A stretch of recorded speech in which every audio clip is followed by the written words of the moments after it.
It so happened that the whole world was consumed by despair, and this came as a great surprise to everyone. Humanity has never encountered anything like this before. People fell into unprecedented chaos, encountering terrible creatures that had never been seen before.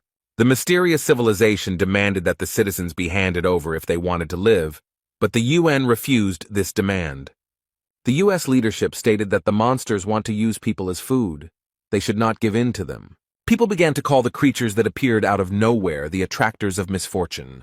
In order to deal with an unfriendly enemy, people began to use nuclear weapons. But for the monsters, it was a mere trifle. Like a bright firework, they did not suffer from it. The monsters began to take revenge, and in response to nuclear weapons began to dance on the ruins of destroyed cities. And when all hope was lost, when every man was waiting for the hour of his death, they appeared. 13 constellations. 12 were chosen by the gods and were called saints. Each of them used the powers granted by the god who chose him.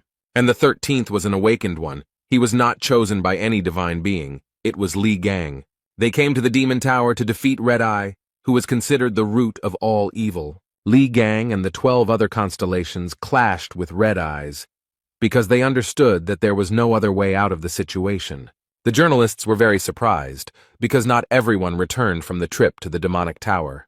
They wondered if something terrible had happened to the Korean hero, Li Gang. A disheveled man with a bandage on his face said that Li Gang sacrificed himself for the good of humanity. The young man did risk his life, but he did not sacrifice himself. Li Gang, although with difficulty, was able to defeat Red-Eyed, but the 12 comrades who were with him turned out to be real bastards.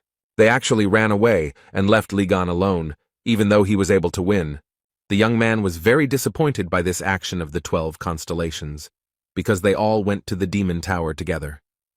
One of the escaped scumbags stabbed Li in the back with a dagger and left him to die in some hole. The young man was not lonely, because a nasty creature was assigned next to him. Li Gang was very badly injured. His left arm was cut off, and his right arm was very badly injured, and it would have been easier for him to die.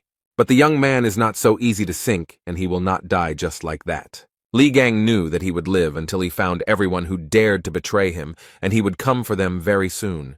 There were some delicious breaded drumsticks on the table, and a young man turned to Li Gang and asked him to listen to him carefully. The holy sign of Sagittarius Hugo Otis told the boy that he was destined to die tomorrow. Li Gang was very surprised and asked the guy if he really had such a low opinion of him. The guy took a chicken drumstick in each hand and said that he was talking to him like that because he had taken both legs for himself. The man looked at Li Gang and told him that he was saying his name wrong. Li Gang replied that he understood the reason for the boy's worries and told him not to worry, because he definitely would not die. He took a bite of the meat and said that he had killed more misfortune-attracting creatures than all 12 constellations combined, and asked the boy if he really thought Li could die. The man who was sitting opposite the boy folded his hands in front of him and looked closely at the young man. The Demon Tower is the home of the strongest monster that can bring death to all of humanity. It all started on the last day of the 20th century. A powerful temptation of misfortunes drove humanity into a corner with its overwhelming power. They left behind only chaos and pitch darkness, and it was during this period that the 12 gods appeared, who called themselves sacred beings. They vowed to give humanity the power to fight off all monsters and chose 12 people who was granted indescribable power. But something happened that no one expected. The 13th awakened appeared, without the blessing of a single sacred entity. He was so strong and so incredible that everyone was shocked by his abilities. The surprising thing was that even among the 12 saints he had no equal, and this fact made them very angry. And who was so strong, incredible, and unique? Of course, a young man named Li Gang. The guy thanked Gan for the fact that thanks to him, they were able to organize an attack on the Demon Tower. He sat down on a rock and said that words were not enough and he wanted a free supply of fried chicken for 5 years, and the other asked if Gan was tired of eating only chicken. Li mispronounced the young man's name. The boy told him this with a laugh, but Li only became angry. The girl said that after defeating Red Eyes, they would most likely receive a worthy reward, and the fat man said that they should demand $100 million. And Li noted that it would be better to ask for 10 years of free accommodation in a 7-star hotel somewhere in Hawaii. The boy noted that because of Red-Eyed, a huge number of countries are on the brink of crisis. The plump guy with a sarcastic smile asked Li if he wanted to collaborate with them and added that he needed to set the bar higher. The fat man asked if Gan wanted to take out the mutilated body and face, and Lee thought about how they were called saints, but in reality they were scum who cared about their own skin. The man said that it was enough to rush to everyone's aid, and a few victims would only increase their price, and the reward would only increase. Lee said he didn't care, but he thought he was surrounded by disgusting scum. He hoped he wouldn't see them after they dealt with the red-eyed man. The young people froze in place. They were very surprised. Beads of sweat appeared on their faces. They looked up and saw the Lord of the Demon Tower, red-eyed, standing before them. Li Gang stood to the side and thought that only by looking at him could one feel the terrible pressure. At this time, Red Eyes opened his mouth. It glowed with fire, and his crazy eyes glowed red. A very strong wind arose, and the young people who were watching all this were seriously scared. The ground beneath the young men's feet was crumbling, and Lee folded his hands in front of him and watched everything that was happening. A strong wind whirled the powerful people around in a whirlwind, and they screamed loudly in horror. Red-Eyed was very angry, because uninvited guests had come to his territory. The entity gritted its teeth, gnashing them, and fiery lava burst from its mouth. The girl's face was covered in beads of sweat. Her pupils became like dots. She was shaking with fear. She was telling everyone to run away. And the young people began to run headlong. They were very scared, and someone was shouting loudly that they needed to save themselves. The young men wondered if it was possible to fight something like this, and Lee looked at it all and was only surprised that these sacks of shit were only called saints.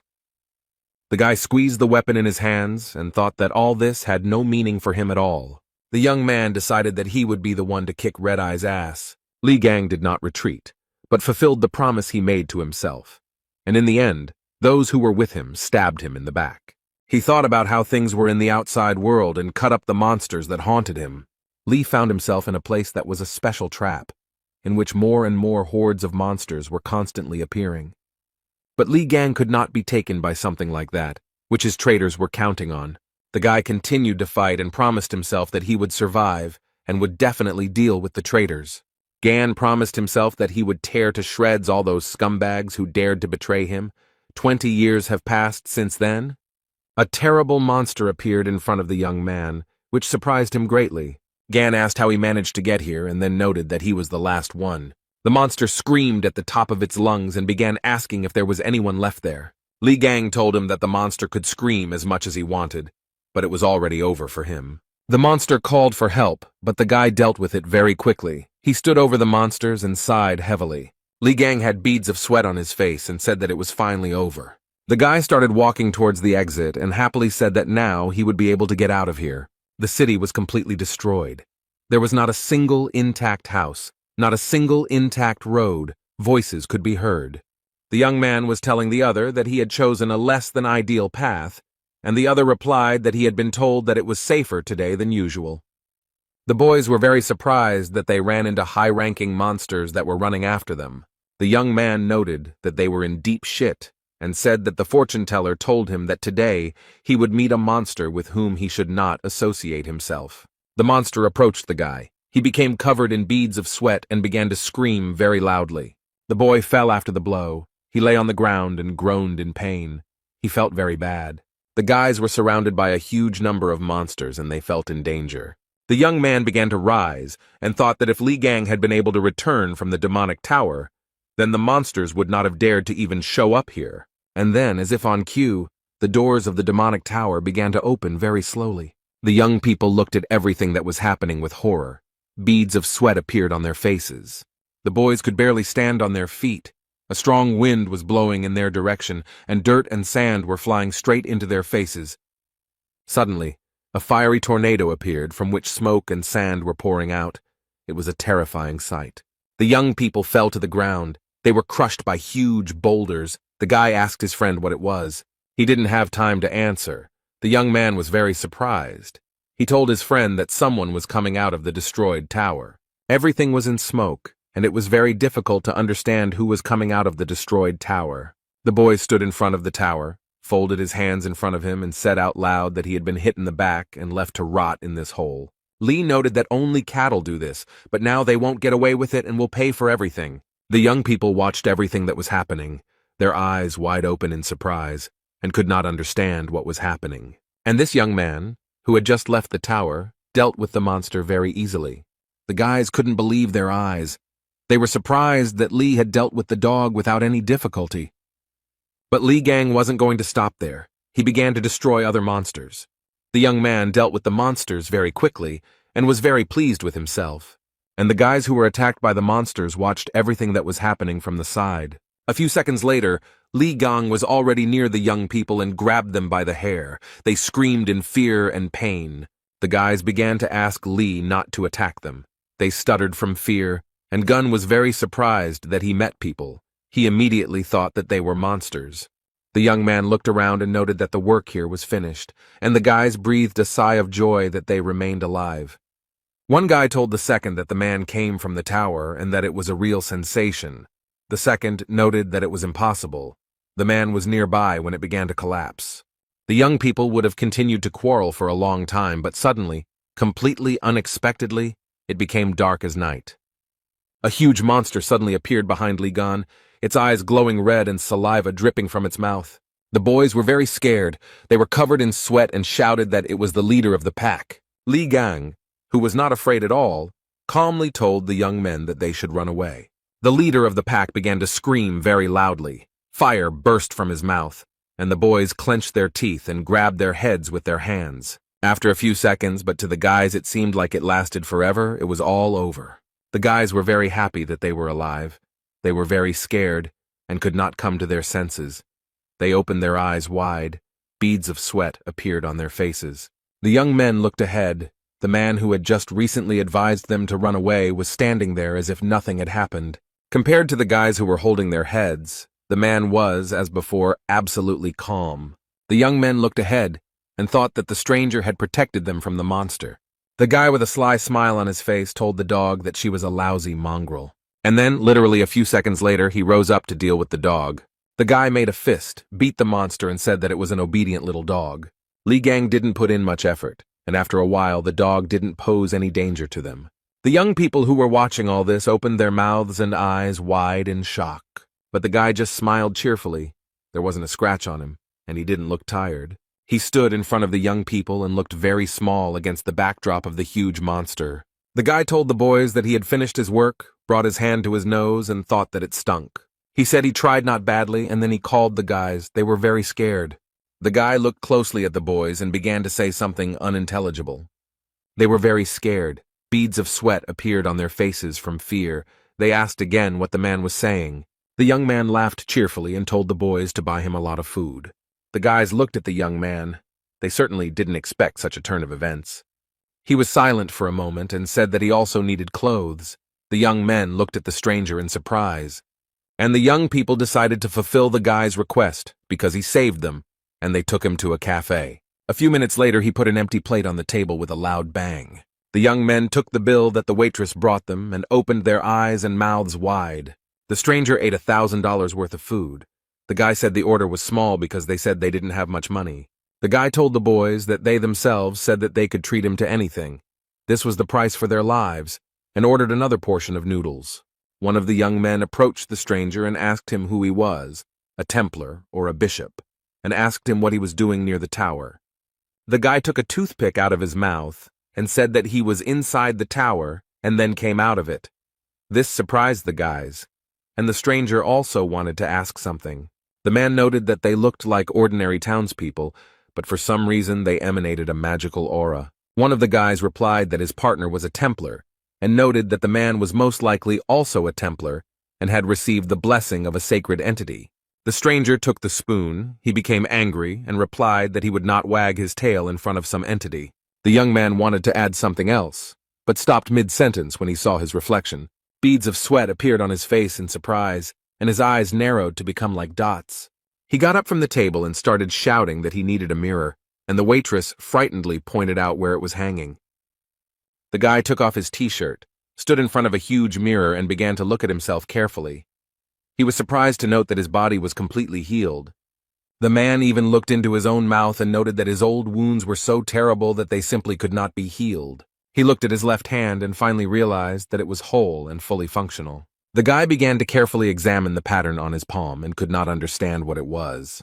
He began to look closely, and after a while he saw a silhouette that looked very much like a snake. The guy grabbed his left hand with his right hand, clenched his teeth, and a system message appeared in front of him, saying that he had experienced death and accomplished an impossible feat. Lee also realized that all his skills were inherited by the new body, and the achievements would be converted into experience points. He received a divine skill. The system message also informed him that all skills and traits had been inherited and transformed, and that the power of the Ophiuchus was available to him. The young man saw Ophiuchus in front of him, touched him with his hand, and received strength from him. Literally a few minutes later, the guy found himself in a cafe and was sitting on the floor in bewilderment. The guy's face was covered in sweat from bewilderment, and his pupils became very narrow. The guys approached the stranger. One of them began to touch his hands and asked with fear if everything was okay with him. He asked the boys if they had ever imagined a huge snake, and they looked at the guy in bewilderment. One of the boys said that they hadn't seen anything like that. The man suddenly took off his clothes and ran to the mirror, and then began to scream and squeeze his wrist.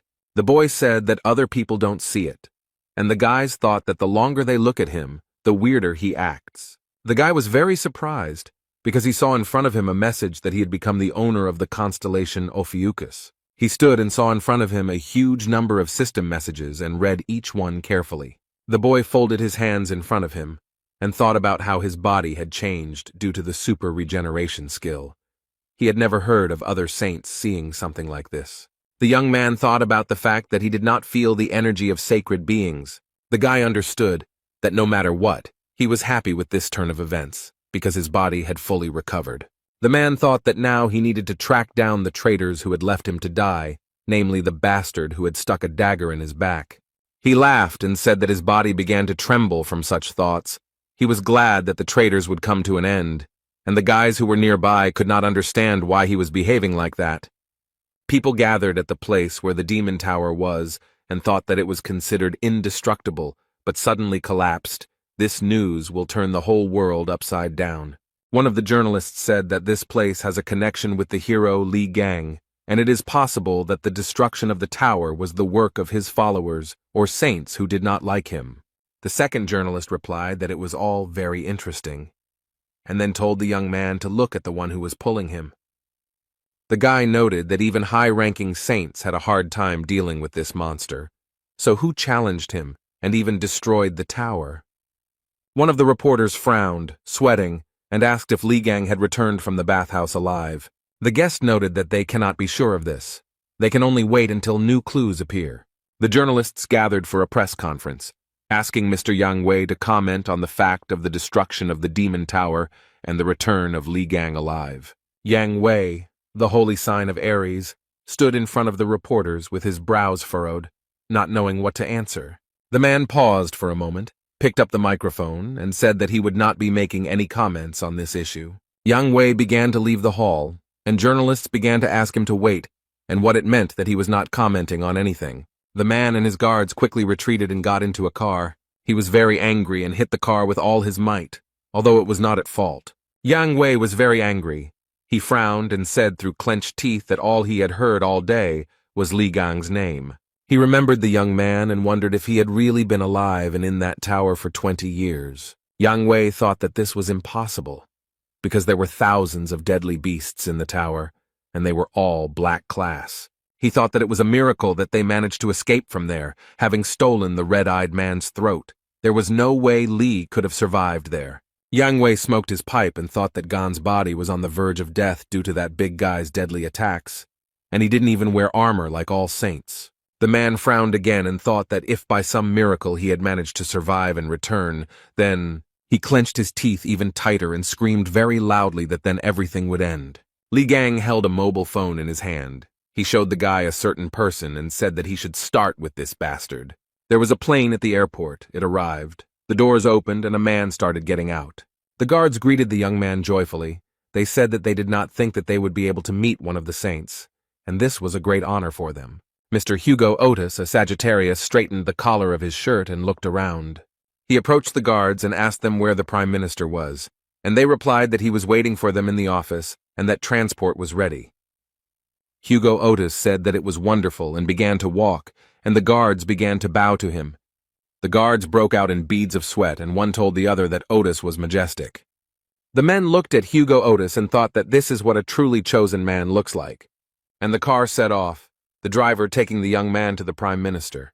The man was sitting in the car, looking out the window and thinking about something. He was absolutely calm. Literally a second later, his mood changed, and he thought about the annoying reporters. Otis couldn't believe the stories about Li Gan's return.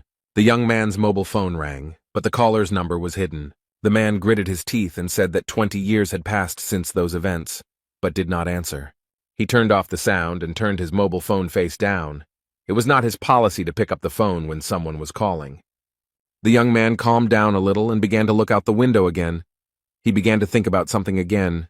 He remembered how he had told Li Gang many years ago that he was destined to die. Then the guy, with a smile on his face, asked if he really had such a low opinion of him. Hugo Otis remembered that when they attacked the Demon Tower, he, at Goon's request, went outside and held back the incoming hordes of monsters. He wanted to believe that his premonition was deceiving him and that Gon would manage to return alive. The boy remembered holding hands and asking other people why Gon wasn't with them. The saints who went inside were with him, abandoned Li Gan, and returned with Red-Eye's head. The whole world soon learned about this event, and the 12 saints were recognized as heroes and gained even greater influence. Hugo Otis could not believe that Gon was dead, so he asked the saints again and again to begin the search. Jean-Louis Morin, the holy sign of the dark cancer, with a sly smile, told Otis that it was enough to talk about Ghana. He noted that Hugo knew perfectly well that there were a huge number of monsters coming out of the Demon Tower, and there was no chance that Li had survived. Morin said that if Otis was so worried about him, he could go and start searching alone. No one would stop him, and noted that in that case, the list of saints would be shortened. The young man, who was very badly wounded, was in great despair. Hugo Otis straightened the collar of his shirt again, frowning at the old memories. He looked at the city streets and thought that although Gan was very strong, he could not cope with the monsters. A lot of time had passed, so he was definitely dead. The man began to remember again and again what Li Gang was like. He pressed his lips tightly. At this point, the driver informed Mr. Hugo that the Prime Minister was calling. He turned to Otis and asked if he could speak, and the man asked what was the matter. The Prime Minister asked if Hugo had heard the news and remarked that it looked like the Demon Tower had been destroyed. The guy grabbed his head, laughed to himself, and thought that this story was haunting him. He looked at his mobile and said that if the Prime Minister intended to ask him to start searching for Gon, he would have to refuse. The man said that Gon died that day and that the tower incident was most likely a setup by his fans. Otis said if the Prime Minister intended to take advantage of the situation and gain more votes, but he interrupted him and said that was not the case. The man said that if the report that had just been given to the South Korean government was true, then a call had been made to that number very recently. This information stunned Hugo, and he asked in surprise what kind of challenge they were talking about. The Prime Minister said the call was made from Li Gang's personal phone number. Hugo Otis started to beat his fists on the driver's seat and shout whether it was all true, and the driver got scared and almost got into an accident. The young man's face was covered in sweat, and he screamed at the top of his lungs for the driver to stop the car. Hugo started to get out of the car. He thought that that recent call was from Gan. The mobile phone screen showed information that 30 calls had been missed, and a voice message had been sent. The young man held a mobile phone in his hands. His pupils became narrow, and beads of sweat appeared on his face. Hugo began to dial some number, then put the phone to his ear and listened to the long beeps. After some time, someone answered on the other end of the line. His call was expected. Otis heard a voice in English tell him that it would find him and kill him. The guy was very scared. He thought that the manner of speech was very similar to the way Li Gang spoke, and he ordered the driver to turn around to the airport. Li Gang was still in the cafe looking at the phone screen and smilingly noting that the young man had grown up and dared to ignore his calls. The guys asked the young man who he was calling so persistently, and he said no one, which surprised them greatly.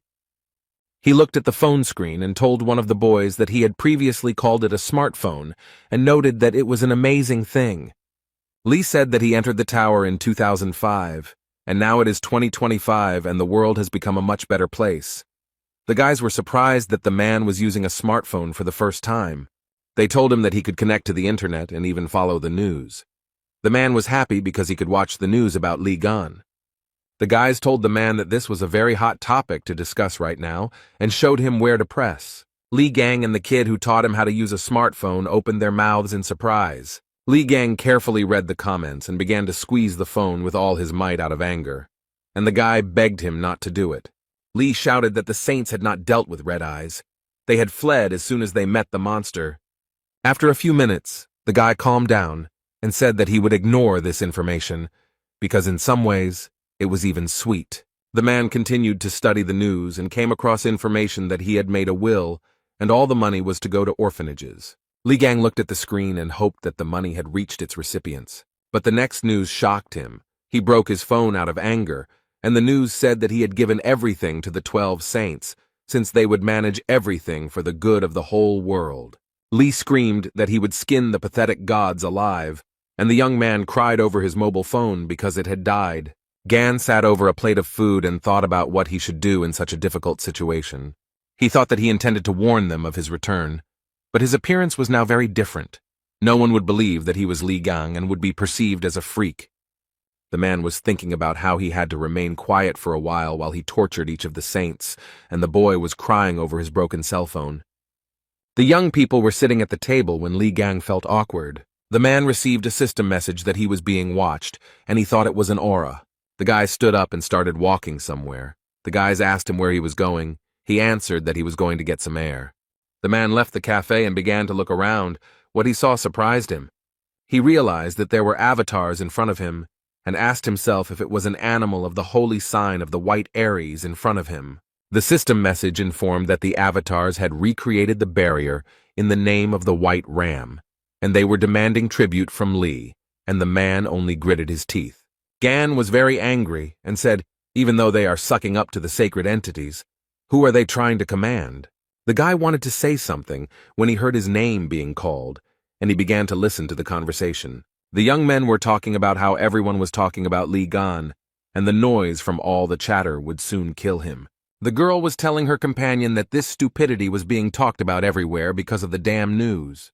The man replied that Gan's name was not tarnished, but he was amazed at how everyone had suddenly become interested in him. The girl supported the young men who had badges with the Gemini Zodiac sign flashing on their clothes. The guys opened their mouths in surprise and thought that the people who were talking about Li were from the Gemini constellation squad. Li Gang, who heard the conversation about himself, immediately walked towards the couple. The man frowned. The guy started shouting at him to come back immediately, as they should not be provoked. Li Gang walked closer to the young people, stood in front of them and looked at the girl and the man without blinking. He frowned and asked the guy what he was staring at, then told him to get out of there. The young men who were feeding Li and standing a little further away became frightened and thought that they were finished. The man with the Zodiac sign on his sweater took a drag and exhaled nicotine smoke straight into Li Gan's face. The young man was surprised by this attitude, and he looked at the man angrily, and he began to ask what happened, some kind of problem. The man put his face right next to Li and told him that if he had a problem, he should hit him. The mustachioed man's companion told him to leave the guy alone because he was going to shit his pants. The couple left the young man alone, and the man, passing by Li, called him a coward. The man told his companion that all those who are fans of Li Gang are no different from each other, and the girl agreed with him. Li wondered why the weakest saint was so popular with everyone, and whether it was completely absurd to consider him a saint. The boy told Li that he had held up well, then noted that these people were part of the ranking representatives of the Gemini constellation. Li Gang called the damn cockroaches with all his might, and tears appeared on the face of the guy who stood next to him. The couple turned around. They repeated the word cockroach in surprise and asked if he had said that to them. Li Gang said with a sarcastic smile on his face that he called them, "They are the cockroaches." The man ran towards Li Gan, looked the boy in the eye, and told him to repeat what he said. Li gave the mustachioed man a flick on the forehead and said that he was a pathetic simpleton who didn't even have a magical aura. The guy simply raised his hand up and the man flew away from him several meters. The mustachioed man's companion, who was watching all this, began to scream very loudly. The guys who were watching all this from the side opened their mouths in surprise. The young man watched the reactions of those around him and was very pleased with himself. After some time, the mustachioed man's companion crept up to the young man. She wanted no one to notice her. Li laughed and asked her if she seriously expected him not to notice her sneaking up. And while she was in a stupor, he also gave her such a flick that she also flew back several meters. Li Gang looked at the young people and calmly said that they were losers. The young men told Li that using magic in the middle of the street was strictly prohibited. He got angry and said that the guy was saying something wrong, because if he had used magic, there would have been nothing left of those two. The boys opened their mouths in surprise and thought that the man had knocked out two high-ranking Templars with just brute force. A few minutes later, Li Gang sat down next to the mustachioed fat man and began to look at him. The young man saw a pendant on the stranger's neck and began to examine it closely. Then he took the medallion in his hand and pulled it with all his might, so much so that the thread on which it was hanging broke. Li held the medallion between two fingers and said that's what he felt when he hit it, and noted that it was a relic. Gan looked at the relic and thought about where weaklings could get hold of a relic, because only saints should have them. One of the boys approached him and asked if it was true that he didn't know anything. He said that several decades ago, humanity was practically wiped off the face of the earth, but thanks to sacred beings and chosen constellations, the disaster was survived. 12 people could not protect the entire vast world, and the saints began to gather followers, calling themselves the Branchings. Those who were given a piece of the power of the saints began to be called Templars. They were divided into ranks. Faith is the source of strength for the Templars, and the chosen ones receive relics from sacred entities. The guy continued to hold the medallion in his hands and thought that a lot had changed in 20 years. Li was distracted from his thoughts by a guy who pointed his finger to the side, and the young man looked at him questioningly. The young man saw before him again the avatars of wealth and greed who were enjoying the current situation. Li read the system message that the avatars demanded that he deal with the attackers. They were thirsty for bloodshed and promised a worthy reward. Beads of sweat appeared on the guy's face. He thought that this was not it, because Li had attracted the attention of the avatars. They are like reflections of the sacred beings themselves, and standing in their way is like challenging the gods. The guy started telling Li to hurry up and do as they asked, but he just laughed. Li said that he thought that where the stinking aura of Aries was coming from, it turns out that they intended to fill their bellies. Gan came to the conclusion that in the end, nothing had changed, and he kicked the asphalt with all his might. A very strong wind arose. The young people could hardly stand on their feet.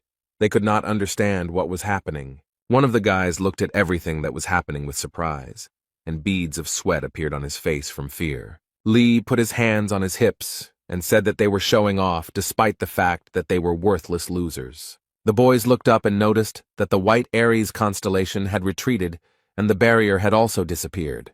One of the boys had beads of sweat on his face, and he thought that this was not an easy person to deal with. The guy was surprised when the young man called him by name, thereby distracting him from his thoughts. Li asked the guy if those cheeky idiots really belonged to the Gemini branch. He replied that in their country the Gemini branch had the greatest influence. The elite group had gathered 2/3 of all large corporations. Li Gang asked the guy so they should have money on them, and he looked at him in surprise. The man smiled and asked the boy that the clothes they wear should be branded. He started to rip off his clothes, saying that it was time to make some good money, and the guys watched everything that was happening. In the evening, the young people stood near the building, and Li said that they were finally there and noted that the day had been very long. One of the guys showed with his hand which apartment he lives in, and his friend noted that his door was next door. The guys thanked the young man for saving their lives and even walking them home. Li began to yawn and began to ask whether they were going inside or not. Since he really wanted to sleep, the guys were very surprised. After he found himself in the apartment, he very quickly took off his clothes, got a haircut, and stood in front of the mirror. The young man began to admire himself and smiled at his reflection in the mirror. He liked it very much. The guy saw all this and told the man that a short haircut suits him very well. He said that Li now looks much cooler, and he was not prepared for such admiration. The man thought that in the past, baldness was a side effect of using his abilities, and now he tidied up his hair. Li Gang frowned and his smile turned into disgust. He couldn't understand why this happened. He looked at the huge fly and wondered what the fly had forgotten in their apartment. Literally a few seconds later, he caught the hand in a fist and squeezed it very tightly. Li opened his hand and threw away the remains, and the boy raised 2 fingers up and was surprised that he caught the fly with one hand, because even experts can't do it. The man began to catch one after another the luring one and asked what number it was and why they were sticking to him, and the guy noticed that his scent attracted monsters. Lee told them to smell his ass and said that this usually happens because something is wrong with the house. He looked at the shelf and said that the guy keeps nasty things in the house, which is why the creatures flock here. The boy looked at the figurines and noted that this could not be an abomination, since they were received from the constellation Gemini. The guy took the statuette in his hand and said that these artifacts did not belong to him, but they were blessed by the saint. But he did not finish speaking because Lee broke it. The young man looked at his hand, covered his nose, and said it was disgusting, and the guy started shaking over the broken figurine. The man picked up the mask and told the guy that it was intended to spy on the buyer. He started throwing things off the shelf, threw out the music box because it collects personal information, and the watch attracts the attention of monsters. The boy screamed from injustice. Li Gang said that the saints had appropriated his property and then started selling such disgusting goods to people. The guy got really angry and said that the very thought of such injustice made him furious. The young man who stood in front of the door heard someone shouting that all this junk needed to be thrown out. Li Gang was holding some object in his hands, and the guy was holding him by the shirt and crying really hard. The young man entered the apartment and saw all this, looking at the guys in surprise. Lee looked at the stranger and asked who he was, and the boy was very happy. He was very happy to see Songjae and called him by name, who confirmed that it was him. Sun frowned, his face became displeased, and he noted that he was the owner of this apartment. By this time, Li Gang had managed to beat and smash a lot of objects. He didn't know what to answer. In the branch of the White Aries, in the residence of Yang Wei, a very interesting conversation was taking place in raised tones. The man frowned deeply. Beads of sweat appeared on his face from worry, and he asked if the Korean avatars had really disappeared. The young man who knelt before him said that it was true, and noted that there was a lot of fuss about it. Yang Wei frowned, gritted his teeth, and began to think about who could do such a thing. He knew very well that avatars were direct representatives of sacred entities, and only someone extremely strong could disperse them. Yang Wei ordered the man to contact the other saints and ask if they had anything to do with this. The man replied that he understood the order, and noted that Strelitz had not been in touch for a long time.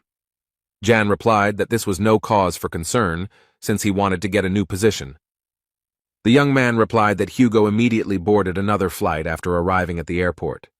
Jan listened to the young man and was very surprised, then asked where the man was heading. The guy said that the destination was South Korea. This information surprised Jan very much. He stood up from his seat and began to scratch his beard and think about something.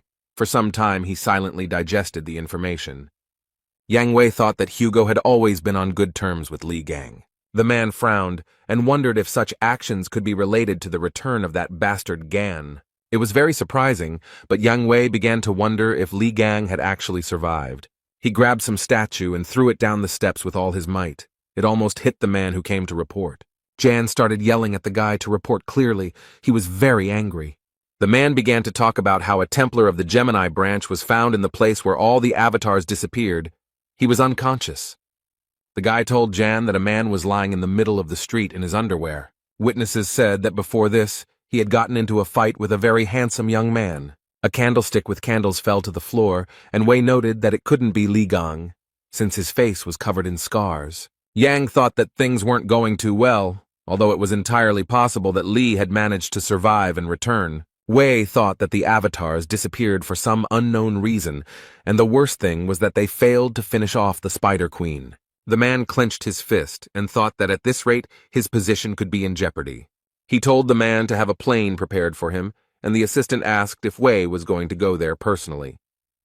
Jan scratched his beard again and replied that he wanted to see everything with his own eyes. The man very quickly put on his coat, took a cigar, frowned, and noted that something devilish was happening there.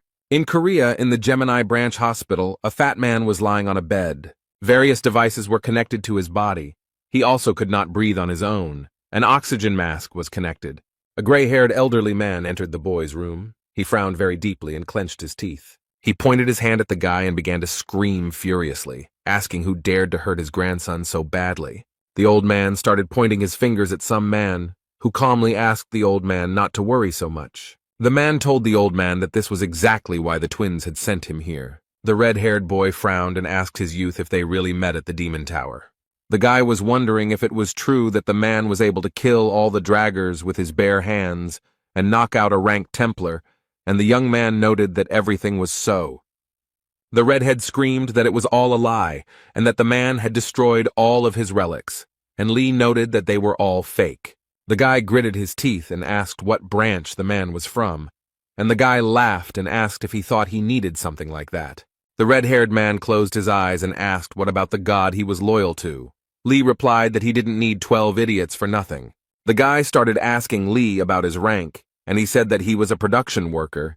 Then he asked what the man's name was. The young man's pupils became like dots, and he calmly said that his name was Lee Gang. The boys who were in the apartment started talking about something and interrupting each other, and Lee looked at all this with bewilderment. The red-haired boy told Gan that he broke into someone else's house without permission and destroyed all the relics, and then he shouted furiously that the young man dared to pretend to be the great Lee Gan. Songjae started doing such things that the boy started yelling at him that he was a crazy bastard. A system message appeared in front of Lee that a burst of magic from a Gemini follower had been detected, and he noticed that the red-haired man wanted to destroy the house. Lee Gang was also able to study the guy's rank and other characteristics using system messages. The young man thought that the guy at such a young age already possessed high-ranking skills, and the genius trait was not given to him for the sake of a sounding point. The boy broke out in sweat and started yelling at the man to run away, as Song was a rank Templar and a crazy fan of Lee Gang. Zay asked Jiming if he was crazy, and then told him to get lost if he didn't want to get killed. The red-haired man was very angry and noticed that by playing with fire so furiously, the boy risked wetting his pants. Li Gan got tired of watching everything that was happening and decided to use force.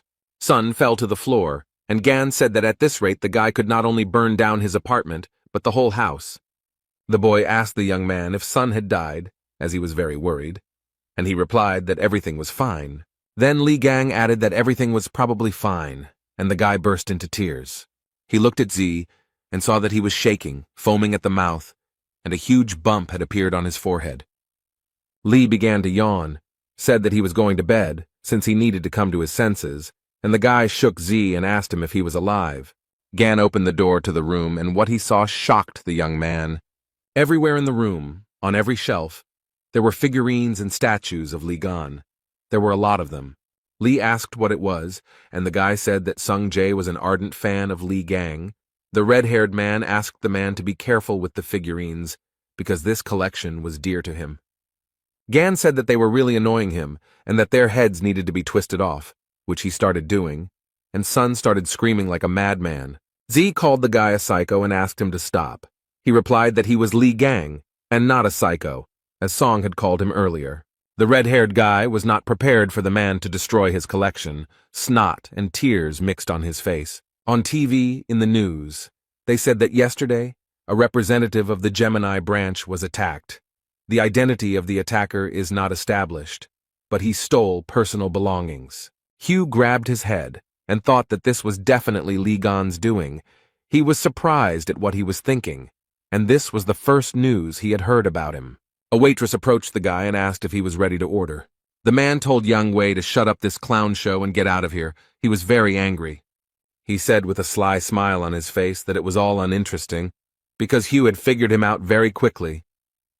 Young Wei began to laugh like a madman, and then said that they had not seen each other for a long time, and he had not been able to contact Hugh for a long time.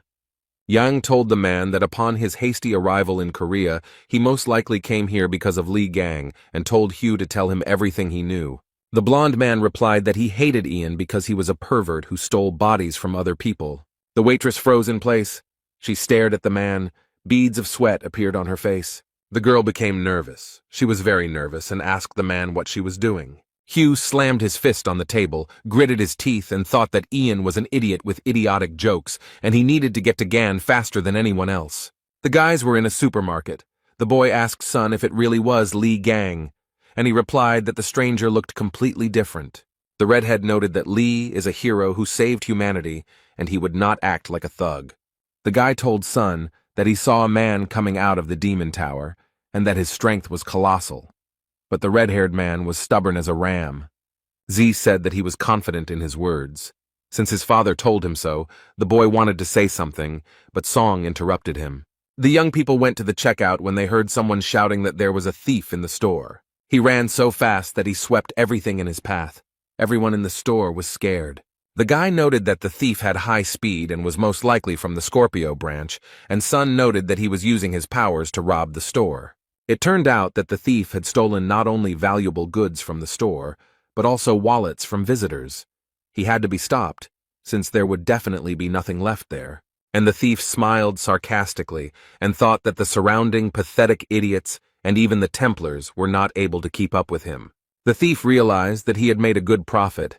He had a wonderful catch and decided that it was time to get out. But he didn't succeed. Completely unexpectedly, he was intercepted by some hero. The thief was definitely not prepared for such a turn of events. He was very nervous, and sweat, tears, and saliva were mixed on his face. It was Li Gang who caught the thief, and the guy he was staying with asked what the man was doing there, and he replied that he forgot to tell the guys to buy chicken. The stranger told Gan that he was quite good, because it was quite difficult to catch the Templars of the Scorpio constellation, given their agility. The man told Li that judging by his aura, he was an ordinary follower and advised him to report the incident to the police next time. Gan came closer to the young man, began to examine him, and thought about who he was. The guy wanted to ask the man something, but something distracted him and he began to look around. There were a lot of people in the store. They were all very scared. The thief, who was lying on the floor, realized that an earthquake had started and decided that he needed to get out, because this was his chance. He didn't think about anything else, but like a bullet, he began to run out of the store. Everyone looked at him in surprise. There was a smile on the thief's face. He thought that because of that man he would be caught, but the earthquake played into his hands. But the thief didn't have time to run far. The floor covering in front of him began to come apart, and what he saw shocked the man. The misfortune bringer appeared in front of him. The thief was very surprised that the monster appeared in the green zone. He stood and thought that he needed to run as far away as possible before it was too late. The thief began to run away again and thought that this creature, although very strong, would not be able to catch him. But how wrong the young man was. He ran straight into the monster's mouth with a smile on his face. And the people who were in the store watched everything that was happening without taking their eyes off it. The monster continued to stand in place, looking with interest at the people who had gathered in a crowd. Some onlookers were even filming the monster on their mobile phones, when a message was heard that an emergency had arisen and the building needed to be evacuated.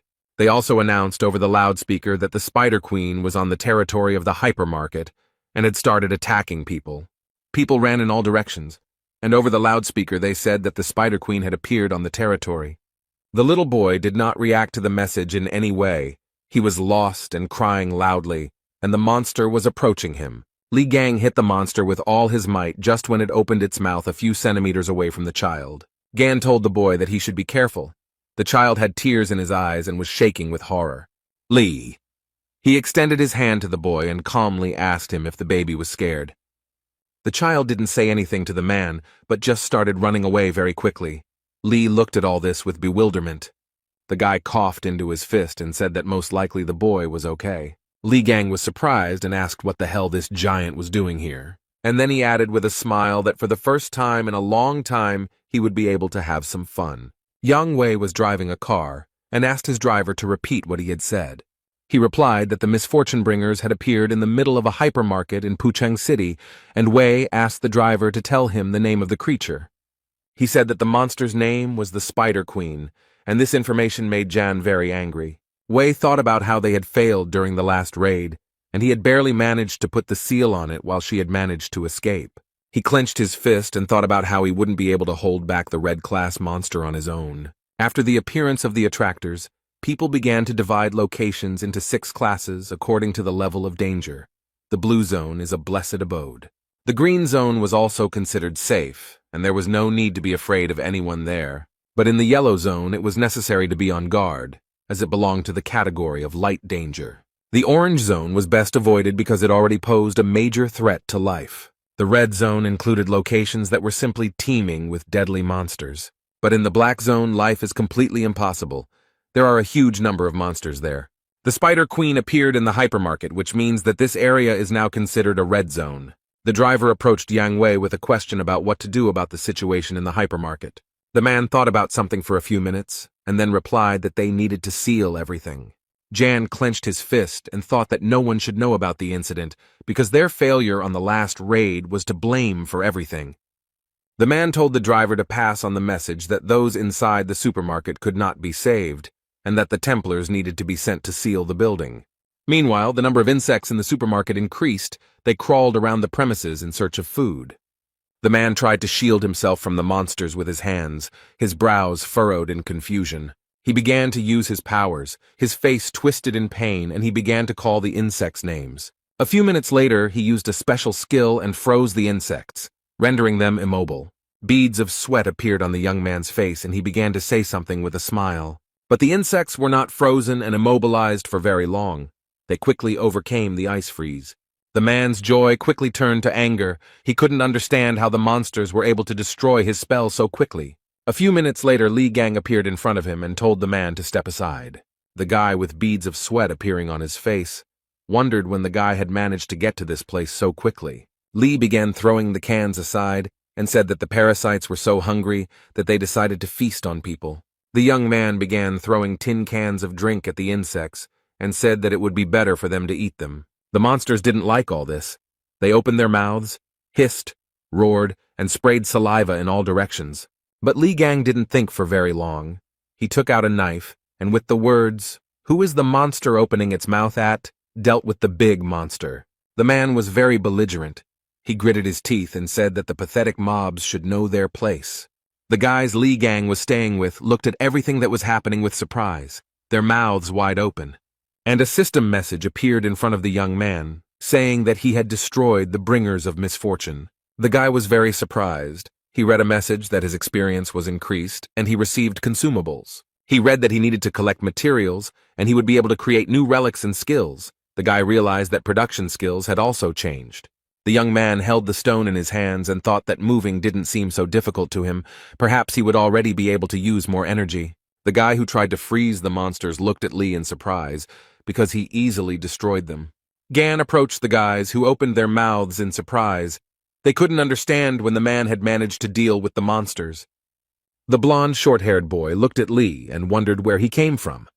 Beads of sweat appeared on the man's face. He frowned and realized that he had not heard the question. Li Gang looked at him and called the stranger an uninitiated minister of the church. The man began to shout that he knew something was fishy there and noted that Li was the same man who had attacked their followers. Li Gang immediately understood that the young man was talking about that man and woman, and so he smiled slightly. The guy's mood changed literally in a second, and he punched the stranger in the face. He fell to the floor, clutching his face with his hand, and Li asked how he knew that, and then added that he knew too much. The man folded his hands into fists. Beads of sweat appeared on his face and asked how he could not recognize him. And then he added that Li had put on the clothes and badge of a beaten man. The man said that the badge was a relic that was only given to the Templars of the Gemini branch. He yelled that the secret of Li's strength was that he carried a badge, and Gan looked at the badge in surprise and asked why he had that thing on him. The man looked at the badge. His pupils became like dots and said that it was an abomination. The gray-haired man began to scream very loudly. His face was covered in beads of sweat. He called Li all sorts of names. Chan said that this relic was good enough as a declaration, and that the guys had most likely been cheated big time, adding that those bastards hadn't changed a bit in 20 years.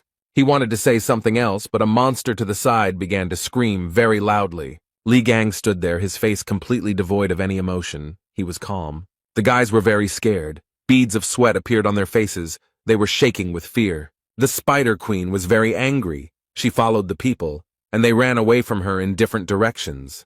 The gray-haired man turned his head to the side and stuttered that the Spider Queen was coming towards them. Li Gang looked in her direction and realized that he needed to act quickly. Everyone was running away from the Spider Queen, but the guy flew straight to her and even called her a spider. The young man began to hit the monster with his fists and shouted with hatred for it to get out of here. The Spider Queen didn't like the guy's familiarity at all, and she began to destroy everything in her path. People looked at everything that was happening with horror. They were all very scared. The guys Li Gang lived with opened their mouths in surprise. Beads of sweat appeared on their faces. The gray-haired man also looked at everything that was happening with horror. He frowned. The guy thought about the fact that Li rushed at the monster without any relic on him. Those present in the supermarket heard a message telling the Gemini branch Templars to be careful. The boys immediately realized that it was the voice of the Gemini branch bishop's son Hek. One of the boys thought about telepathy. The man said it was Sun Hyuk, and he called out to Sun Jae and Sun Jun to leave the building immediately. The bishop stated that the people from the Aries branch intend to completely seal the building. The man said that Yang Wei himself was heading here, and that he couldn't be stopped, and that even a saint couldn't handle the Spider Queen. That's why they decided to get rid of the place completely, because the saints would have problems if people found out about their failure. The white-haired man asked Song Jun if he had a teleportation skill. He told the guy to take Song Jae and get out of there. The boys were very upset by the fact that only the two of them could be saved. There was panic in the supermarket. People were very worried. Others were helping the weaker ones. The insects were crawling out of every crack. They were very angry and had no intention of retreating anywhere. But Li Gang did not stand still. He gradually approached the Spider Queen. He was not afraid of her at all. The gray-haired man watched everything that was happening with a frown. Beads of sweat appeared on his face, and he was shaking with fear. The bishop began to answer the guy's question about whether the two of them should teleport, and the man asked if there were any problems. The gray-haired man said with a smile on his face that they had no problems. The red-haired guy shouted that the man was carrying it, because there was clearly not enough help from outside, and didn't he understand how badly they were stuck. The guy shouted at the man, asking if he was suggesting leaving all these people here to die, but he reacted to the crit very calmly. He calmly told the guy to think for himself about the fact that the Spider Queen could appear in the middle of the city. What would people think then? The red-haired boy was surprised, and the man said that the townspeople would reproach the branches of the constellations. Their faith would weaken, and their strength would waver. Then he added that he could take one person with him. Song Jae would go with him. He was ordered to get him out of here. The red-haired man shouted that his friend was here and he couldn't leave him, and that there were still a lot of people in the supermarket who hadn't managed to evacuate. The man gritted his teeth and replied that the guy was an idiot and now was not the time for whims. He said he had no desire to die here because of an incompetent person like him. The man replied that he could not go against the orders of his elders, so he would finish off all the extra cargo so that the guy would have no choice. The red-haired guy clenched his fists and started yelling at the man that he was a crazy bastard. And he began to laugh. He asked Song Jae if he was going to fight him. He noted that they were on completely different levels. The man told Sun to check his conscience and make a reasonable decision. The man wanted to say something else to the young man, but he stopped mid-word. Song Jae didn't think for long, but used his strength and the man flew to the side. Li Gang ran into the hypermarket and asked in surprise why the guys were still there. The boy noted that it was very dangerous to be in the hypermarket, so he should move his buns. The guys were very happy to see the young man, and the red-haired one noted that the attractors had blocked the exit and they couldn't get out of here. The dream said that they have two ways out of here. The first is to take the teleport to the gray-haired man. The second way out is much more difficult and consists of destroying all these creatures. The guy said that there were a lot of wounded people in the hypermarket and they needed help. And then he added that the people from the Aries branch decided to seal the entire building, thereby not giving anyone a chance. Li Gang frowned and said that this was indeed a huge problem, but the gray-haired man only wheezed. A few minutes later, he stood up and began cursing Li with all his might and calling him to come to him. Gan calmly said that it seemed to him that the man had chickened out and had already run away with his heels flashing, and the gray-haired man yelled at him to shut his mouth. He looked at his mobile phone and said angrily that he would see if they could get out of here alive, and he would be able to escape alone. The gray-haired man frowned. Beads of sweat ran down his face. He was thinking about something. He didn't notice how the Spider Queen approached him and entangled him in her webs. After a few seconds, the gray-haired man realized what was happening and began to panic. He was definitely not prepared for such a development of events. But the Spider Queen did not stand on ceremony for very long. She lifted the man up in order to profit from him. The boys opened their mouths in surprise. Their pupils narrowed very much, and beads of sweat appeared on their faces. They were brought out of their stupor by Li's voice. He told the boys to take care of the wounded, and he would sort everything out. Then, when he was done, he would join them. The guys were very surprised, and Gan calmly said that it wouldn't take much time. Yang Wei arrived at the hypermarket and immediately asked about the situation. He was told that the building was already practically sealed and cordoned off. Jan said that given the fact that the work had begun before his arrival, everything was progressing very slowly. The guys began to wonder why the defense wasn't holding as it should. The second one noted that he felt like something was about to break out. A group of people standing near the supermarket began to cough very heavily because smoke was coming from the building. Those around saw a huge snake with its mouth wide open and its eyes glowing red. Yang Wei was very surprised. He frowned and seemed completely unprepared to see the snake. People started running out of the hypermarket. They were screaming to be saved and that there were people in the middle of the building. They started telling stories about some guy in a hypermarket who was fighting monsters alone. Yang Wei, who stood to the side, thought that people were talking nonsense because no one would fight monsters alone, especially since he was also not able to do it. He told the security that he would see it all with his own eyes. The security got nervous, and the guys told Jan that it could be very dangerous. Wei said he didn't care, then added that everyone should be ready and went inside the hypermarket. The man walked into the middle of the building and what he saw shocked him. In front of him was the Spider Queen. A few seconds later, he realized that she was killed and wondered who could have done this. Jan walked around the hypermarket and thought about the fact that there were traces of a real massacre in the premises. He was wondering what the hell had happened here. Wei thought that someone was specifically hunting the Spider Queen, and then said that he got rid of his headache because he already had enough problems. The man stopped. Beads of sweat appeared on his face. He began to understand that he felt a familiar energy. Jan went out onto the balcony and began to look down. He was interested in what was going on there. Wei saw Hugo Otis and was curious about what the young man was doing there. Ian began to think that this could be Hugo's doing.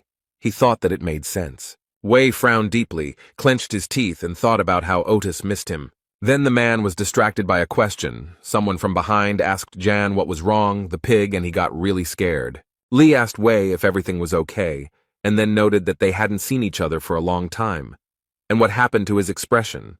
Jan was covered in beads of sweat and began to scream like crazy. He was gasping for air and choking. At this time, rescuers were working near the entrance to the hypermarket, helping the wounded. The guys Li Gang lived with were seated aside and given warm blankets. The boy was coughing and Song was deep in thought. The red-haired man was wondering if that guy could really be Li Gang, as he said, although he looks different, his movement said otherwise. Then the young man was distracted from his thoughts by someone's voice. It was very familiar. Someone was calling the guy by name. It was Hugo Otis. He asked Song Jae what he was doing near the hypermarket. Sun asked the man why he had returned. The boy was surprised to see the holy sign of Sagittarius, and Hugo got angry, since this is not the way to greet one's own father. The dark-haired guy started laughing, and Song gritted his teeth and became very angry. Hugo noted that his son was unharmed, and noted that a little medical attention would quickly get him back in action. He told his son that he had been informed that the monsters inside the building had been destroyed, and asked if he had seen who had done it. Sun said something inarticulate, and Otis smiled and wondered who his son was like. The guy asked Sun if everything would be okay with Li Gang. Hugo, who heard the conversation, was very surprised. He ran up to the boy, grabbed him by the shoulders, and started shaking him, while Sun watched everything that was happening in surprise. Otis shouted what name the boy had called, began to ask where Lee was now and whether he knew him. The child was very scared. The boy asked if by mentioning the name Theksu he meant St. Hugo Otis. Then the guy said that the young man was in the supermarket, and he managed to defeat the Spider Queen, and he also introduced himself as Li Gang. The man listened to the boy very carefully. He continued to hold him by the shoulders and asked him to describe everything in more detail. Suddenly, a loud explosion was heard from the hypermarket, and people began to look in its direction. The explosion destroyed part of the hypermarket, and someone's laughter could be heard from the side. Yang Wei was making his way somewhere. He was covered in dust and dirt. There was sweat on his face, and he was trying to catch his breath. Li Gang appeared in front of the man and calmly said that this was all too much. Li told Yan that they hadn't seen each other for 20 years, and the first thing he did was just pick him up and attack him. Jan was sweating profusely and began asking how Gan had managed to stay alive and was surprised at his own question. Wei thought that the guy looked very much like Li Gang, but he didn't have a scar on his face. His voice seemed familiar, but different from before. Yang also thought that Li looked too young, and called the man names and said that he was imitating Gan, adding that he was momentarily worried. Wei looked at the young man in surprise and could not understand who was imitating whom. Jan started yelling that the guy dared to deceive him, such a great man, and said that he would pay for it with his life. Li punched Wei in the stomach and asked him what he was talking about. adding that he had always made money by deceiving others. Gan was so angry that he used his abilities, and Yang flew back several meters. A few seconds later, Wei fell onto the construction debris and began to groan in pain, and Gan looked at him calmly. Li said that each of them needed to be taught a lesson, and then asked how he had lived while he was imprisoned in the demon tower. The guy continued. He said that they had appropriated his relics and wealth and even forged his will. Yan wanted to say something, but Li, with a smile on his face, told him not to worry and noted that in any case he was going to finish them all off. Gan said that it was worth starting with the treasury and then destroying Yan's house, its branches and relics and everything else. Yang Wei, who had been listening very carefully to his opponent, screamed very loudly in horror. He gritted his teeth and thought that this definitely couldn't be happening. The man was very surprised. Yan understood that the manner of speech and behavior were definitely Li's, and the guy was definitely not bluffing, but he couldn't even recognize all his movements. Wei began to understand that it was indeed Li Gang in front of him, but how did he manage to survive and return from the demon tower? Yan thought this was nonsense and said that if it was really Li Gang in front of him, then he had to prove it. The boy looked at Yan, who had risen up and was reading the message that the sacred essence of the Aries constellation, the Jade Emperor, had revealed itself. Li laughed and said that even the sacred entity had graced him with its attention. Yang Wei was not going to leave things as they were. He began to use his special skills. Literally within a few seconds, the young man's entire body was wrapped in chains, and Wei, with a sly smile on his face, asked Li if he still considered them weaklings. He said that he didn't know how Gan survived in that tower, and began to use the sovereign skill and heavenly weapon. Li Gang watched all this calmly, and then calmly said that he was impressed by the Emperor's strength. Yang Wei gritted his teeth and angrily told the guy to quickly shut his mouth. He began to send a huge number of swords towards Li Gan, and said that it was time for him to die. In just a few minutes, the young man was completely covered in swords. Yang Wei looked at the huge mountain with his brows furrowed, and thought that he had succeeded. He started walking towards the mountain with swords, and said that it was amazing that Li was able to get out of the tower, but his self-confidence had not gone away. Jan said that challenging someone who had gained experience all these years through his followers was at the very least reckless. Wei began to smile sarcastically, and asked if it was true that Gan thought that they had been standing still for all these 20 years. Then the mountain of swords began to crumble in different directions, as if someone was taking the swords apart. Yang Wei was very scared. Beads of sweat appeared on his face.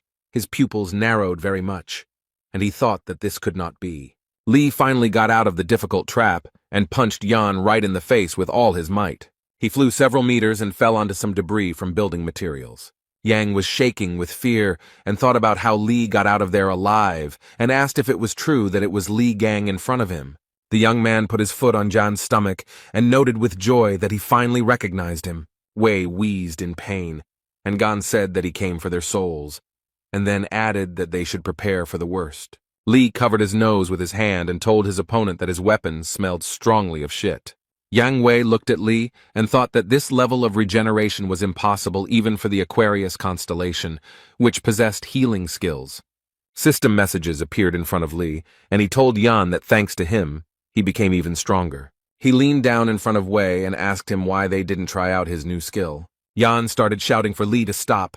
System messages appeared in front of him and he turned red. Wei was very surprised when his divine essence hurriedly left while shouting curses. Yan started screaming about why the sacred entity had left him, and Li noted with a smile on his face that it had left before it was all over. Gan said that he was quite merciful, so Wei would only feel the pain that he himself had experienced. At this time, security guards Yang Wei and Hugo Otis entered the hypermarket. The security guard looked around and asked in surprise what had happened in the supermarket. There was a huge number of monsters lying on the floor of the hypermarket, which no longer posed any danger. Hugo Otis stood to the side and looked at the monsters. He thought about something for a while. Something alerted the guy.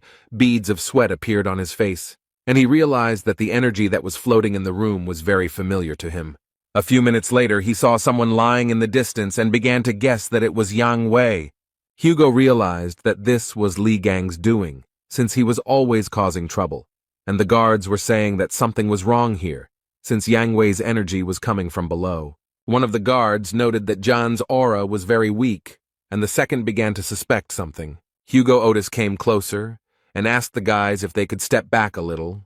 He began to use his powers. A few seconds later, the man jumped into the crater where Yang Wei's body lay. What Hugo saw shocked him. He immediately realized that this was definitely the work of Li Gan. Yang Wei was foaming at the mouth, and there was a note on his body indicating that he had gone to the pigsty. Hugo wondered what kind of trouble he would cause this time. The young man stood in front of a huge, pompous building and hummed a cheerful melody. Li Gang said that it was now clear where the man kept his stolen relics. He entered the building, began to look around, and said that this guy seemed to be trying to make himself out to be a god of treasures. Too much show. The young man looked to the side and thought that he could smell his relics coming from that side. He came closer to them and realized that they were all fakes. The clothes were taken from his house, but the weapons were clearly fake. What the guy saw left him in a state of great shock, and he could only sigh. There was a toothpick lying on the red velvet pillow, and on the card was an inscription stating that it had been used by Li Gang. The guy put his hands on the glass cube and said that his baby had finally been found. The people who were in this museum began to look at the strange young man in shock. A few minutes later, the alarm started to sound, and the light started to glow red. The guards started running and broadcasting information on the radio that they had a robber, and that all the guards needed to head to Sector B. Li Gang stood next to the broken cube. There were shards of glass on the floor. He was holding a toothpick in his hands. The young man was surrounded by a huge number of guards, who shouted at him to slowly put the object down and surrender. Li Gang continued to hold the toothpick in his hand and said that he didn't want to do it. The man smiled, used his special power, and simply waved the toothpick up and down. Something incredible began to happen to the guards, as if they were being lifted by an unprecedented force. Li laughed and said that old familiar things are the best and looked at the toothpick. A system message appeared in front of the guy saying that he had discovered a relic. From the system message, the guy learned that the toothpick had turned into a lump of slime and he could give it his trait. The lump smiled, and the guy, also smiling, asked him if they should go to the exit. The guy took a few steps and saw the doors. A system message appeared in front of him that he felt a strong aura of the relic of the constellation Aries. Li Gan's eyes lit up and he said that he felt a bit sorry to leave here empty-handed. The young man put his hand on the door handle and said that it was an exciting moment to receive the award. Hugo Otis was very scared. There were beads of sweat on his face. He asked if he was accidentally late. People started running out of the building, shouting something unintelligible, and Hugo watched everything that was happening. People were shouting that there were explosions all over the building and that everyone should run away, and the man folded his fists and started saying something to Gan. Li, dragging a huge bag behind him, patted his stomach and said that he was a bit hungry. Hugo Otis wrinkled his forehead. Beads of sweat appeared on his face, and he called out to Li Gan very loudly. He was very surprised, as he was not prepared to see Thexu here, as he called Hugo. The man started running towards the building with tears in his eyes, shouting that he was a bastard. Li Gang just laughed loudly and said that he did everything for the sake of old friendship. Hugo grabbed the guy who came out of the building with Li and told him that if he was alive, then he should have found him, but he was doing God knows what. The man asked if everything was okay with his leg and noticed that there was no aura coming from him, and asked where he had been all this time. And Li looked at this with surprise. He kicked Hugo in the face and asked how he could not recognize a face and called the man names. Otis sat on the ground, and Li asked the man if he wanted to die and wondered how he dared to confuse him with anyone else. The man held his face and looked in surprise at the young man standing in front of him. Hugo saw a clot of mucus on the boy's shoulder and asked if it was all true. Li began to laugh heartily and said that Taixu needed another beating. The man very quickly got up from the ground and threw himself on the guy's neck, but Gan didn't like all this very much. Otis was crying and began to ask Li if he was alive. He was wondering if it was really Gan in front of him. He hung in the young man's arms and sobbed bitterly, his face turned blue, all of which Li did not like very much. The guy threw him off and asked how he dared to rush at him so suddenly, adding that it was disgusting. Hugo replied that it was indeed Li in front of him, and a system message appeared in front of Gan, stating that the essence of the Sagittarius constellation had manifested itself. The guy looked at the essence of the Sagittarius constellation in surprise. Beads of sweat appeared on his face. Hugo was scared. He frowned and didn't understand what was happening, but Li was calm. The men looked at the essence of the Sagittarius constellation and thought about why it appeared. Li began to think about what had happened when a message appeared in front of him that the sacred entity Apollo was doubting the truth of Gan's survival. There was also a message that Apollo was offering to verify this. Otis asked how to do this. Gan read that Apollo was aiming his arrow at Li Gan and would say that everything would become clear when he shot him. The guy wanted to get rid of the god. Li was surprised that the entity, upon meeting a person, immediately pointed a weapon at him, and Hugo calmed him down, saying that everything was fine, and Apollo did not want to offend him. Gan clarified that everything was indeed fine, and then said that they should continue where they started. The man immediately remembered the phrase about Li saying that he would finish him off, and then adding that they would see each other soon.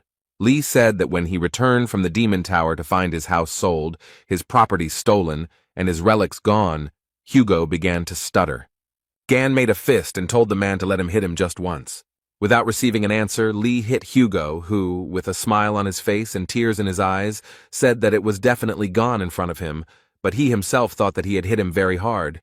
Security guards began to emerge from the building, shouting that the offender needed to be found and captured, and that he had to return the relics. Li remembered being followed and the man asking him if he had stolen something. The young man pointed to the bag and calmly said that he hadn't taken anything special, just a couple of trinkets. Hugo was very surprised and asked Li if he had stolen the relics from Yang Wei's storage, and he agreed. The man grabbed the guy by the lapels and said that there was nothing cool about it, and Li just laughed cheerfully. One of the guards told the man that they needed to catch the thief right away, but he replied that he was beyond their reach. And then he noticed that the rascal definitely couldn't handle him, even though everyone thought he was quite strong. The guard was very surprised. Suddenly a very strong wind arose, which began to swirl the green leaves. Hugo was very surprised. At this time, a huge, muscular beast began to jump from the roof of the building. All this happened in complete silence. The head of the guard bowed his head, frowned. Beads of sweat appeared on his face, and he said that he was here. The avatar of the constellation Aries, the beast of abundance, whose name is Pishu, landed on the earth. The men looked at the huge beast, and Li Gang read the system message. It warned that Pishu could steal money and relics. Li Gang looked at the beast calmly, and Hugo Otis was very scared. He said that it was very bad that the avatar of Aries appeared. The man asked Li to leave everything and run away, but Gan told him to just stand and watch. A sly smile appeared on the young man's face, and he said that he had a plan. Li Gang ordered the slime to give him a knife, and he began to carry out the order. A few seconds later, a cold weapon appeared in the slime's mouth, and the guy reached for it. The young man took the knife in his hand and began to wave it. He was calm and collected. Then Li raised the knife up and thought that it wouldn't be suitable for fighting the avatar in this state. But the guy had an original plan. His eyes were shining, and he told the avatar to show his true form. A very strong wind blew. Hugo began to cover his face with his hand and thought about what kind of force this was. Everything around began to collapse and crumble, and day very quickly turned to night. Li said that it was much better this way, and instead of a knife, he had a huge sword in his hands. A message appeared in front of Gan that the awakened relic was imbued with the aura of Ophiuchus, and it had acquired more deadly characteristics. The guy got acquainted with the messages and was very happy that he had acquired a new skill. Li Gang smiled. His eyes were burning with fire, and he made the decision to use the power of the 13th. The guy looked at the beast and thought that now he could easily see all its weak points. Li Gang raised his weapon and said that it was time to warm up a bit. Hugo told the boy that rushing at the enemy without thinking is Li's tactic. The man noted that Gan always overcomes obstacles despite his recklessness. The man looked at the boy.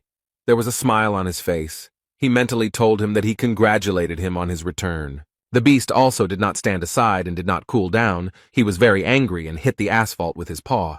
So where was Gan? Hugo Otis was so scared that beads of sweat appeared on his face.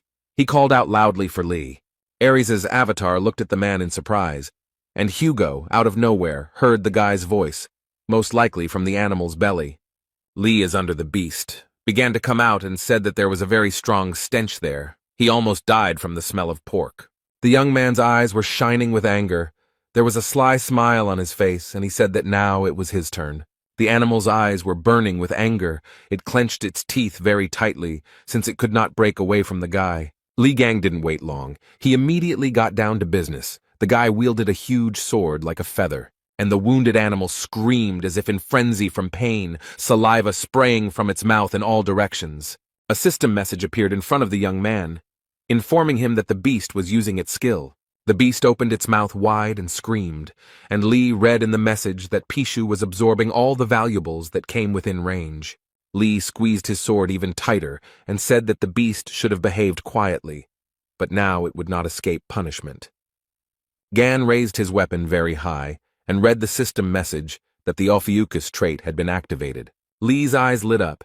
He smiled and said that one slight paresis should be enough. And the young man hit the asphalt with all his might, and pieces of asphalt, dust, and dirt flew in all directions.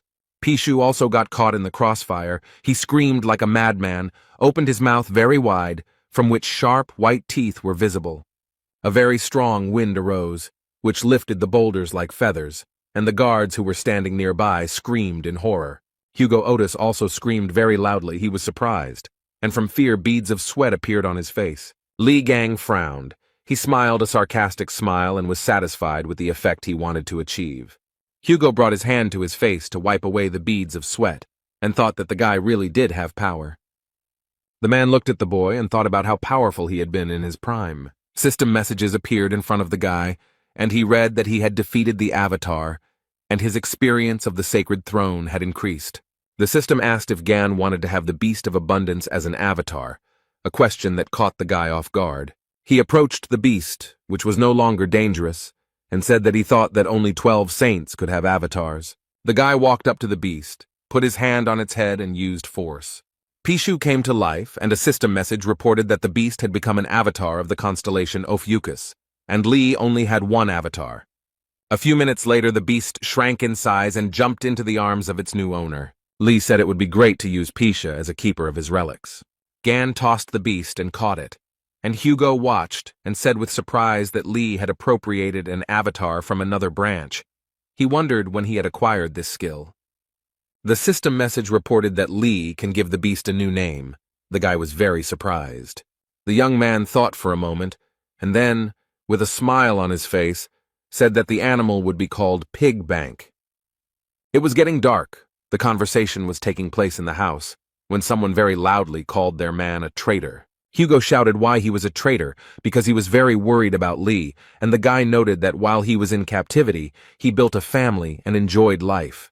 Gan said that he was going through pain and suffering, and his friend was passing the happy days and did not try to find him, and when he returned, he did not even recognize him. Lee got up from the couch and said that he would not bother Hugo with his presence, and he replied that everything was fine and that Gan could spend the night with him, since he lived alone. Gan said he shouldn't have brought it up and said divorce wasn't a tragedy as Otis shouted that he wasn't divorced. The man put his hand to his head and said that they needed to continue where they left off, and asked Lee to tell them what was happening inside the tower. Hugo said that during the raid, he stayed outside to hold back the incoming forces of monsters, and does not know what happened, but the guys returned with the head of Red Eye. Lee noted that it was a very sob story because he was stabbed in the back and left to rot in a tower. It was a trap teeming with countless hordes of lures. Gan said that among the hordes of these creatures, Red Eye, whom he thought dead, came back to life. Hugo was very surprised, and asked if Red Eye had really been revived. Lee said that what they saw during the raid was not his real body. Gan noted that the true form was hidden deep within, and even though he managed to win, everything was not so simple. The guy noted that the main thorn in his side was not the red-eyed one, but the tower administrator, who again and again brought back to life all the lures he killed. Lee said he chopped everyone into pieces, and then he was overcome with the feeling that he would not escape from the tower, and the administrator enjoyed his torment. Having finished off the last one, he collapsed to the ground from exhaustion, and if his memory and feelings do not fail him, then at that moment he was already dead. Gan said he opened his eyes and found himself somehow outside the tower, and at that moment, he was filled with a strange power. The guy said that he was sure that whoever hit him was well aware of the structure of the tower. He threw him into the lair of the lures, as if he knew what was waiting for him there. Lee noted that sooner or later he would get to those who had appropriated his property, but the one who had stabbed him in the back would receive a special punishment. Gan said he needed to prepare, make decent equipment. He called the workshop to create anything. The young man looked through the system messages and muttered something under his breath. The guy looked at the relics with a smile and then said that they just needed to be mixed together. Lee did not hesitate, but began to create a new relic, and the process began. A system message reported that a new relic had been created. A new entity, the false Crimson Horse, had been recreated. Lee looked at the relic and noticed that one like his was capable of developing on its own, and Hugo was only surprised. The man began to look closely at the relic and said that it was very valuable, so its design was simply disgusting. Lee screamed. Was Hugo making fun of him? Didn't he see how much material he had poured into this subject? Gan said that he had been thinking about making something for Otis with the remaining materials, but now he suddenly changed his mind. Hugo immediately said that the item had an elegant design. He is a true master in making beautiful relics. Lee replied that he would look at Otis's behavior, began to open the bag and said that the first thing to do was to somehow lure all the saints. Hugo asked how Lee would do this. Since the other constellations would hardly dare to leave their residences, Gan took out a chest and noted that this would be enough. Otis was very surprised because he saw the royal relic of Ares, the vault golden rune. The man opened his mouth in surprise and said that the royal relics were the most valuable artifacts one could ever find, and asked how Lee had obtained them. Lee said Hugo was the saint of the beggar constellation. He brought this thing to use as a wallet. The man shouted that his constellation was called Wrong. Gan asked the man if he knew that high-grade relics required much more materials than regular ones, and now he could create high-grade relics. Otis spread his arms and asked how he would do this, since there was no one here who could activate it. Lee asked what about Hugo then, and he started shouting at the guy not to look at him like that and asked if they had forgotten that his sign was Sagittarius. The room became very quiet, and then Li Gang replied that Otis was telling the truth. The guy looked at the chest and said that he had a feeling that they would be able to activate it, and Hugo noted that it wouldn't work, and they needed to look for another way out. The man smiled, and Gan said that he had already sent an application to the news network. Hugo was surprised and asked the guy again what he had done and what he had sent to the news network, and he said that he would try differently. The young man became very angry and started shouting at Lee and asking him if he had gone crazy. Young people gathered in the Blue House. The elders were calling out their subordinates because they were unable to deal with one spider. The bishop of the Leo branch said that they should continue trading talismans and asked why they were getting into battles with the lures. The man told the bishop to refrain from such statements, and he said that he heard that the Spider Queen was killed by an unknown person. Then he asked if Li Gang had risen from the grave, but he was quickly killed. The Gemini branch bishop told the Leo branch bishop that he must be very fascinated by Li Gan's achievements. And he asked what was wrong with that, since Li Gang had destroyed that creature without much difficulty, and asked if the guy had seen the video of Russia burning. The guy with glasses said that Li was strengthened by the saints and gave him their best weapons. The bishop of the Lion branch laughed and said that they were not given the conditions. The Gemini branch bishop said that the Spider Queen was destroyed by them, the Gemini branch, at the cost of a high-ranking Templar's life. His partner started laughing and noticed that they, poor things, had paid a huge price, and he wanted to shake the poor thing's hand, but he was in the monster's stomach. The altercation continued, and an elderly man watched from the side, clenching his teeth. After a while, he frowned and thought that the Blue House had become a den for scumbags. A security guard ran into the room and said that he had an urgent message for Mr. President and asked to turn on the news. The announcer on TV said that they had an emergency broadcast and reported that their news channel had received a mysterious package.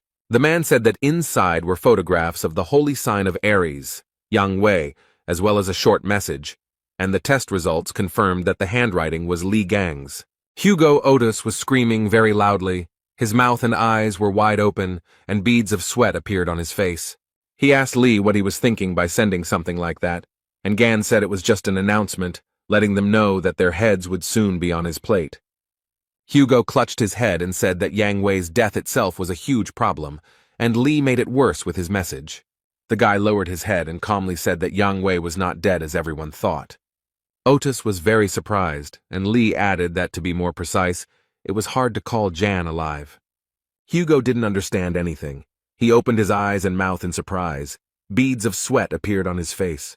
The guy picked up the stuffed toy and told Otis that it was Yang Wei. The man thought that Li Gang was a complete scumbag.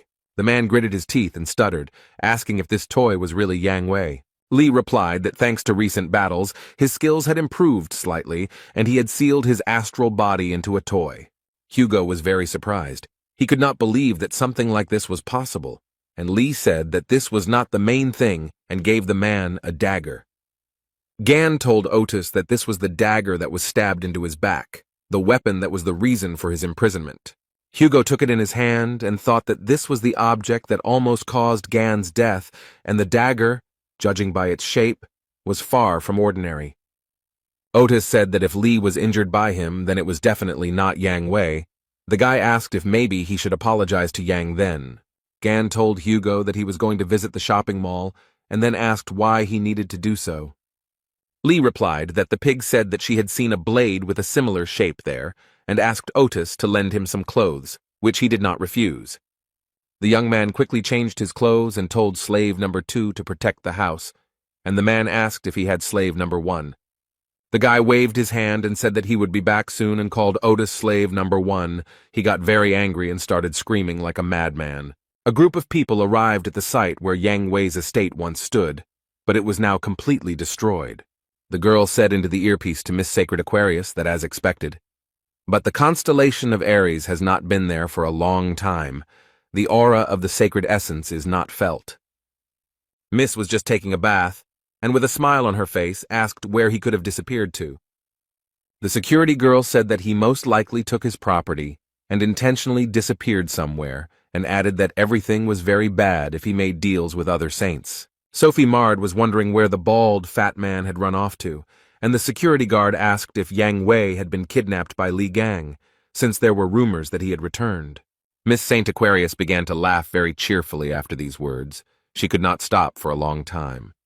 After some time, she let go and told her friend that it was a very stupid joke. The girl replied that she was very sorry, as she said it without thinking, then added that they would visit the shopping mall as they had planned earlier. She wanted to say something else about the auction, but Sophie's bathroom door opened and security shouted that they were in trouble. The girl informed Miss Saint that another saint had expressed a desire to take part in the auction, which surprised her greatly. There were guys in the sports club who were very scared, with beads of sweat on their faces. They came up behind Mr. Stephen as he was lifting the barbell and called him by name. One of the men said that they had received information that the relic, which belonged to Li Gang, would be auctioned off. The athlete threw the dumbbell on the floor in surprise, then smiled and asked if the time had really come. Stephen was incredibly happy. His eyes were shining, he said with a smile, that they would take the relic for themselves. Lee told Sun that the teleporter was a very convenient thing, and he noted that they were very expensive, but members of the Gemini branch could use them for free. The guys were standing near the relic trading complex and looking at the signs. There were a huge number of them there. Gan told the young man that he was grateful to him, because he needed the help of an expert, and he volunteered to help him. Sun replied that he was always ready to help, and he himself remembered the words of the bishop of the Gemini branch, who asked to recruit the man who killed the Spider Queen. The young man took out his phone and read his boss's messages, and Lee noted that his boss was pestering him despite that incident in the hypermarket. Gan extended his hand in which lay the dagger and said that he was returning it, and added that the weapon had helped a lot in the battle with the bugs. Song said he thought the blade had broken after that battle. Lee said he had completely restored it, and then noted that the effectiveness might change slightly. The boy put the blade to his chest and thanked Gan, who put his hand to his forehead and noticed that they had already arrived. He looked at the light that was pouring from the windows and asked the young man if they had come to where the rank assessor was. The young man looked to the side in surprise. His pupils narrowed very much. He was definitely not prepared for this. He blushed and said that it was amazing to see such a person in such a place, and the guy who was standing next to him could only say that she was beautiful. Surrounded by a huge number of guards, Miss Saint Aquarius walked. Sophie Mard was absolutely calm, looking at those present with a slight smile. Miss approached one gentleman and told him that she wanted to get rid of several relics before the auction began, but he replied that the appraiser was currently busy with another client. Sophie was very angry, but she didn't show it. She said that everything was fine and she would wait her turn. Miss Saint stood near the building where the appraiser was located and wondered who was inside. There was Lee, who asked the youth if the ranker really owned this place, and then noted that the prices were in keeping with his rank. The appraiser picked up the statue and asked Song Jae who made it, and Li Gang calmly replied that he did. The man who was conducting the assessment began to stutter and then asked if he was somehow related to Li Gang. Song was very nervous. and replied that the guy next to him was a Gan impersonator, and the appraiser asked to leave them with Lee. He wanted to ask a few questions. The red-haired guy went to the exit, and the appraiser began to ask how the young man was connected with Lee Gan. He could not understand what was going on. The man said that many people don't know that Lee Gang is famous for his fighting skills, and besides that, he is also a skilled craftsman. The appraiser stated that the relic the young man brought was definitely not a fake, and his instinct told him that Lee Gang himself had a hand in it. The boy laughed and told the man that he seemed to be very knowledgeable about Ghana, and he agreed. The appraiser blushed, frowned, narrowed his eyes, and quietly said that he was Lee's favorite student. The guy looked at his friend in surprise and wondered why he had blushed. Lee folded his arms across his chest, squinted one eye, and thought that he didn't remember ever having any students, and the man noted that the boy could not learn from him, since he was very young, and then added that the work amazed him, and he almost believed in its authenticity. Gan was very angry. The young man realized that he was dealing with a fraud, and the appraiser showed the item and said that he had received it when he was recognized as Lee Gang's disciple. The guy looked at the notebook and thought that he had once lost it and began to suspect something. Lee remembered the annoying newcomer who followed him around everywhere in China. He was so fed up with him then. The young man thought that he had aged a lot in 20 years, and the appraiser said that Lee Gang had a keen sense of beauty. But when he disappeared, he left a notebook in his house, and the guy thought he had lost it, but it turned out that the man had simply stolen it. The appraiser opened the notebook and said that he could not decipher Lee's handwriting and that there were many brilliant ideas hidden in this notebook, and Gan remembered that there was a list of his victims in it. The guy thought that after waking up he always received information with what he fought with, but this guy would be able to get much more information. But the mustachioed man handed the young man a notebook and said that it would serve the young talent better than him. The guy picked up the notebook and was happy, because it contained his first sketches, and he was very upset when he lost it. Lee held the notebook and saw a message in front of him that the item's dormant magic had reacted to the owner's aura, and it had been transformed into a relic. The appraiser shouted that it was a memory-type relic, and then said that Lee Gang had cast a spell on the notebook when he was alive. Someone entered the room and told the gentleman that they had big problems. He was very surprised. The man asked what had happened, and the young man said that the saint had been waiting outside for a long time. Usati calmly said that they raised a fuss over a mere trifle, and Lee was very surprised when he heard the name Saint. The girl continued to wait. She folded her arms across her chest. She was guarded by security, but the paparazzi still tried to take pictures of Sophie. The saint bowed her head and thought about how these worthless people dared to stare at her. She noticed that the same thing happened every time. People gathered in a crowd. One young man thought that Sophie Mard only appeared at official meetings because she was too picky for such outings. The saint told the guards that they had been waiting too long, and it was a waste of time. She thought she should go in and hurry them up personally. The girl really wanted to sell the relics. A security guard approached Sophie and said that there was still a client inside. She became interested in who was there, because it was because of him that the saint was disrespected. She really wanted to see that smug face and ran into the room, saw the appraiser and Lee Gan there. Miss Saint looked around, staring at the men, her eyes growing very big in surprise. The girl stared at Lee Gan and couldn't take her eyes off him. The guy looked at her absolutely calmly. A blush appeared on Sophie's face. She thought that in front of her was a magnificent, handsome man. She wanted to look at him a little closer. Literally a minute later, a snake appeared before the beauty's eyes, its eyes burning with fire. The saint was very frightened. Her mouth opened in surprise, and the pupils of her eyes became like dots. The girl was so frightened that she couldn't stand on her feet and fell to her knees. The guards immediately ran up to her and started asking if everything was okay. Sophie's face broke out in beads of sweat as she thought about the terrifying aura she had just felt. Miss Saint felt as if hundreds of poisonous snakes were coiled around her body. Sophie realized that she needed to run away from here quickly and turned towards the exit, and people started shouting after her. The appraiser wondered why Saint had run away, and Lee noted that the girl had become unwell. A system message appeared in front of Gan, indicating that a subordinate of another sacred entity had approached him. He thought that this was not the same as magical power. He clenched his hand into a fist and read that divinity was necessary to maintain the powers of the sacred entity. Gan asked the man if it was true that the girl who came in was a saint, and he was surprised and noted that she appeared in all the news stories about saints. The appraiser paused for a moment and said that it was Sophie Mard, the holy sign of Aquarius. Lee was surprised. The guy laughed so hard that tears came to his eyes and said that he was puzzled that everyone was so upset about the saint, but it turned out to be Sophie. Gan thought that the girl had changed quite a bit. It was no wonder that he didn't recognize her right away.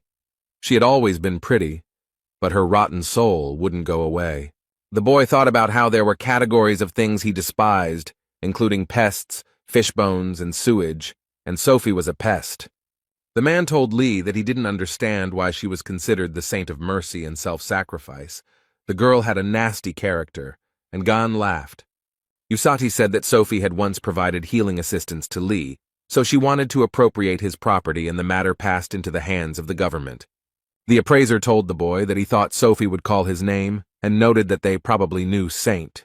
Gan replied with a smile on his face that they were old friends. At this time, Miss Saint ran wherever her eyes looked, with security running after her and shouting if everything was okay with Sophie. The girl remembered Lee's face, who asked her if she wanted to die, and thought about why she remembered his face at that moment. Sophie said that the magical aura that wanted to absorb her was similar to that person's aura, and noticed that she became very scared. Death did not frighten her so much. Miss Saint told the security guard to go back to the pawn shop and find out who the man was. The assistant asked about the appraiser. Sophie thought about something for a few seconds, and then with a smile on her face said that she had changed her mind. Miss Saint's eyes lit up with a blue fire. She became cheerful, and the girl told the security to finish them off. The assistant said that the appraiser was under the protection of the Virgo branch, and they still needed to sell him the relics, and Sophie said that they both deserved to be punished. She promised the security guard that she would hand her the relic and lend her a piece of the sacred essence, but she told her that magic cannot be used in the neutral zone. Sophie asked her assistant if she was refusing to carry out her orders and looked at her with a smile. The security guard replied that no, she would never dare, because the wish of a saint is the wish of a sacred entity, and the assistant knelt before Miss Saint and stretched out her hands to her. The security guard said that the wish of the sacred entity was the wish of the heavens themselves, and Sophie placed the ornament in her palm. The assistant said how she could resist the order of one of the 12 saints who support the whole world. Li Gang stood in the pawn shop, watched the dripping from the ceiling, and asked why their roof was leaking. Everything was ready in the relic trading complex. The main action was taking place in the central area. People walked past different shops, various signs were lit up, they beckoned to buyers. Sun was also walking, sipping a drink through a straw. When he stopped, he was very surprised. The guy looked at his feet and thought that there was no rain, but why was there water spilled here? He leaned over, began to examine his reflection, and thought about the magical energy emanating from her. And then a hand began to appear from the puddle, reaching out to the young man. Sun was very scared. The glass with the drink fell from his hands and it spilled. A huge water man appeared from the puddle, crawled towards the young man and looked at him with unusual eyes. The guy was seriously scared. Beads of sweat appeared on his face. He wondered what was going on here. The young man was distracted from his thoughts by some sound, and he turned his head, and what he saw shocked him. Watermen also appeared in front of other people. Some were scared by this. Some decided that it was some kind of show. Miss Saint was watching everything that was happening. She just laughed merrily because she liked this performance. Sophie decided to use such an ability as a duplicate mirror. A strong wind blew. The girl was very pleased with herself and noted that the summoned creatures could only match the rank of the Templars, but problems could arise if an entire army of bugs attacked them. There was a serious security guard named Sophie standing nearby. Sun saw her and started calling her, but she pretended not to hear anything. The guy started yelling at her about why she was using combat skills in the neutral zone and demanded that she stop doing it immediately. The girl calmly said that this was the order of the saint, so he shouldn't worry. This answer surprised Sun very much. The security guard said that she was acting at the will of the gods and began to activate the relic. The guy was very scared. He screamed very loudly that this shouldn't be done and put his hand forward. But the young man was not strong enough to prevent the activation of the relic, and the negative process was launched. The water seemed to be playing with people. It covered them, took them into its merciless captivity. Sophie told the assistant that the job was done perfectly, and she would deal with the guy from the relic appraisal point, and the security told her to grab the appraiser. The red-haired guy was also captivated by the water. He was in water bubble and understood that he had to act. Sun knew he needed to get out of there as soon as possible before he lost consciousness. The young man became very ill, and from the lack of oxygen, his pupils became like dots. At that time, Lee was in the pawn shop and looking at the huge wet spot, which was only growing in size. An appraiser approached him and reported that something was happening outside. He noted that he felt strange flows of magic. Suddenly the water gushed out in a huge stream. It not only swept away everything in its path, but also began to take men captive. Li Gang looked down and looked in surprise at the stream of water that passed by his neck. Literally a second later, the water turned into a blade, and Sophie's assistant stood behind the guy and told him not to move. The young man was not at all afraid. He continued to stand calmly. The girl told him that she had nothing personal, but he dared to offend the saint. Sophie's assistant said that if the guy doesn't want bloodshed, then let him behave calmly. The girl added that the saint had ordered them both to be killed, but if the appraiser offered a sincere apology and bought the relics at a high price, she would put in a good word for him. The man was trapped in the water but did not react to these words at all.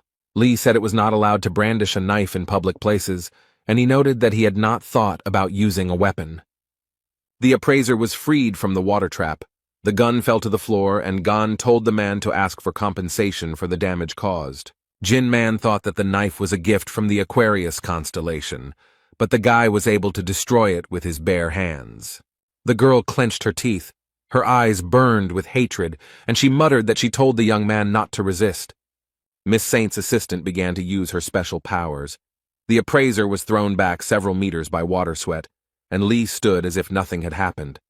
The guy was having a lot of fun. Then he clenched his fist tightly. The water didn't scare him at all. He turned to the girl in glasses and asked with a smile if she had any more special effects like these, since the sensations from them were simply amazing. She got really angry. She thought that this was some kind of nonsense. The guy destroyed a rank clone with one blow. She knew it, because Saint felt bad for a reason. The girl looked at Lee and understood that he was dangerous, so she needed to deal with him as quickly as possible before he created even more problems. Sophie's assistant took out some artifact. She was very nervous and concluded that he definitely wouldn't be able to handle it. The streams of water appeared again, and the girl noted that they were created by the purest magic of the saint. The girl held the artifact in her hand and began to summon orange-class monsters. Water wolves began to appear. Li Gang smiled cheerfully and noted that these pests were very happy to see him.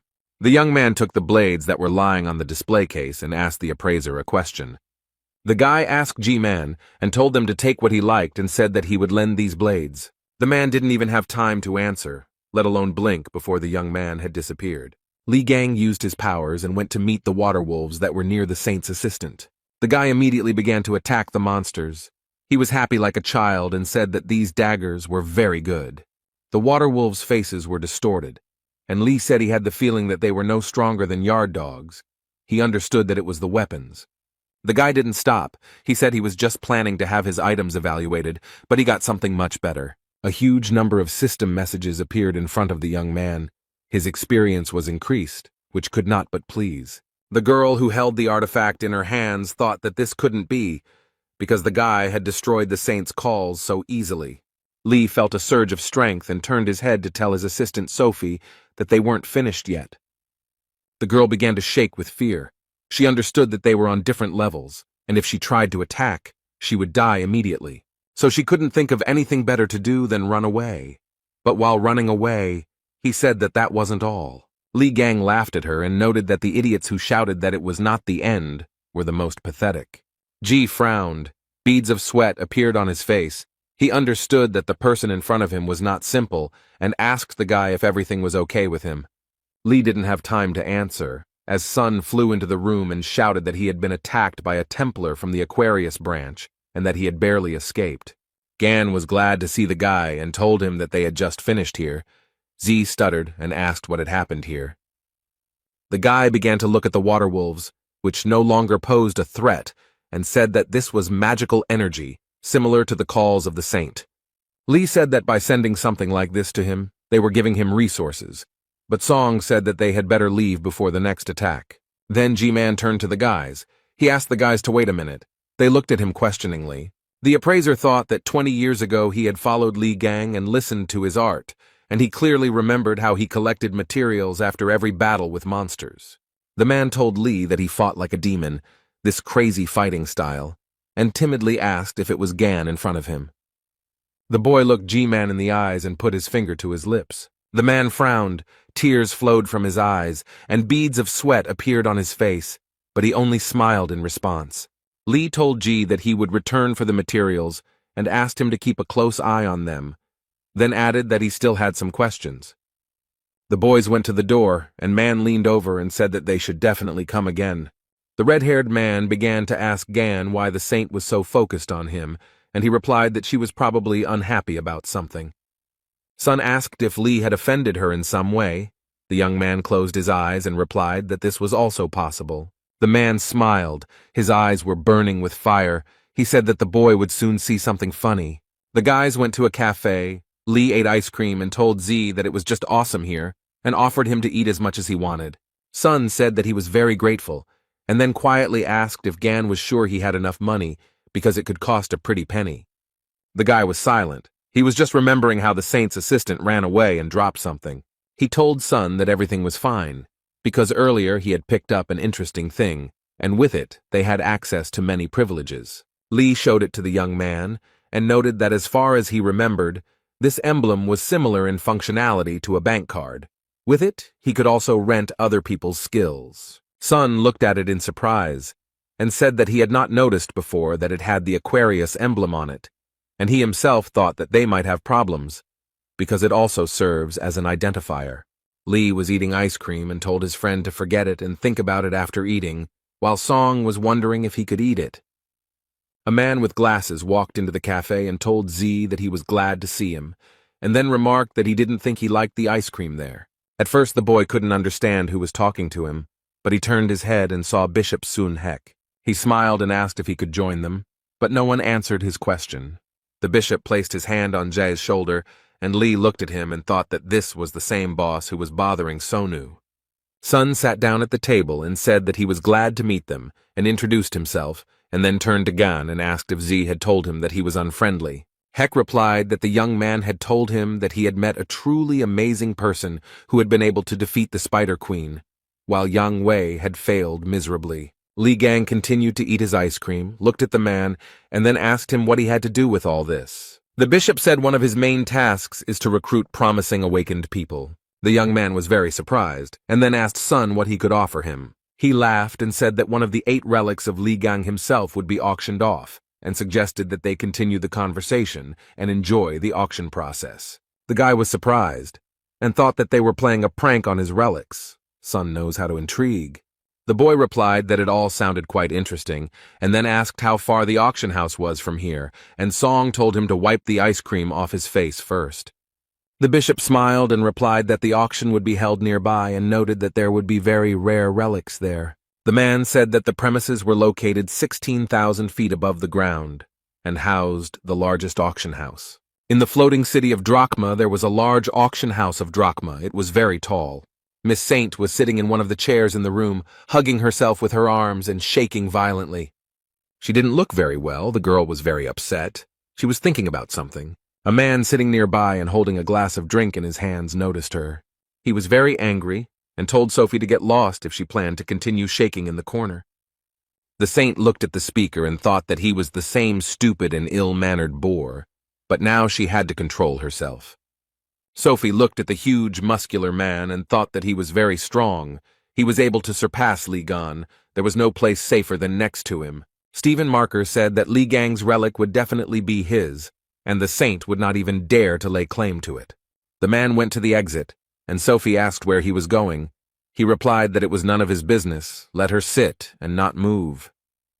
The saint sat, looked out the window, and told herself that she just needed to calm down, and whoever that person was, he would not be able to get in here. Sophie began to look ahead and was very surprised when she saw a familiar silhouette. There was a blond man named Hugo Otis.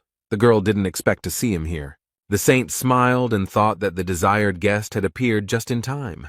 The man looked around and wondered where Li Gang was. He had disappeared somewhere again. Otis thought that knowing the guy's character, He was sure that he would come here, because the city of Drachma is a real treasure trove of precious relics. Miss Saint crept up behind Hugo and told the man that they hadn't seen him for a long time, and he became scared. And the girl, with a humble smile on her face, began to ask how Hugo Otis was doing. Otis turned his head, frowned, and clenched his teeth. He was not very happy to see Sophie marred. Miss Saint smiled at Hugo and said that she couldn't get through to him. Sophie laughed and said that time spares no one, and before he was a handsome man who represented all the saints, but now his face has changed a lot. The girl asked if this was due to the small number of followers. The man just waved his hand and said that he did not want to talk to her. Miss Saint started laughing loudly and said that Hugo had decided to ignore her again. And then she added angrily that Otis's son would suffer the same fate as his wife. Sophie laughed even louder and added that his wife was not yet dead, but her condition was indistinguishable from death. The girl did not calm down. She began to talk about how the shame had been brought upon his house by none other than the head of the family. The man could barely contain himself. He was burning with hatred for Miss Sophie, and she continued to laugh. If there had been a guy in front of Otis, he would have definitely hit him, but he ordered Miss Saint to get lost. He just raised his fist to her face, but Sophie didn't stop. She continued to be sarcastic, said that he was holding back, and she thought that he had forgotten about the agreement signed 20 years ago. Miss Saint had a water balloon in her hand and asked if she should teach the arrogant boy a lesson. The girl's expression changed very quickly. She couldn't understand what was happening to her. Li Gang quietly approached Sophie and Hugo and smashed the water balloon into pieces. The girl jumped in surprise. Miss Sviata turned around and saw the guy, whom I encountered in a pawn shop, and screamed in horror. The young man did not hesitate. He used his powers, and the beauty fell from her height to the floor. Hugo looked at his comrade in surprise. He opened his mouth and did not know what to say. The man only said the name of his comrade, who frowned and extended his hand. Then Gan asked Otis what he was doing there, and he replied that he was worried about him, since they couldn't take their eyes off him. Lee couldn't understand why he was worried and then asked if Hugo was really in love. He replied that he had enough of this nonsense. The men leaned over Miss Saint, and Gan wanted to say something else to his comrade. Sophie looked completely unpresentable. There was a huge bump on her forehead. Foam was coming out of her mouth, and Lee asked why he always bumped into this girl. Gan looked at her and said that she had a crush on him, and Hugo thought that the guy had some kind of problem with his head. An image of the number 12 appeared in front of Miss Saint, and she immediately thought of Li Gan. The girl looked at everything with fear. Beads of sweat appeared on her face. She realized that the 13th constellation was the strongest, but Sophie had always been afraid of it and disliked it. She was frightened by the disgusting face covered in scars, the cruel disposition, and the arrogant look that pierced to the bones. The events took place 20 years ago. Li Gang was in a hurry somewhere, and the girls tried to stop him. The maid told the guy that he was in the residence of the Aquarius sign and asked him to leave this place. But he came very close to the woman and calmly told her to send, and she was very scared. She began to wring her hands and scream, asking how to understand such an attitude towards her. But Lee didn't care. Sophie walked up to the guy, folded her arms across her chest, and asked with hatred how Gan dared to break into her house. And she added that he should leave, but the guy did not stand on ceremony and hit the girl on the shoulder with all his might. The young man pulled her towards him, looked straight into her eyes, and asked if she wanted to die. He began to take his hand away, and Sophie stuttered and asked what he was doing and how long it would continue, since she had sent him to the rear to treat the injured. Miss Saint began to ask why he was idle, and the young man replied that many of those people were left without arms and legs because they tried to save her life. Lee took the girl's hand and said that she had talked about helping people when she came here, and replied that it was time to go and keep his promise. Sophie replied that what difference did it make if a couple more people died?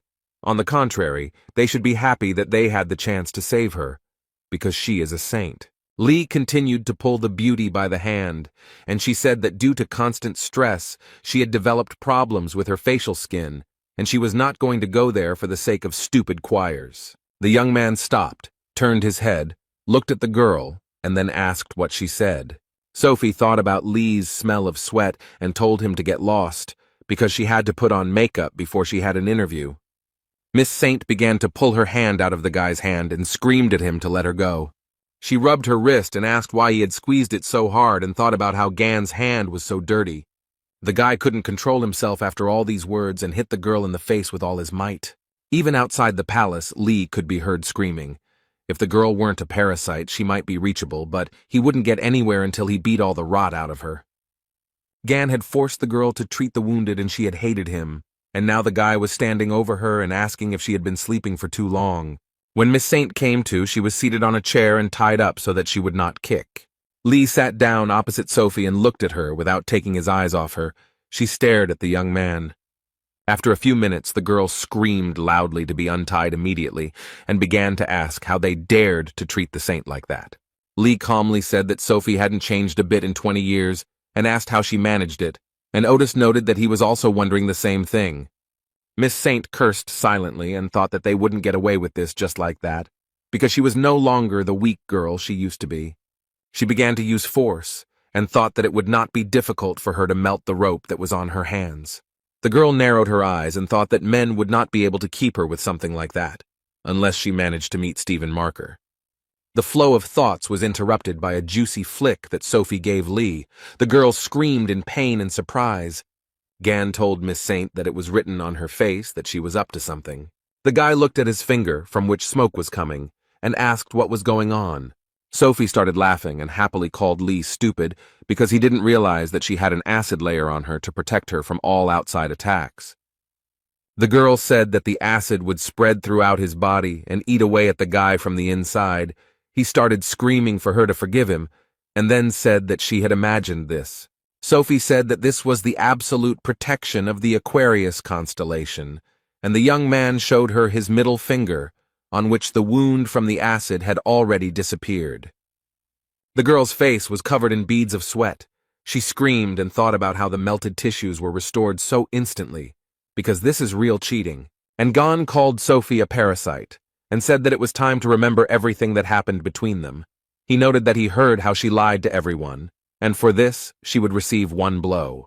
The guy noticed that it was she who sent her subordinate to the appraiser, for which 5 more blows are added, and asked what she said to Otis, and said that for this another 50 blows are added. Miss Saint asked Lee to stop, a request that surprised him greatly. But the young man did not listen to the girl, but began to flick her face. She screamed in pain, asking the guy to stop, but he was still as if he had become deaf, and Hugo sat to the side and sipped coffee. Otis thought that Gan was really good at beating the crap out of people regardless of their gender. The fair-haired man was very surprised. He had a wonderful feeling, as it turned out. With each blow from Lee, his level of divinity increased. Gan didn't even think about stopping, and a huge number of system messages appeared in front of him. The man was thinking about what kind of divinity he was building up, and in this Sophie hung her head very low. The girl had a huge bump on her forehead. Foam came out of her mouth, and the guy noticed that she had passed out. Lee read the message that her divinity was unlocked, and the boy said to be reminded of what it was. And before the guy there appeared explanations about what divinity is, how it can be obtained and lost. He scratched his head and thought that now by kicking asses he was taking away their divinity, but he couldn't knock it out of Yang Wei because it wasn't unlocked at that time. The guy looked at his hand and thought that he had to become stronger anyway. Otis asked Gan if he thought he should ask Sophie about the dagger. He replied that she wouldn't have had the balls to attack him, and then added that he had found someone who could look at that dagger. Hugo thought that Lee was just teasing Sophie for fun when the guy's phone rang. Gan showed him the time, and Otis asked the young man where he got the smartphone. He replied that he borrowed it from a red-haired guy. Lee told the man that it was time for him to go to the auction room and asked him to clean it up thoroughly and suggested throwing the saint into the nearest trash can. The guy started to enter the room and told Otis that he would call him as soon as the auction ended. The man wanted to tell him something, but he retreated very quickly. Hugo thought about what to do with him. Someone entered the room and the young man asked him what he was doing there. Otis wondered why, of all the people, the one who was definitely not expected was here. It was Stephen Marker. He put his hands behind his back and began to look around the room and naturally saw Miss Saint. Hugo looked at him, his forehead furrowed and his lips pressed tightly together, but he said nothing. Marker was very angry. He frowned, his eyes were burning with fire, and he told Otis that he had to explain himself.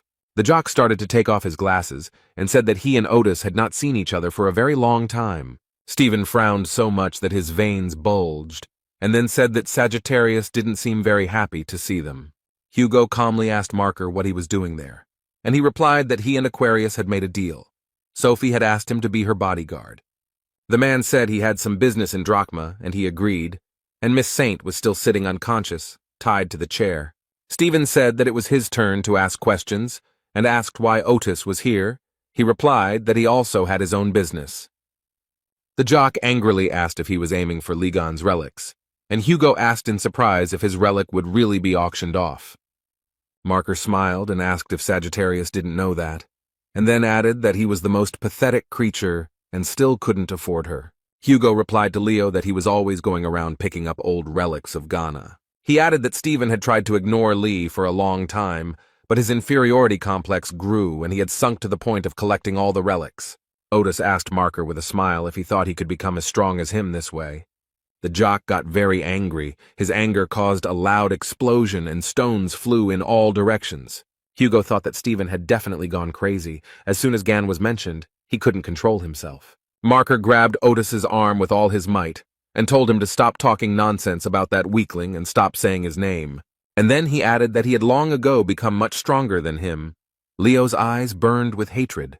A young man ran into the room and told Stephen that they had problems. He said that the Gemini branch was buying up all of Ligon's relics, and Marker was very surprised. Leo told Sagittarius that he didn't have time to mess with him, and he just laughed. Stephen went to the door and told Hugo to do whatever he wanted with her, and he was very surprised. The man thought that the jock had come here to save her. The Marker replied that the auction was more important to him, and he had to get there as early as possible, and decided to give advice to Sagittarius so that he would choose his words wisely if he wanted to live long. Otis frowned, then laughed and said that he was very grateful for the unsolicited advice. Hugo was again left in the room with Miss Saint, who still had not come to her senses, was unconscious. The blonde man thought that Stephen Marker was a shitty person.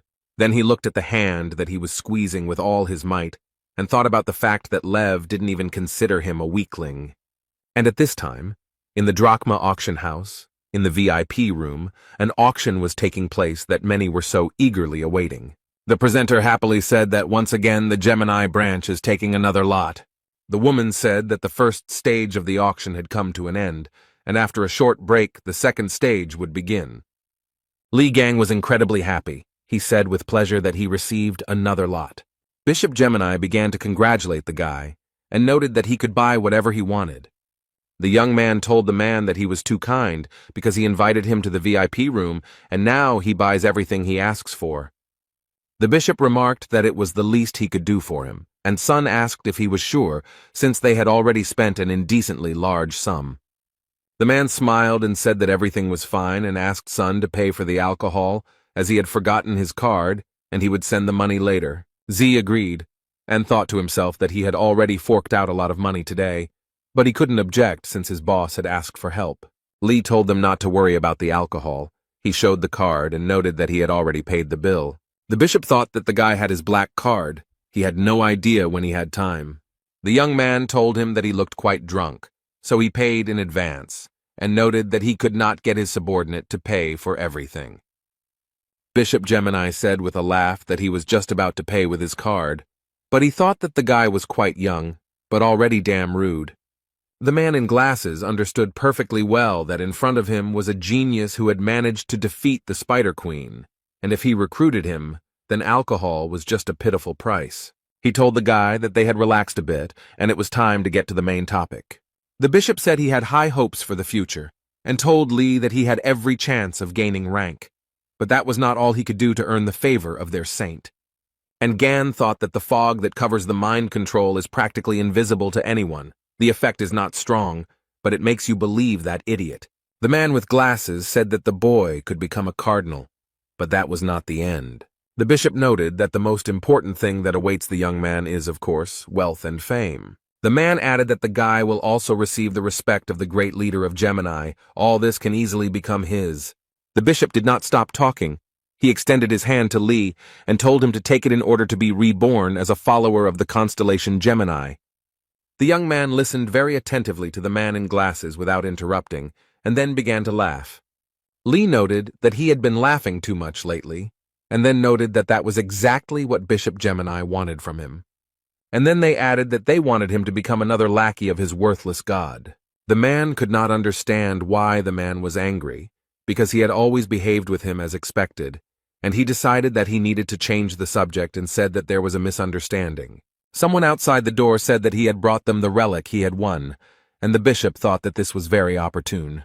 The man allowed entry, and the girl opened the door and apologized for disturbing him. She congratulated him on the purchase of the item and said that it belonged to Li Gang, also noted that all the certificates were ready. The guy thought that all this was so unusual. Bishop Gemini frowned and asked the boy if he had won one of Li Gan's relics. The young man replied that the man himself told him to choose whatever he wanted, and then added that it was not exactly what he was looking for, but it would certainly be useful to him. The guy with glasses thought that Stephen was obsessed with them, that they couldn't even afford to touch these relics, and said that she already had an owner. At this time, someone started to knock down the doors to the VIP room. He did it with his feet. The person apparently did not have the patience to just knock. Everyone in the room turned their heads to look at the person who had knocked down the door. Stephen Market burst into the room. He frowned, clenched his teeth, wanted to ask something, but fell silent for a second. Leo's pupils became like dots, and he began to ask who dared to touch his relics. Lee looked at the jock, then wondered if Stephen had accidentally laid claim to that relic. The bishop jumped up to Marker and began to ask him for forgiveness, noting that their newcomer had made a mistake due to his ignorance and that they would return the relic to its place. Lev calmed down and said that this time he would close his eyes. He told them to take the relic and put it back where it came from. The bishop thanked Stephen and said he could pay later, and he looked at the man intently. And then he said that he didn't have to spend his own money on the relic. Heck was very surprised by such impudence. He asked what Marker meant, and he put his hand on his head, saying that he wouldn't pay a penny for it, that it was a punishment for son who touches other people's things. The bishop was shaking with fear, and thought that because of a small mistake, they would be left without tens of millions of dollars. Li Gang turned his head towards the men and asked what the hell they were talking about. He smiled and noted that he had won the auction and all the relics were now his, and if Marker wanted to take them, he had to pay $200 million. Stephen pressed his lips tightly together, frowned, and began to stare at the guy. He started laughing heartily and said that he thought that the Gemini branch was full of cowards, and noted that the guy had balls of steel. Hen thought that the guy couldn't wait to die. Leo pushed the bishop away, went to the young man and said that he liked him like that. Must be a real man. He stopped near the sofa where Lee was sitting and noted that their meeting was not accidental and suggested that they get acquainted. Stephen noticed that when he met interesting people, he always greeted them warmly, and for the young man this would be quite shocking. Gan looked up at his opponent and asked him what he was talking about, while he thought that this guy had managed to slightly increase his strength. He understood that this was to be expected from the constellation Leo. It specializes in battles, which cannot be said about the constellations Aquarius and Aries. Lee looked at Stephen and thought that he would not calm down until he tore someone apart. The young man looked calmly at Marker and thought that he was an evil bastard. The lion approached the young man and used his power against him. It was so unexpected. Songjay started running to help his friend. The guy was very scared. Hen cursed, but he thought that the guy had provoked Stephen Marker, and he frowned, smiled slyly, and said that it was funny, and also added that he hoped that the guy would enjoy the rest of his life in a wheelchair. The jock put his hand on the guy's shoulder and began to press with all his might, and the guy asked what he was doing. The young man smiled and asked Stephen if he was trying to brush dust off his shoulder. The Marker stood and looked at his opponent in surprise. He thought that the blow had hit the target. What had happened then? He asked the guy if he managed to dodge his skill using teleportation, and Gan replied that he didn't understand and added that Stephen was still as slow-witted as he had been. Lee smiled and said that the skill was called Crushing Cliff, and asked if he thought the skill he had developed would work on him. Gan's face changed, and he said that Lev had begged him to teach him and swore that he would use the skill only for good, but now he used it to boast of his strength. The Marker opened his mouth in surprise and asked how he knew everything and who this person was. The guy didn't have time to answer the question, because the auction host appeared in the room and apologized for the delay and noted that bids would be accepted soon. Stephen asked in surprise if it was already time for the second stage, and Lee was thinking that another batch of his relics would be presented again. The jock stood up, pointed his finger at the guy and said that he had a lot of questions for him, but right now he had more important things to do. Marker, leaving, told Lee not to lose the pendant and that he would return for it immediately after the auction. Sun approached Gan and asked if he was okay. He was very scared. Bishop Gemini looked at the guy and thought about how he managed to survive such an attack. Even he can't dodge the saint's skill. He looked at the young man and Zay, who was sobbing loudly, and thought about who was in front of them. The auction host said it was time to begin, and announced that the highlight everyone had been waiting for with such impatience would be presented. She asked if those gathered knew about the Berlin Wolf incident that occurred 24 years ago.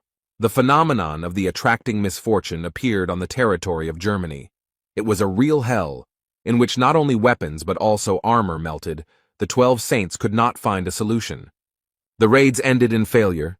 The hero Li Gang appeared, who defeated the invincible monster, and those present have a chance to become the owner of his relic. Stephen gritted his teeth, frowned, and thought about how the relic would finally become his.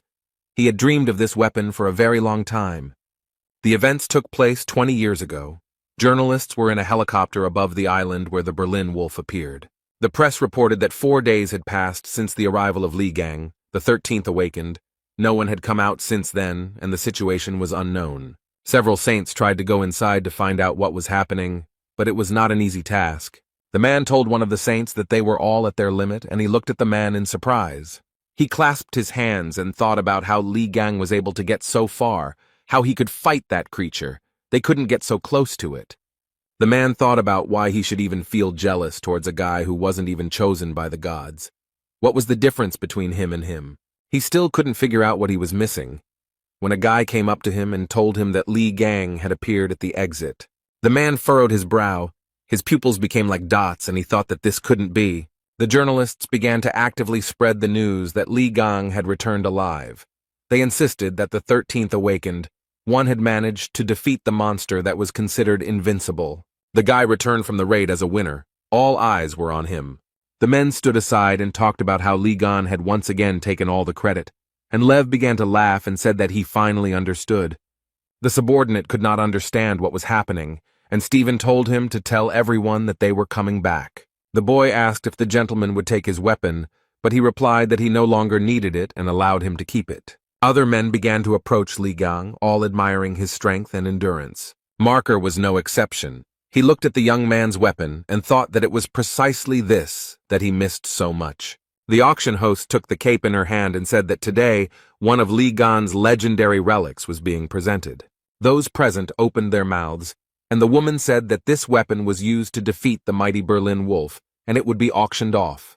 People looked closely at the weapons, but Lee stood to the side and was absolutely calm. And Stephen didn't care that his mouth wasn't watering.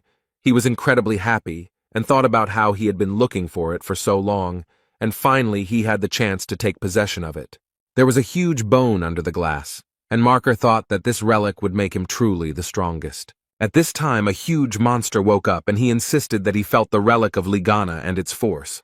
The auction host said with a smile on her face that those present could see one of the greatest artifacts and said that it was the bone of a demonic beast. Those present shouted that they could not believe what they were seeing with their own eyes. Someone said that they had read about her in the chronicles. The woman said that this was a powerful relic with historical and practical value and asked who would become its owner. Sun screamed that he couldn't believe that they were going to play a prank on her. Bishop noted that she would go to the constellation Leo, and Gon couldn't even imagine what kind of relic it was. He had actually used it once, but decided to ask Z about it. Lee started to ask something, but the red-haired guy grabbed his head with his hands and screamed at the top of his lungs that it was not the time to discuss anything. Hen was saying that he had to contact headquarters. They couldn't just give up this relic. Song was crying and Gan was mentally calling them names. The auctioneer, with a smile on her face, said it was time to get started and noted that the starting bid was $1 million. Those present quickly raised the stakes, as everyone wanted to own the relic. Li Gang stood to the side and only managed to read the system messages. There were a huge number of them. Sun grimaced and began to shout, why were people suddenly so alarmed and said that this was a legendary weapon created by the great Li Gang? Z quickly calmed down and calmly said that such a reaction from people was entirely expected. No matter what Li Gang created, the relics were always of the highest quality, and anyone who understands them dreams of getting their hands on them. As for Stephen Marker, he is an ardent admirer of these relics. He is ready to go to the ends of the earth to get them. His incredible power and influence allow him to go very far. Sun said that he was sickened by the fact that Gon's greatest creation would be in Stephen's collection, and the profits would go to Lee Gon's account, and he belonged to the government, and they had to come to terms with that.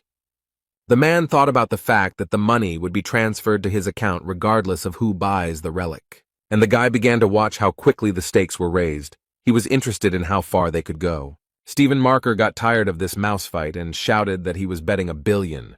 The room became so quiet that everyone present opened their mouths in surprise. The jock started to descend the stairs and asked sarcastically if everyone had heard his bet. And then he happily added that he was buying the relic for $1 billion, or could raise the bid to $10 billion.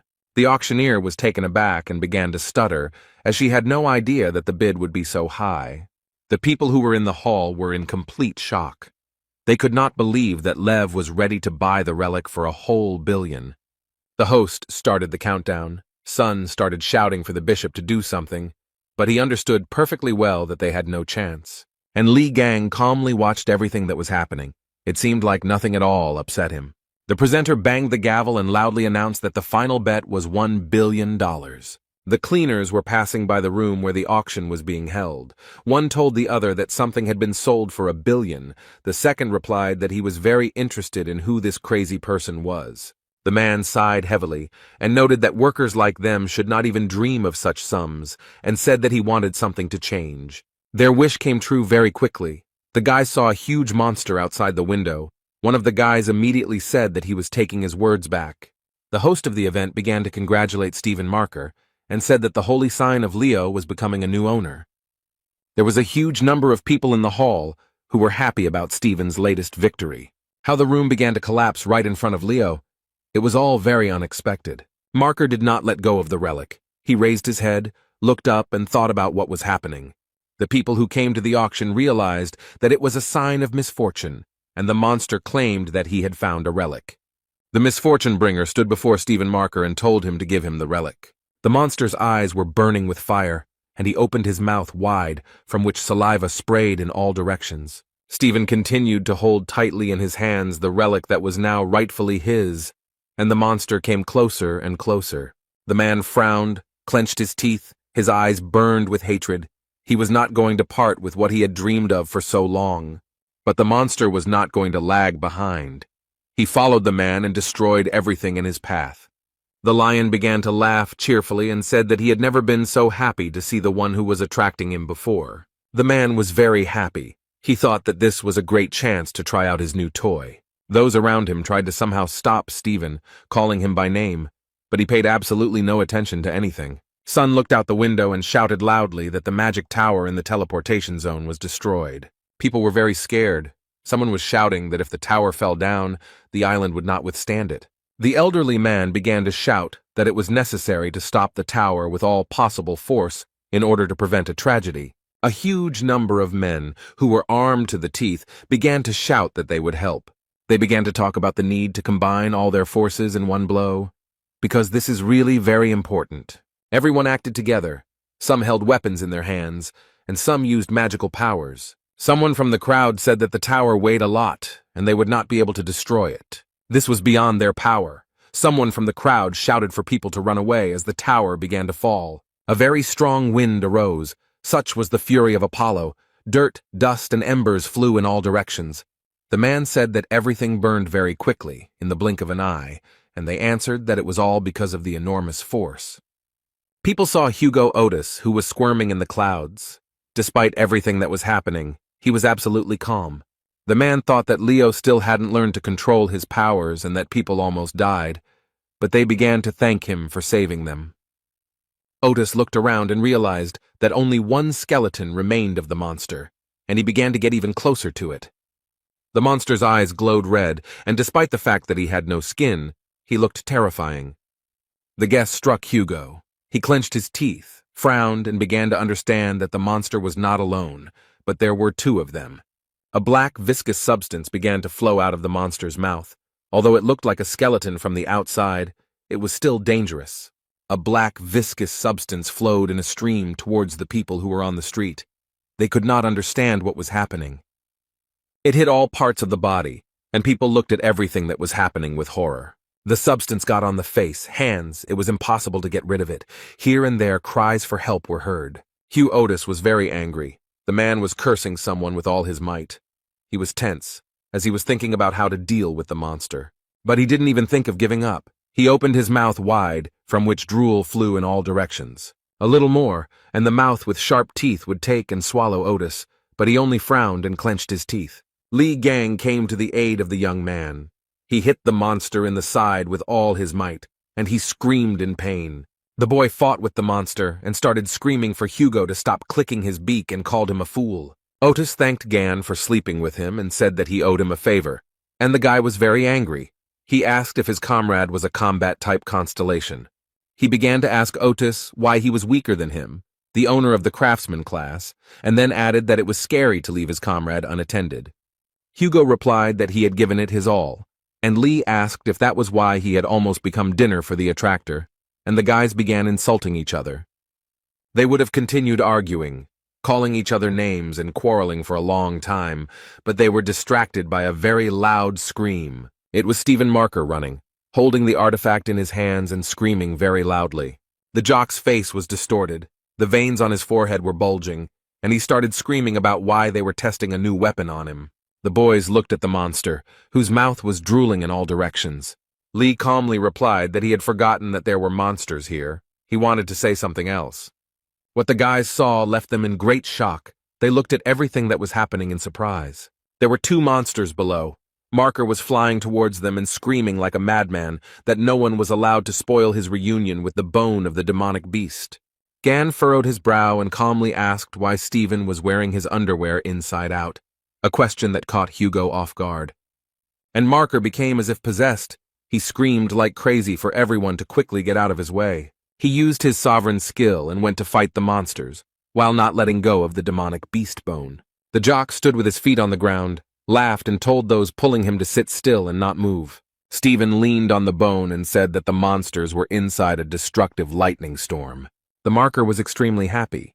He noted that all preparations had already been completed. He was sure that the artifact would help him. The man looked at the one who was pulling him and said that he had previously been in a disadvantageous position. Because of this, he had to counterattack with magical energy. The jock shifted the bone onto his shoulder and said in a satisfied voice that now he wanted to test the true power of this baby. The people who were standing nearby and watching everything that was happening happily said that Stephen Marker was the strongest saint. He even surpassed Ligon's hero. The jock headed towards the puller, and the people shouted at him to destroy it, and then added that they were saved. Stephen swung the artifact at the monster and said that it was time for him to answer for all the mess he had caused. And the man struck the demonic beast with all his might on the head with a bone. And nothing happened. The monster stood calmly, only clenched his teeth. Stephen was perplexed. It became very quiet. After a few seconds, Marker screamed very loudly, his forehead furrowed very hard. And the one who was pulling him understood perfectly well that he was not in any danger, and began to attack the young man who dodged in different directions.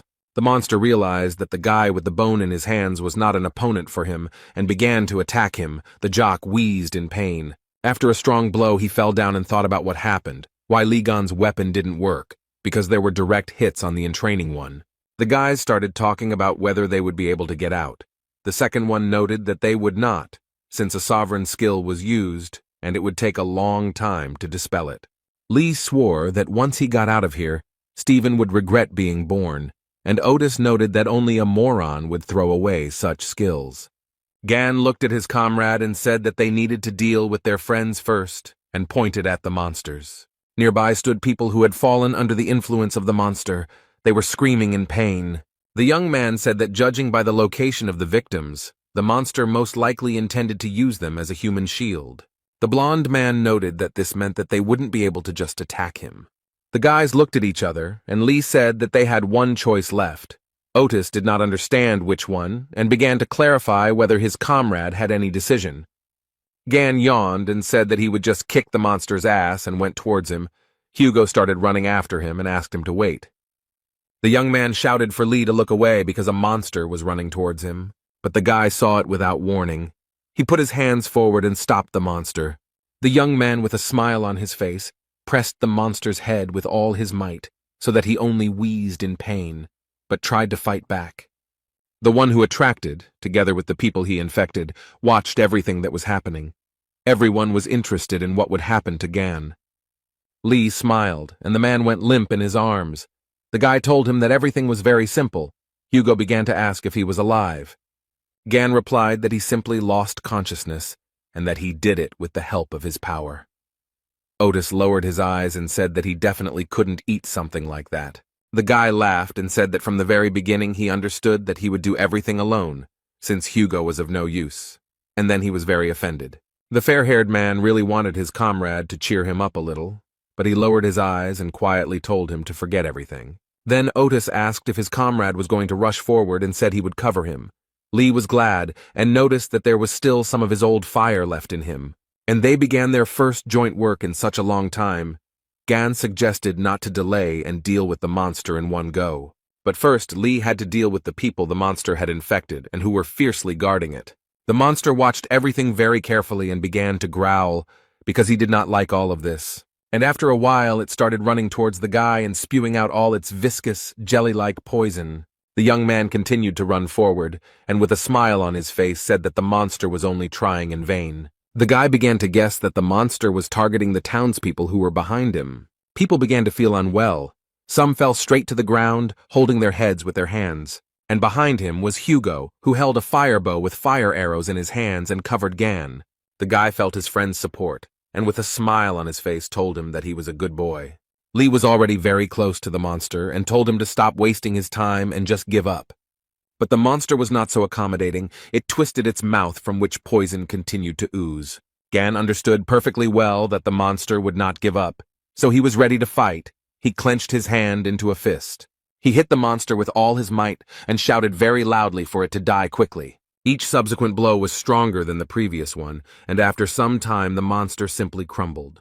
Hugo ran up to Lee and said with a smile on his face that, as expected, he dealt with him very quickly. The guy noted that the people who fell under the influence of the monster should come to their senses very soon, and the fair-haired man exhaled. The young man put his hand on his side, and it suddenly glowed with a greenish fire.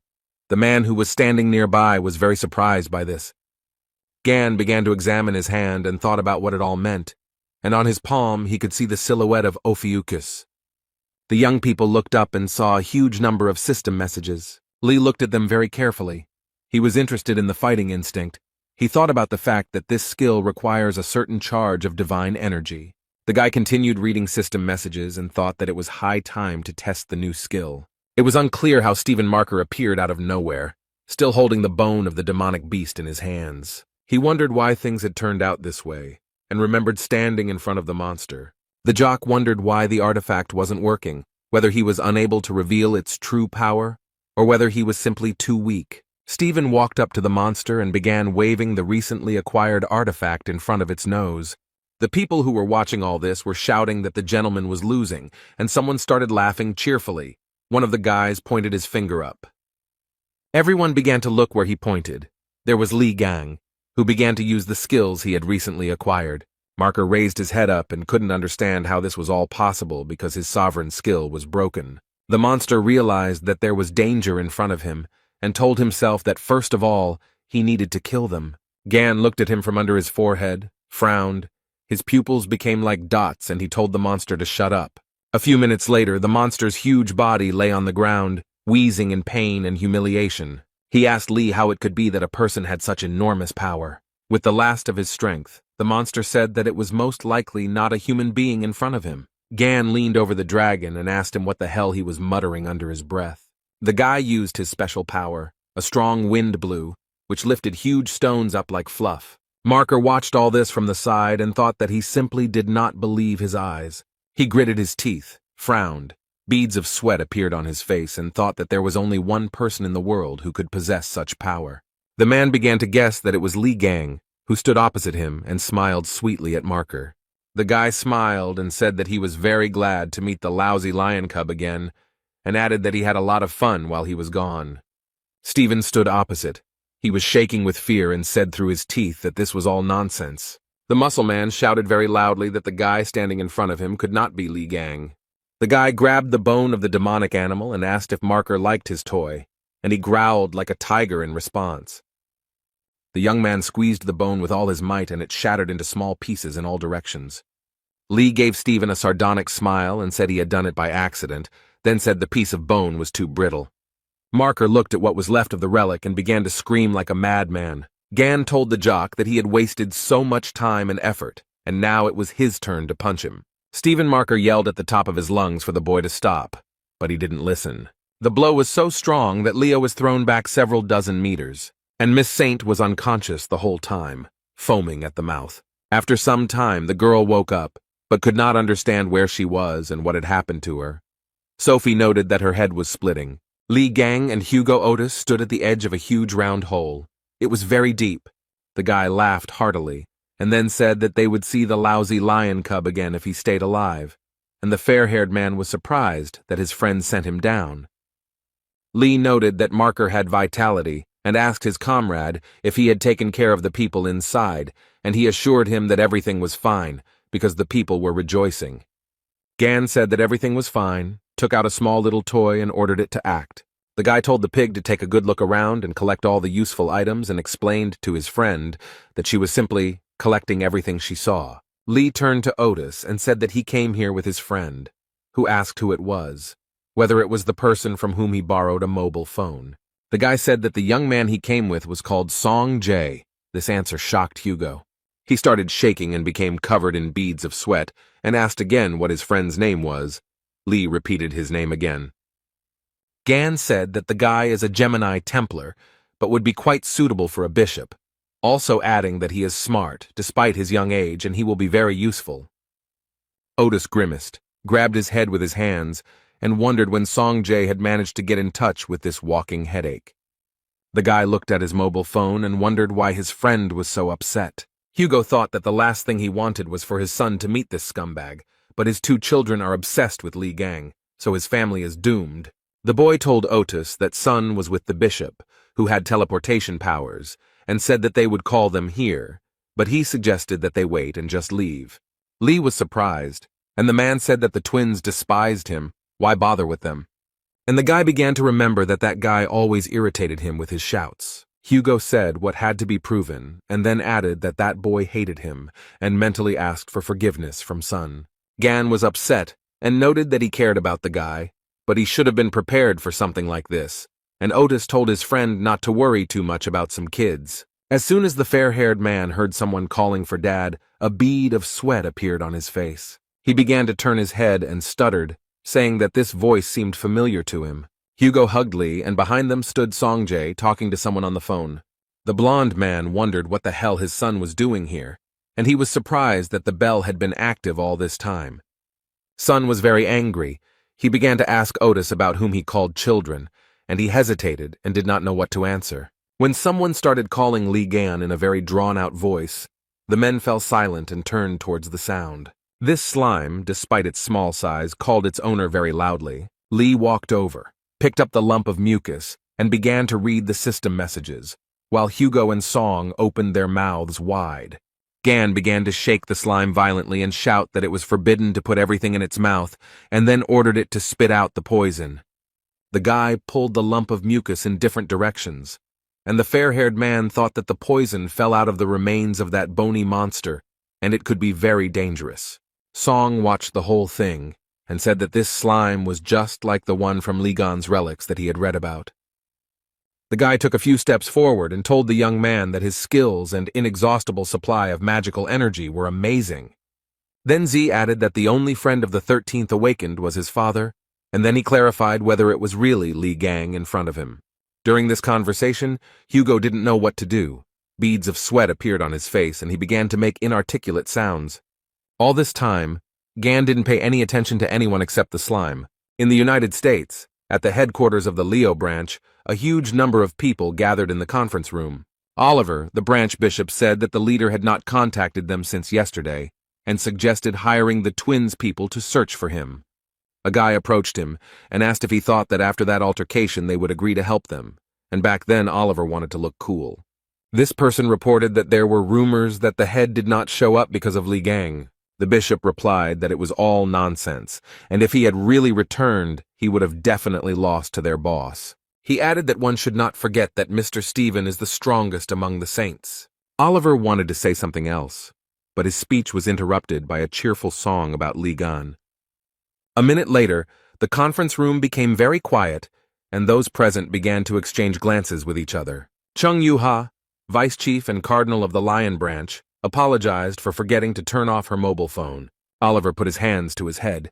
He couldn't even imagine that the vice chairman was capable of such a thing, and told her to take the conference more seriously. Yuka folded her arms across her chest and asked why they were all looking for that jerk, and everyone present's jaw dropped at these words. Then Chan said that she was guilty and said that there was no need to look for the head. He was tenacious and added that he was completely fine. Those present thought that she was right. Yuha was reading something on her phone, and Oliver told her that she should lead the search, but the girl didn't hear him. Chan stood up from her seat and said that she would leave early today and that they could handle everything themselves. The conference room became very quiet. Everyone was perplexed by the situation that had happened. Suddenly Oliver, the bishop of the Lion Branch, grabbed his head and began to wheeze. He was shaking very badly. A huge number of people gathered under Sophie Mard's residence. Everyone was wondering if the incident in Drachma was connected with Li Gan, who kidnapped her, and what this truth from 20 years ago was. Representatives of Mrs. Saint told reporters that there would be no comments today and that Sophie needed rest, and promised that she would answer all questions later.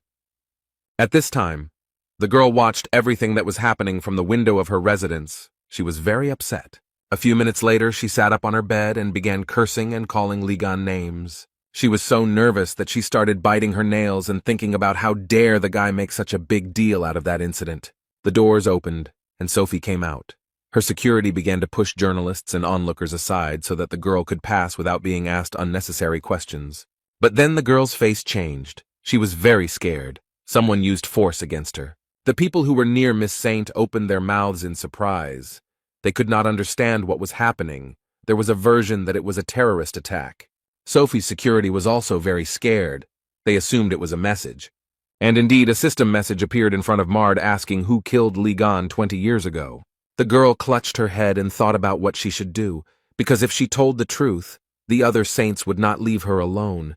But if she remained silent, Li Gan would create even more problems. Sophie couldn't believe that the guy could pull such a stunt while she was out cold. She couldn't even take off the necklace. Saint screamed and accused Li in time.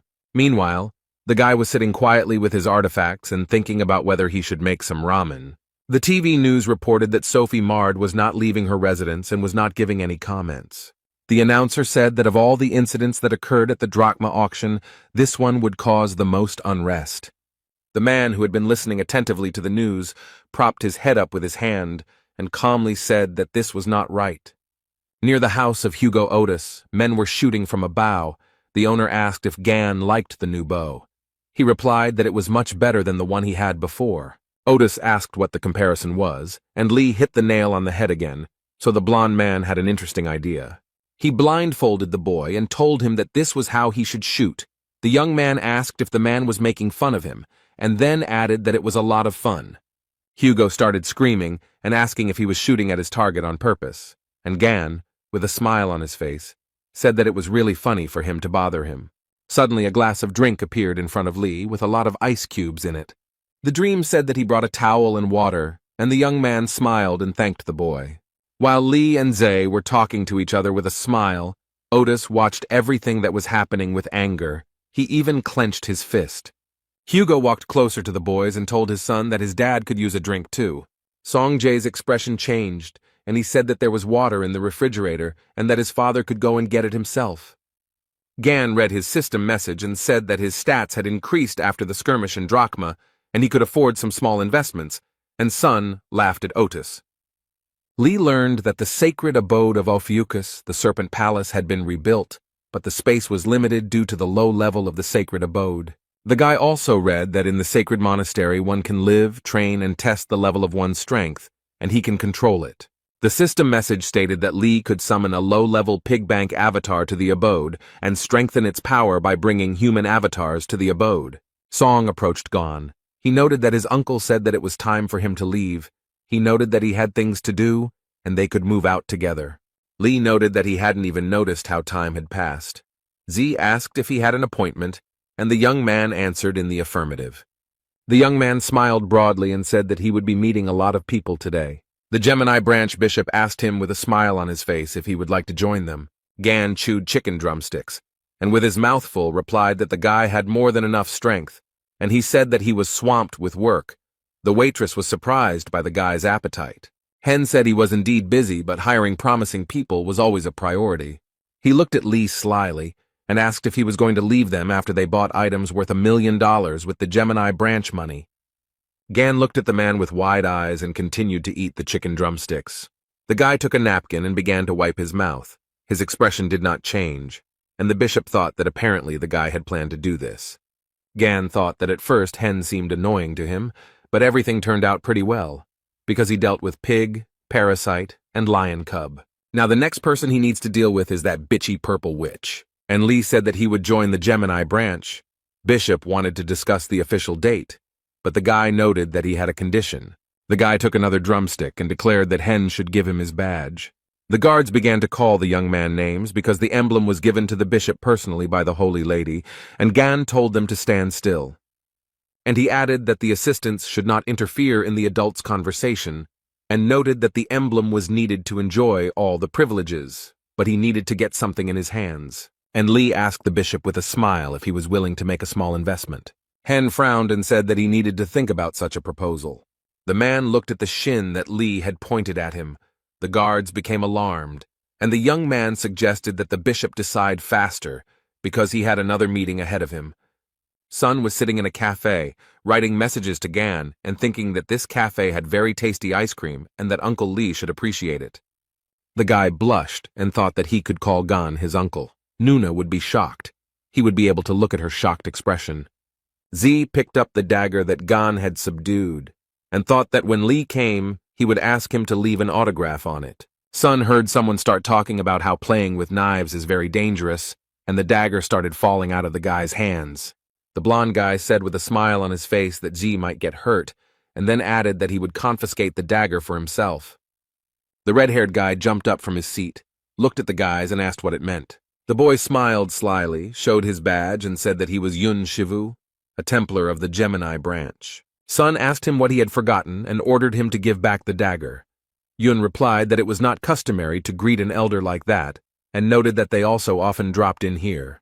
Z was very angry. He thought about how Shivu was always bothering him because he was a little older, but he wanted to beat the crap out of him.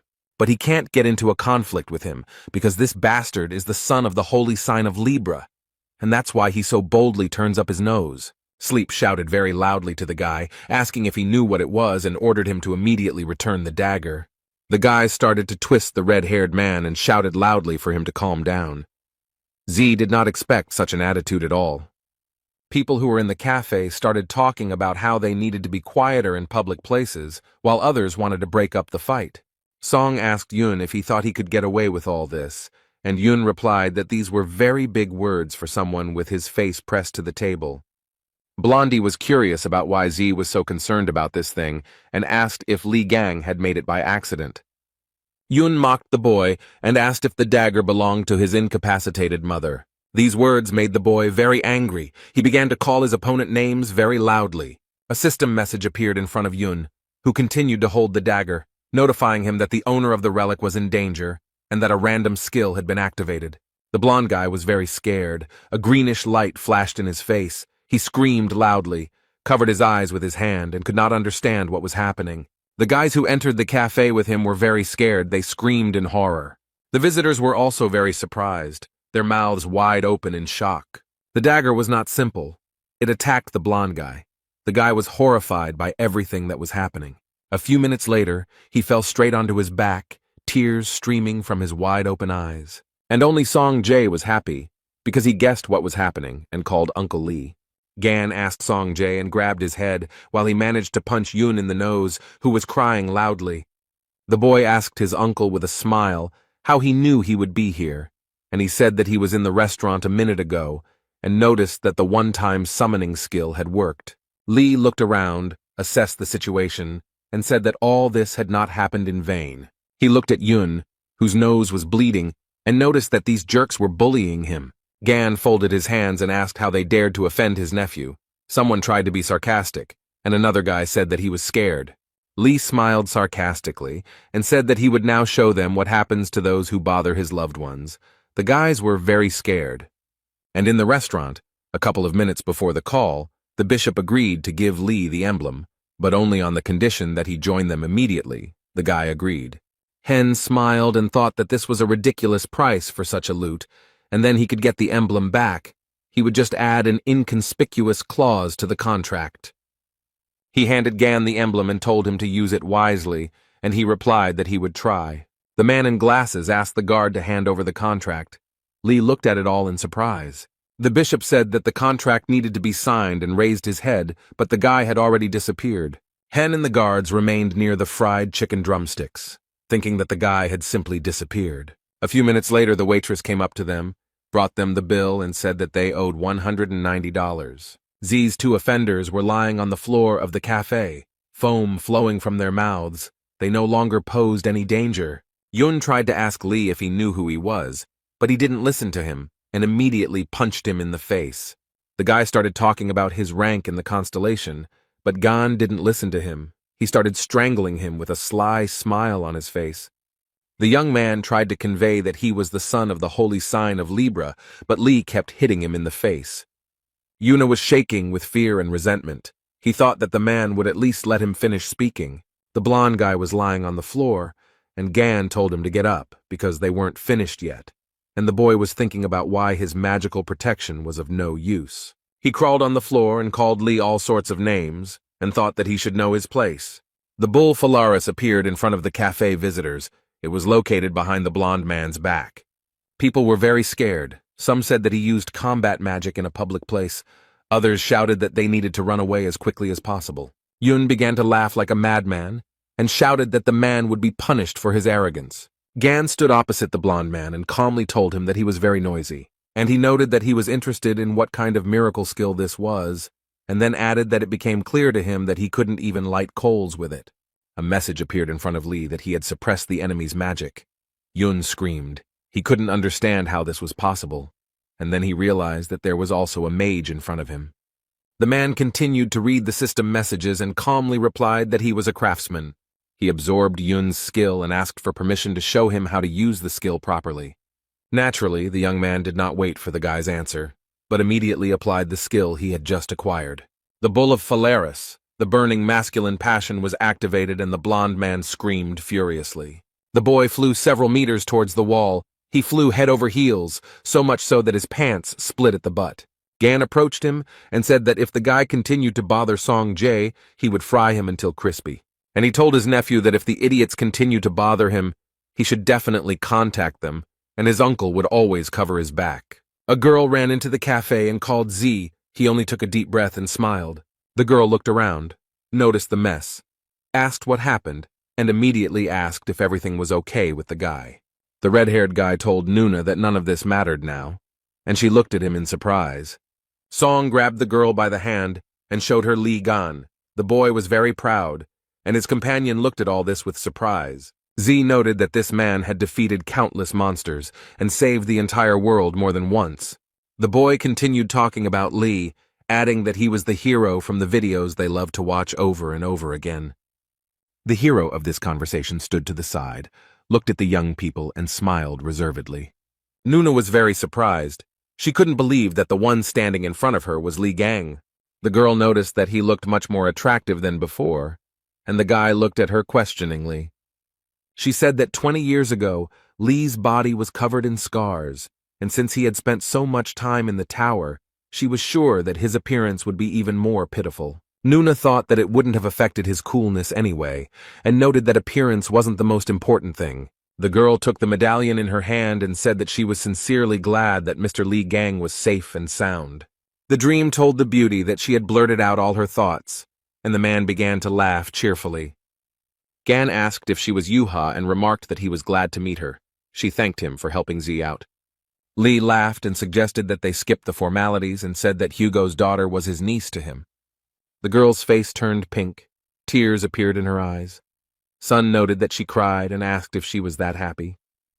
She timidly turned to Gon, remarking that she was sorry to burden him right away, but could he do her a favor, he replied that Yuka need not be embarrassed. The girl was a little shy and couldn't formulate her question correctly, but at that time something extraordinary was happening in the cafe. A huge monster appeared and began to destroy everything in its path. The young people looked at it in surprise. Gan realized that it was Gra'ar in front of him and thought that this must mean something. The monster screamed very loudly. Lee looked at it calmly, and the girl had a weapon in her hands. Yuka started to walk forward and Gon called her. She answered that her uncle should wait 1 minute. Jung said she would make a proper proposal after she dealt with the temptations. Lee asked if Z had heard the same thing as him, and the guy said that something had gone wrong with his sister from Gon. The young man broke out in beads of sweat and thought about what proposal the girl had in mind. The loudspeaker announced that disaster-causing objects had been detected, but unfortunately it was not a drill.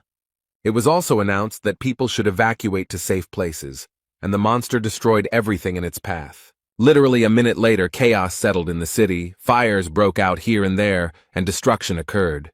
There was not just one monster, others joined it. They inspired fear and horror. Zhang Yuha was holding a huge spear in her hands, and most likely she was trying to defeat the monsters with it.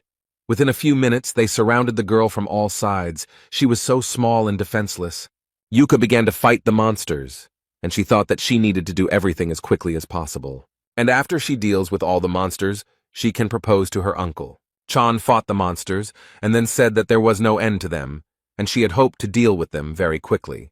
The girl thought that she could destroy all the monsters at once, and began to use her special skills. She threw the spear and screamed very loudly that they should not dare to interfere with her love. Zhang Yuha used an ability called Lotus Flash and watched the events unfold. Li Gang stood to the side and watched what the girl was doing. He did not come closer. He was interested in the result. The guy smiled and thought that he followed her because he was worried about her safety. But there was no need, and he noticed that her instincts were sharper than Hugo's. The girl felt that someone was looking at her and turned her head. She waved her hand to her uncle. A very strong wind arose and the young people flew up like fluff. Zai was very scared. Yuhei was scared. She opened her eyes wide. Beads of sweat appeared on her face and she began to call for her uncle. The cap fell from the girl's head and began to burn. In a few minutes, only ashes would remain. The monster was surprised that Gon had reacted to the attack and noted that there were interesting creatures in the world and promised to make a tame animal out of the boy.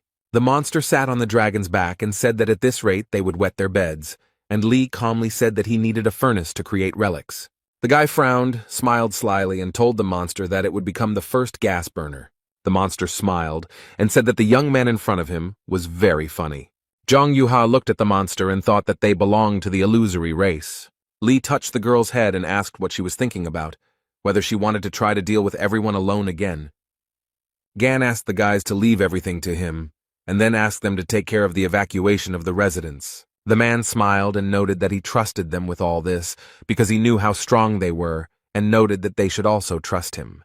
The boys smiled cheerfully at their uncle, even though he didn't see their smile, and agreed with his words. Li replied that it was all wonderful, and then, a little more quietly, said that the fun would begin very soon. The monster smiled vilely, telling the guy to resist even harder. A few seconds later, the young man was tied with a thin but strong rope. He did not understand how it happened. The monster was having a lot of fun, and told the guy that taming him would be incredibly fun. The monster pulled the rope with all his might and it rose up to the very sky. He was incredibly happy. The monster raised the rope, then lowered it, and the young man hit the ground, from which huge pieces flew off to the sides. After some time, the guy found himself on the ground. His clothes were very badly damaged. He stood up, tore the rope apart with his hands, and calmly said that there was a lot of talk and no sense, and then asked the monster if that was all it was capable of. The monster frowned very deeply and began to laugh very loudly. He had come up with a new plan for revenge. The monster told the guy not to make him laugh and began to attack the guy using fire. At this time, Songjae was telling people that they should evacuate as quickly as possible. There were special centers for this in the city. The guy was very pleased with himself because he successfully completed one job and helped people at the same time. Za told his sister that he helped those civilians who had not yet managed to evacuate. And at this time, the girl looked into the distance with interest. She was very interested in what was happening to Lee. She thought that her uncle was strong, but his opponent was a representative of the illusory race, one of the most dangerous ones that brought misfortune and belonged to the red class. The girl understood that Gan could have problems. She thought about what to do if old wounds from the time of the tower made themselves known. Yuha thought that she needed to help her uncle and went to him. Her brother reminded her that Lee told her not to interfere, and her sister replied that she would be right back. The monster thought that it had gone too far and burned the young man to the ground. The monster was happy and already thought that such a solution was also possible, but what he saw exactly shocked him. Lee said that a real flame should be exactly like this, and noted that the fire of that brat from Gemini could barely warm his palms. The guy smiled widely. His eyes were shining, and he told the monster that from now on it would be his burner. A message appeared in front of him that fire could be used in the workshop. The monster lowered his head. He thought that this couldn't be. How could that man survive the hellfire? Li Gang raised his hand with a heavy weapon. He was tired of the messages that fire could be used in the workshop of creation and decided not to delay. The young man was very pleased with himself and showed with his hand that he wanted to enchant. The monster couldn't understand what was happening, and then began to scream furiously that he wouldn't let the guy do this. Lee saw the monster raging and ordered the skill to be activated, and a loud roar of lightning was heard. It was Chan Yuha who arrived, who was very worried about her uncle and wanted to help him. The girl stuck her spear into the monster's shoulder, and it clenched its teeth and began to ask how she dared. The monster was very strong, and he tore the attacker away from himself and threw her aside like a feather. The girl flew back so many meters. Fear and horror were visible in her eyes. She didn't think that the monster was so strong. The monster told his dragon that dinner was served, and he went to the girl. The monster ordered the dragon to devour Yuha, who began to open his huge mouth wide. Achan looked at all this with fear, her face covered in beads of sweat. She understood that she had no other way.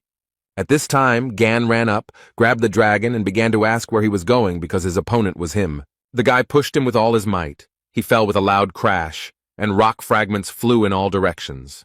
The lizard opened its mouth very wide and screamed in pain. She could not even imagine what awaited her. The monster watched everything that was happening, and thought about how easily the guy had thrown away the lizard of the underworld. Lee stood up and calmly said that if the monster touched Yuka again, he would not leave a single wet spot of him. The monster felt uneasy. It began to be covered in drops of some substance and thought about what was happening. The monster grabbed his head and wondered what was consuming him. His representative of the illusory race, was it really some kind of pathetic person? The monster began to understand that the games had finally come to an end. It hovered high, and Lee watched all of this. Yuka, who was nearby, began to cover herself with her hands. She thought about what these absurdly huge streams of magic were. The monster told Gon that he didn't like this form because he couldn't train in it, and he had to acknowledge him. The monster changed a little and said that there really was an enemy standing in front of him and promised to incinerate him, and then everything in the area. The monster began to use the skill of disaster. A very strong wind was blowing, but the young man calmly resisted the monster. Chan Yuha was very worried about her uncle. She began to call him very loudly, and tears appeared in the girl's eyes. A bright light blinded the entire city. It became very quiet. Only dust and dirt flew in the sky. The city was burned. The monster flew towards its competitor, its teeth clenched tightly. The monster's hand was grabbed by Li Gang, who was wearing a special glove that was designed to come into contact with fire and was enchanted with hellish flames. The monster couldn't even believe it, as he didn't expect the attack to be stopped by an ordinary glove. Gan frowned so much that the veins stood out on his forehead and told the monster that it would get it right now for daring to burn down the entire city. The monster clenched his teeth. His mouth twisted. He thought about how humiliating all this was. The guy started laughing and asked what he meant by humiliating, whether the monster was belittling the capabilities of his glove. And then he looked closely at the monster and noted that it couldn't even imagine how useful the glove was when eating chicken. A system message appeared in front of the guy saying that the negative energy was too strong and needed to be cleansed. The guy replied with a smile that he had a cleansing fist. He repeated the phrase about the cleansing fist, and the monster prayed for the young man to stop. The monster fell from such strong blows, and Gon asked him why it still wouldn't cleanse itself. A message appeared in front of Lee that dead targets could not be purified. This surprised him greatly. He was not prepared for this. The boy told the lizard that he had no choice but to replace the broken gas burner with it. The lizard gave up very quickly and became a prisoner of Ophiuchus, as the system messages announced. The young man stood in front of a huge lizard and asked her what would be the best name for him, and she chose the name Torch. Young Yuha and Songjae ran up to Lee and asked if their uncle was okay, and he asked if they were hurt. The girl replied that everything was fine and added that she had not had time to ask a question. Gon was very surprised. A moment later, he remembered Yuha talking about proposing after she dealt with the monsters. The young man coughed and wanted to say something to the girl, but she interrupted him. Chan asked Gan if he sacrificed himself in the demon tower. The guy looked at her with surprise. The girl frowned, lowered her eyes, and said that this question had been tormenting her for a very long time. Yuha said that the other saints claimed that Li Gang sacrificed himself for the sake of all mankind, but the fact that the strongest died in the battle with Red Eyes seemed absurd. Chan clenched her fist and added that it was impossible to get proof, and she had harbored her suspicions, but now she saw him fight with her own eyes. The girl said she was sure that Li did not sacrifice himself, but became a victim of a cunning plan. The man listened carefully to the girl, and with a smile on his face answered her that she was very smart, as expected from Otis's daughter. The brother and sister looked at the young man, and he said that Yuka had said everything correctly. Gan reported that 20 years ago he was stabbed in the back in the demon tower. He added that this was done by one of the 12 saints who went on the raid with him. The brother and sister were very surprised. Beads of sweat appeared on their faces. Yuha said that she did not understand anything, and the brother asked if the saints had not tried to save the world. Z shouted that Li Gang was the brightest hope of all mankind. He was surprised how they could do this to the greatest hero. The young man pointed his finger at the red-haired guy and replied that that was exactly why they did it. But Song didn't understand anything. And Gan said that the saints did so because he was much better than them. And then he added that they did this because he was able to defeat the red-eyed man alone. And that is why the saints tried to get rid of him. Lee said that since the strongest attractor had been killed, the entire world could be at their mercy, and the only barrier between them and their ambitions was him. The guy noted that it is impossible to know everything for sure. This is only the most probable theory. The young people were silent for a moment, and Songjae said that it was all so terrible. The guy lowered his head and said that Lee was locked in the demon tower all alone, and they even took all his merits for themselves. The brother and sister began to cry bitterly. Sun, smearing tears, snot, and drool on his face, said that Gan, despite everything, is the true savior of the world. Gan came closer to them, put his hand on each of their shoulders, and thanked the boys for their sympathy and asked them not to cry. The man calmly said that he was going to pay them all $1 million, and Z looked at him in surprise. Lee took out his mobile phone from his pocket and said with a smile that he needed to look at something. The news reported that Sophie Mard would be holding a conference. Miss Saint flew to Korea especially to hold a conference at 7 o'clock. Everything was ready for this event. A huge number of journalists and paparazzi had gathered, all of them waiting for the sensational announcement to be made. The journalists were talking among themselves about the fact that 20 years later, the truth would be revealed about what made Sophie travel such a long way for the conference. One of the journalists said that he thinks that it is all connected with the mystical message on the drachma, or concerns the rumors about Li Gang's recent return. Everyone present was ready to hear something incredible today, when Sophie approached the podium and smiled. The girl narrowed her eyes, pressed her lips tightly together. Her face was covered in beads of sweat. Miss Saint thought that she was in shit. Mard had already begun to think about sending them all away and running wherever her eyes looked. But right now, a relic was wrapped around her neck, and it was unknown what kind of magic Gan had cast on her. Miss understood that if she wanted to live, she would have to fulfill his demands. She understood that he was not bluffing when he said that he would not get rid of her. Sophie Mard continued to stand near the podium. She took a deep breath and then exhaled. The girl said that the reason she was here today was to uncover the truth about the incident 20 years ago and asked if they remembered the demon tower. The journalists began to discuss among themselves the raid on Red-Eyed, who was then defeated by 12 saints, and since then they have been extolled as heroes. Sophie tilted her head and said that, in fact, the true hero who defeated the red-eyed man that day, but she did not finish the sentence. The girl closed her eyes and very quietly said that it was Li Gan. It was he who dealt with the monster. The journalists began to talk to each other, and someone said that he had expected such a discovery. After a few minutes, the room became very quiet, and the journalists looked up from their monitors and notepads and looked at Miss Saint. The pause lasted for a while, and someone from the audience asked Sophie Mard to repeat what she had said. And then the journalists seemed to burst out. One after another, they began asking questions about whether it was true that Gan had killed the red-eyed man, whether it wasn't Stephen Marker who had dealt the final blow. Questions poured in one after another, and one of the journalists asked Sophie that if it was all a lie, then Li Gang was still alive. Miss Saint stood near the podium, her gaze downcast.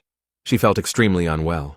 The girl was very surprised when she heard a voice behind her saying that this was impossible. When Sophie turned around, she was very scared because she didn't expect to see him, and the man straightened his tie and said that his name was Jean-Louis Morand and smiled. It was the holy sign of cancer. He said that Miss Saint had turned pale, and he believed that she was not fit to continue speaking at the conference. Morna smiled, but there was no emotion on his face at all, and asked Sophie if all this was true. The girl turned to the holy sign of cancer, called him by name, began to ask about something, and he quietly turned off the microphone. Jean-Louis leaned over to the girl and quietly told her in her ear to shut up. Moran smiled and asked Sophie what the hell she was mumbling into the microphone. He asked if Mard had forgotten the situation she was in now, where all she had to do was show off her face, play the role of a saint, and why she was putting on a show. The girl was very scared, and Jean-Louis continued to whisper in her ear that she needed to sit quietly so that the whole world would not hear how he was tearing her vile mouth apart. He turned on the microphone, came out to the journalists, and said that he offered his deepest apologies, and noted that the words spoken by Sophie Mard were the fruit of threats from the person who recently kidnapped her. Moran smiled, but his eyes were angry, and told the reporters not to worry. He would personally guarantee Miss Saint's safety.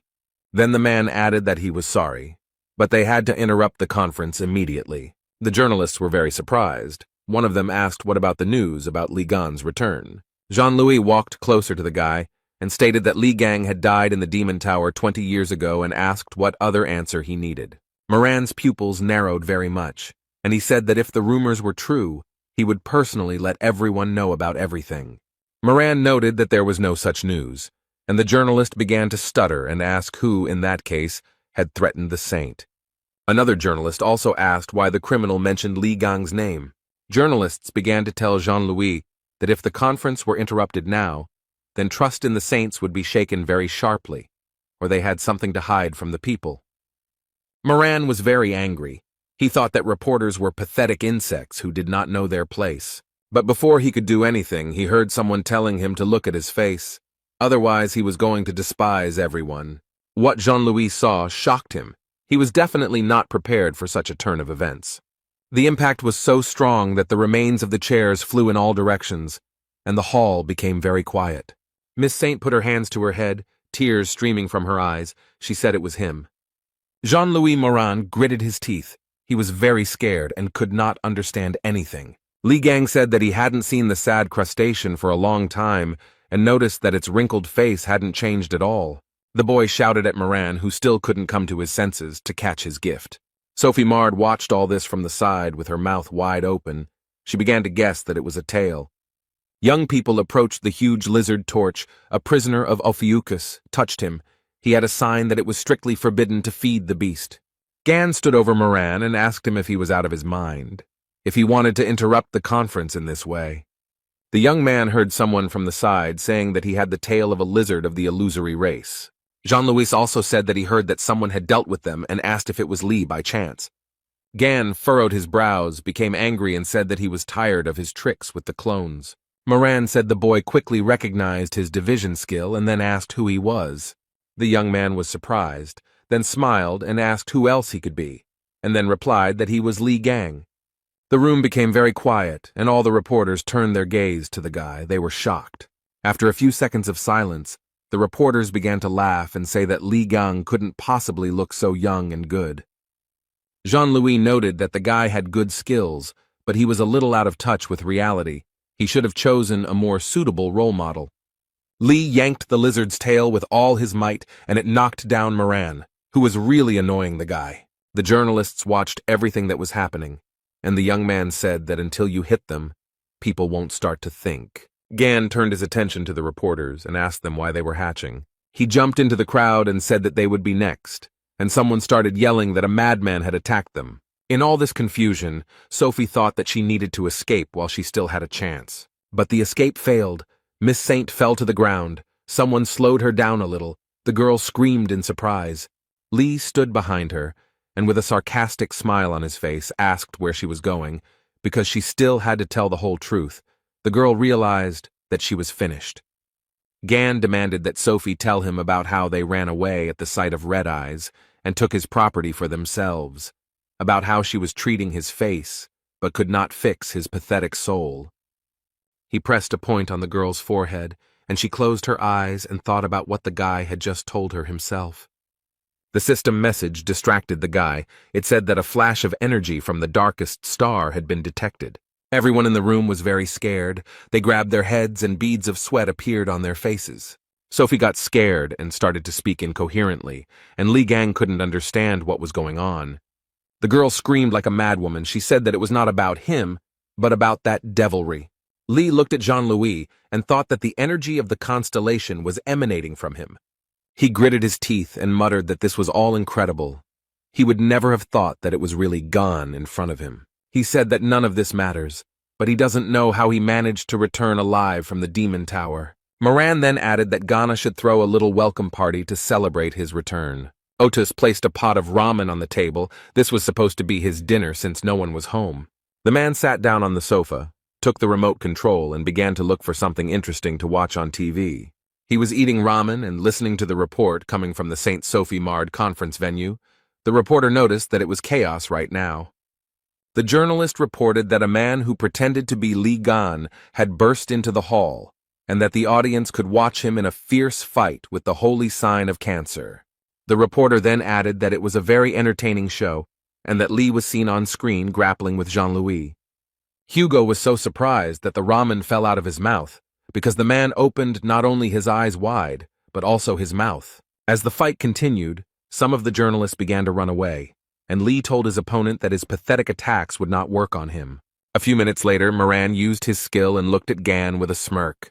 The Cancer Man was simply sure that the guy had been caught and now did not pose any danger. But Li, as always, was collected and calm, and he very easily extricated himself from the enemy's shackles. Jean-Louis was very upset. He could not understand how the guy managed to free himself.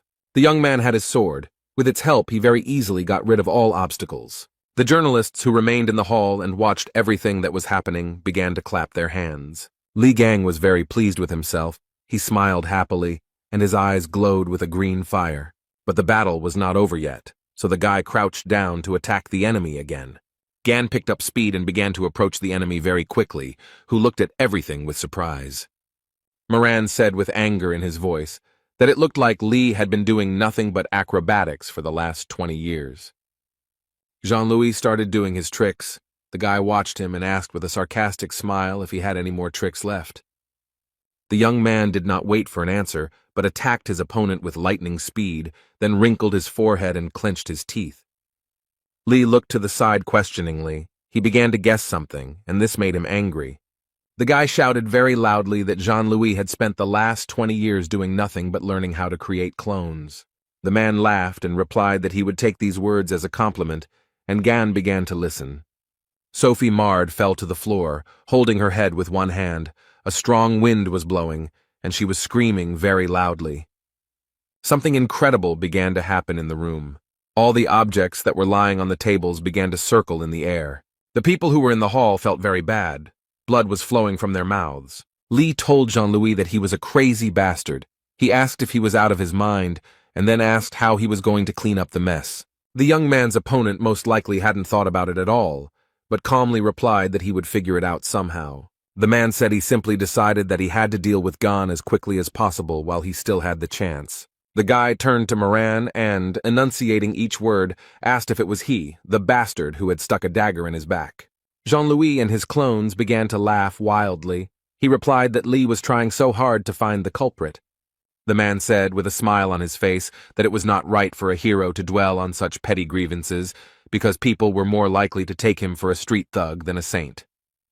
Gan thrust his dagger forward and told Moran to shut up already, and noted that these were too loud words for the cowardly little ones hiding behind the clones. Jean-Louis said that these are not just clones.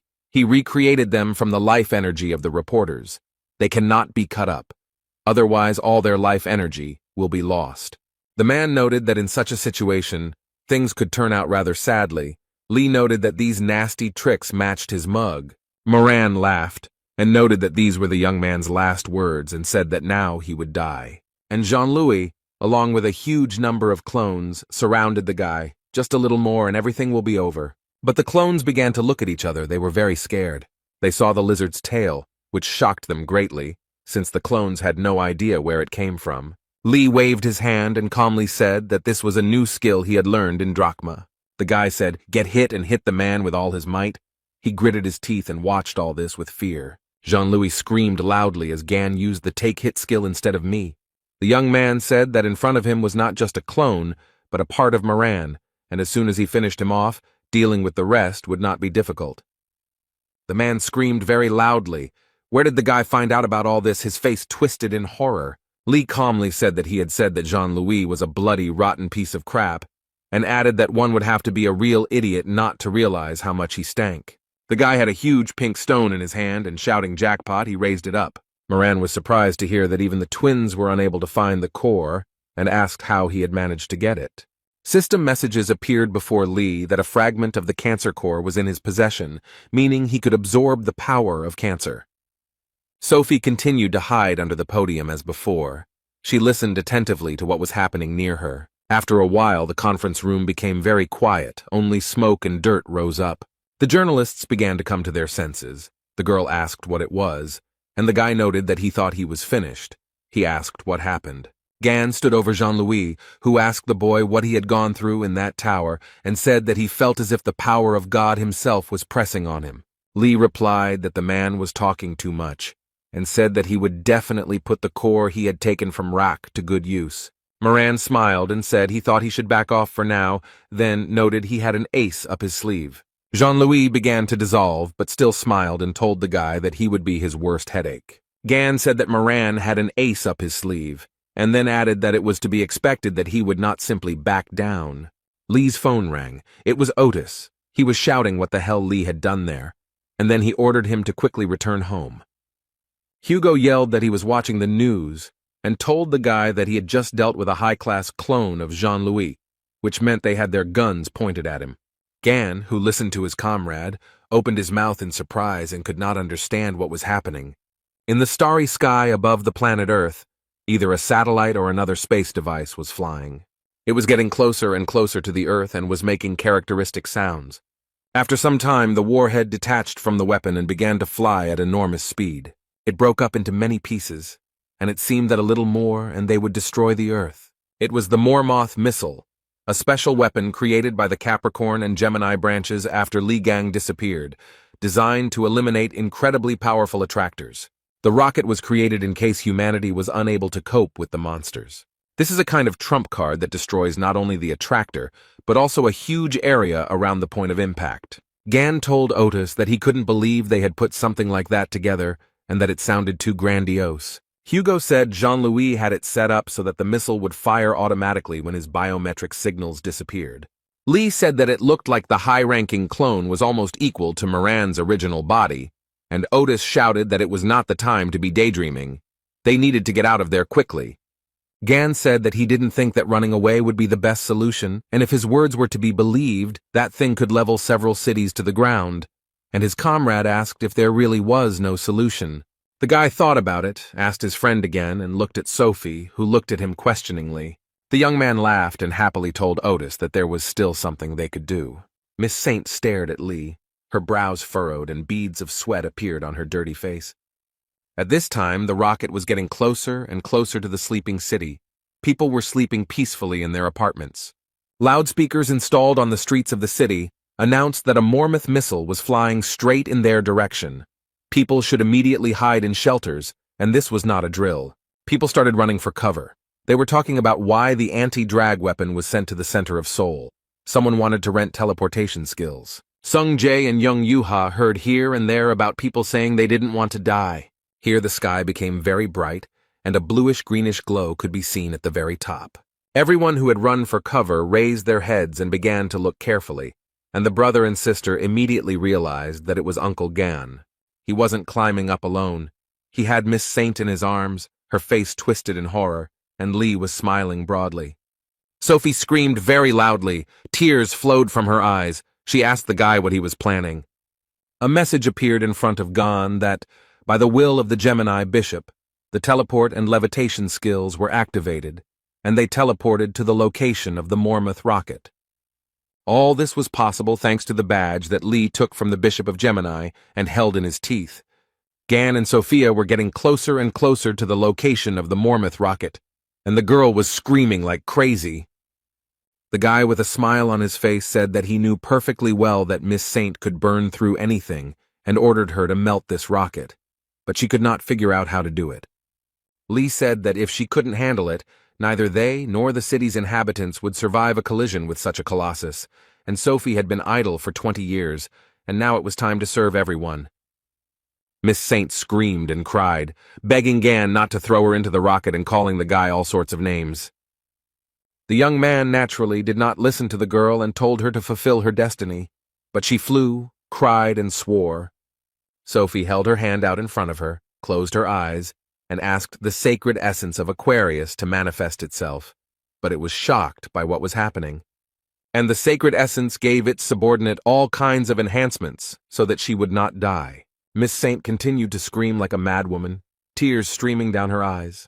The sacred entity gave Sophie a tear of a goddess called the Sovereign Skill. A whole stream of water was directed towards the rocket, which was rapidly approaching the Earth. The water swirled, bubbled, and with its strong flow stopped the ill-fated rocket, which fell apart into parts. Sophie watched everything that was happening and happily said that she really did it. She started falling down and screaming why Lee wasn't catching her, and the guy replied that a great job had been done, and then added that with such a set of enhancements, the girl would definitely be safe. The guy looked at the fragments that fell from the sky and said that the leech did a lot better than he expected, but still too carelessly, because if the fragments fell to the ground, chaos would begin.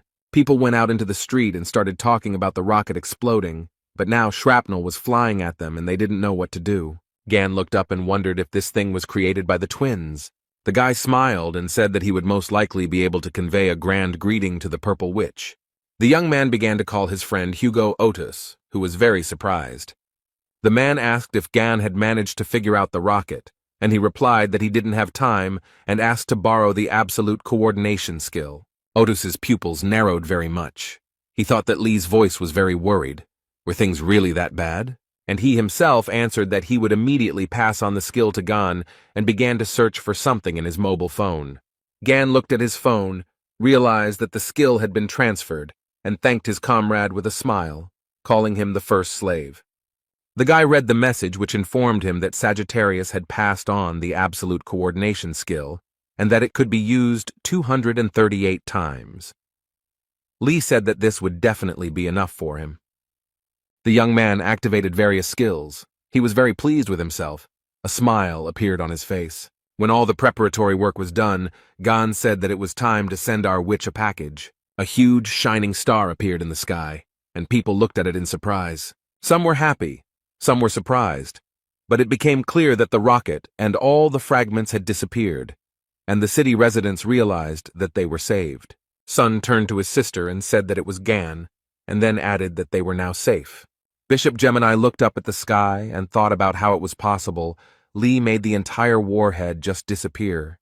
Choi Sun-hyuk heard someone calling him by name and he started stuttering because he couldn't understand who it was. The bishop replied that it was him, and the man started shouting that he was an idiot and what had he done with his skills. The man stood outside the window and was very scared. What he saw shocked him. A huge amount of debris from the Mormouth missile fell on the Yin-Yang Palace. It was a terrifying sight. The conversation took place in the Blue House in the presidential office, and the man asked in surprise what it meant that Lee Gang had returned. Someone replied that he had disrupted Sophie Mard's press conference and crushed the holy sign of Cancer, and would also prevent the Mormouth missile from colliding with Seoul. The man looked away. He was very scared and asked what this nonsense was. Li Gang flew into the presidential office from the ceiling, holding the Gemini bishop in one hand and Hugo Otis in the other. Everyone present in the room was shocked by such an act. They couldn't even find the words. Li asked them why they were whispering like rats, and whether they had done something wrong. And he added that since he had taken on the matter, he would see it through to the end, and then he added that he had come for his money. The parliamentarians knelt down and wondered if Li Gang was the real deal, and he said that he knew that they were keeping his bank account to themselves, and that funds were being deposited into it. The guy said he tried to open his own account, but it didn't work. Then he said he left Otis's name as a proxy, but they were mean. A man stood up and said that the Korean government could not entrust such responsibility to Mr. Hugo alone. Li Gang looked at the man who had the courage to contradict him, and he added that Mr. Otis was a foreigner, and after his disappearance they could not trust a saint from another country, while they no longer had one of their own. Li was also told that the Sagittarius branch, due to many circumstances, lost its former influence. Hugo frowned as the man spoke of how they had ultimately turned to someone more reliable for help.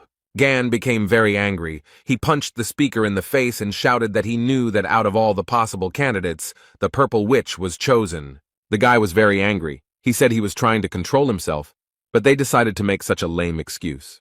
He noticed that they were nobodies to look down on Hugo, who thanked his comrade for worrying about him and asked him to finish this, but Li got carried away. Gan said that he was Otis's master and could treat him like that, but who were they and who did they think they were? These words surprised Hugo very much. But Li got carried away. He said that his comrade's only virtue was his pretty face. Hugo asked him to calm down, and Gan shouted that the people in the blue house shouldn't treat him like shit. One of the men noted that they had not said such a thing, and the second told him to stand still, but the guy continued to shout for them to respect his comrade. Then Li started yelling at Hugo, asking why he tolerated such treatment. The man noticed that the young man made him feel guilty and became very upset. Gan calmed down a little, folded his hands in front of him, and said that in any case, before he started causing a pogrom here, the authorities had to give him his money. Finally, everyone understood why the guy had come here, when suddenly a voice was heard from somewhere asking Li to shut up. Bishop Gemini frowned and then said that the voice sounded familiar to him, but that couldn't be true. A girl began to slowly approach them. Everyone looked at her and the hall became very quiet. Li was very surprised by her appearance. He clenched his teeth and said that she had finally appeared. The beauty said that Li Gan's account had long been confiscated and told him to shut up.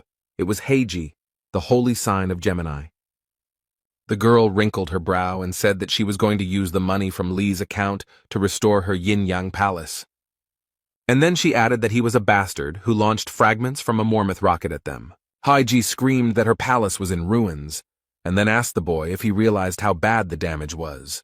Then the representative of the holy sign of Gemini told Gan to prepare for the consequences. Li narrowed one eye, the other one glowed green, and asked the girl who she was anyway. And she just bit her lip, lowered her head, frowned. She didn't expect such a question. Heiji came to her senses very quickly. She screamed at the guy to shut up and said that she was going to teach him a lesson now. She used the energy flash skill, and the people in the room started screaming that they would also be covered. Bishop Gemini clenched his fist and joyfully said that this was the most powerful technique of their constellation, a summoning of a spirit from another world. Heiji activated spirit summoning and the spirit queen Lily Quinn responded to it. The people who were in the hall watched everything that was happening very carefully.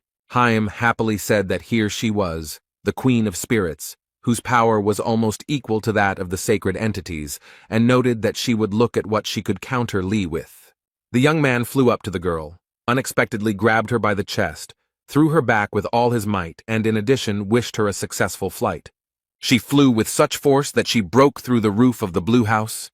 Heiji screamed so loudly that her blood ran cold, and Bishop Gemini stood under the hole that appeared in the building and called for his mistress.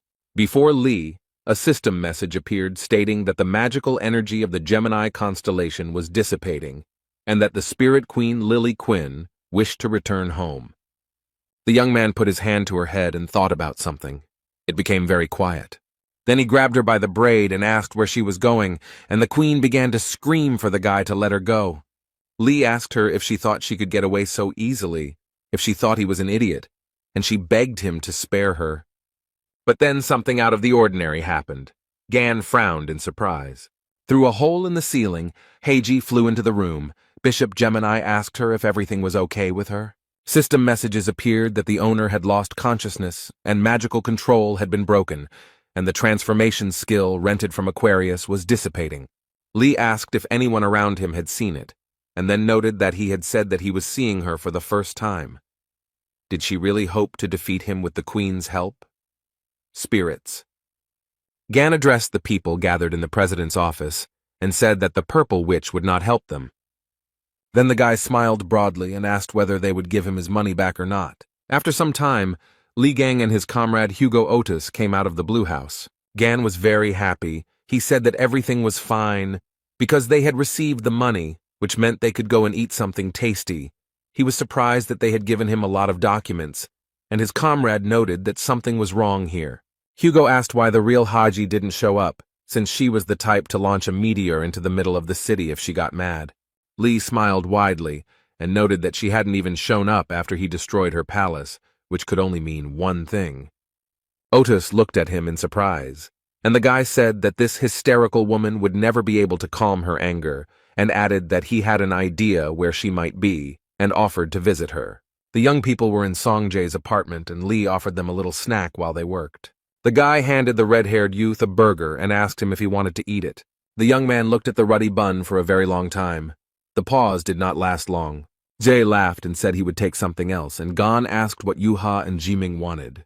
The girl said that she really wanted her uncle's, but she didn't finish, and he began to very quickly take the burger out of his mouth. Yuha added that she wanted her uncle's advice. Jiming laughed and said that his niece was making fun of him, and Lee cursed in his mind. Gan was asked if Hugo would come too, but he replied that he had asked his comrade for a favor, so he would be a little late. They stood in front of a very strong relic case that contained the Spirit Queen. Lee told her that he advised her to answer all questions honestly, and she broke out in a sweat and agreed. The guy told her that it was much better to be locked in a transparent box than in a book, and told the Queen of Spirits to think carefully. She agreed. Gan said that bitchy purple witch still hadn't shown up and asked if she found it strange, then noticed that she was unable to make herself known. The guy noticed that he was most likely imprisoned somewhere in Songjae's house. The Spirit Queen answered this question affirmatively. Lee took the book in his hands and said he was giving it one chance, then asked where it was. The captive understood perfectly well that she had no other choice, but she was in no hurry to be frank. The guy was very angry. He asked the Queen of Spirits through his teeth whether she would tell him herself or whether he had to force her. She was shaking with fear like an aspen leaf and pointed her finger somewhere and answered that it was there. The guys followed where she was pointing with her fingers and saw a beautiful figurine on the shelf near the TV. Gan realized with surprise that this was the statue that had recently broken, but now it was whole. The guy took it in his hands and said with a smile that he knew it, because this figurine had a very strong stench. Lee asked Jiming about him mentioning that she kissed a statue or something like that, and noted that it was most likely that witch's coordinate mark magic. The guy opened his eyes and mouth wide in surprise and remembered how he said that the figurines were not his, but she personally kissed and blessed them. Gan activated the power of the 13th in order to interact with the spiritual world. And then the statuette turned to Lily Quinn and asked why she had gone and blabbed everything to them. Chung Yuha was very surprised. She opened her mouth and eyes wide in surprise and began to guess about something. She said it was the Gemini Saint Lady Haiji. It was indeed her, but she appeared in spirit form. Heiji was very angry and thought about why she was caught by the most terrible guy in the world, and why everything turned out this way. She furrowed her brow and thought if only everything hadn't gone wrong that day. It was on that day when the demon tower was completely destroyed that this happened. Heiji was fiddling around near the dining table and felt some kind of energy in the room, and noticed that the aura was very creepy. She wrinkled her forehead, clenched her teeth, beads of sweat appeared on the girl's face, and the purple witch began to guess that Li Gan was alive. The fact that he returned is confusing, but of all the possible places, he went to Songjae's apartment where his friend's son lives. Heiji thought that this was good, because that zone was already under her control, and decided to see with her own eyes what they were doing there. And she couldn't think of anything better to teleport to the chosen location. Her skill allowed her to teleport only the soul. She moved it to the chosen vessel. Everything happened as the witch planned. The transfer to the statue took place. But everything was ruined by Gan. who began to spin all the figurines that were in Z's apartment. But there was one condition: if the statue was damaged, the soul would not be able to get out of it. Heiji began to think about whether there were ways to get out of here, because she would forever remain in the stout. Sun said that, however, it was still a relic and he couldn't just leave it as is. The soul of Lady Saint thought that even a cheap rented restoration skill would do. The main thing was to restore the statue. The young man had a huge tube of super glue in his hands and he was going to use it to fix the problem. Lady Heiji's spirit was very happy when the guy started gluing the figurine. And then she began to sob loudly, as a system message appeared in front of her that the chosen vessel had turned into trash, and she could not leave it. Lee held the statue in his hands and asked how he should torture it so that people would appreciate his efforts, while Heiji screamed at the Spirit Queen to do something, at least try to get out of the fragile case. Lily Quinn stood up and replied that she would not do that because if she tried to escape, Mr. Gan would catch her and asked him not to ask her to do something so senseless. The guy laughed and noted that the Queen of Spirits understood her position well, and the spirit of Heiji said that his brain would boil. Lady Saint looked towards Songjae and said that this was her loyal Templar, and then she shouted that she was his mistress and commanded him to immediately attack Li Gan. The red-haired guy wrinkled his forehead and asked with surprise in his voice why he had to do this. Song said that he didn't want to fight Uncle Gan, and Heiji angrily shouted at him, adding that her branch with Li had been enemies from the start. Lady Saint shouted if the guy dared to call himself a follower of the Gemini branch, then she was obliged to attack him. The spirit of Heiji's face was distorted. The boy jumped away from him and said that in that case he was leaving. She definitely didn't expect to hear such an answer from Z, and spread her arms out to the sides in surprise. Sun said that although he was a member of the Gemini branch, Uncle Gan was his hero. The guy took a badge out of his pocket and noticed that being her follower automatically made him her enemy.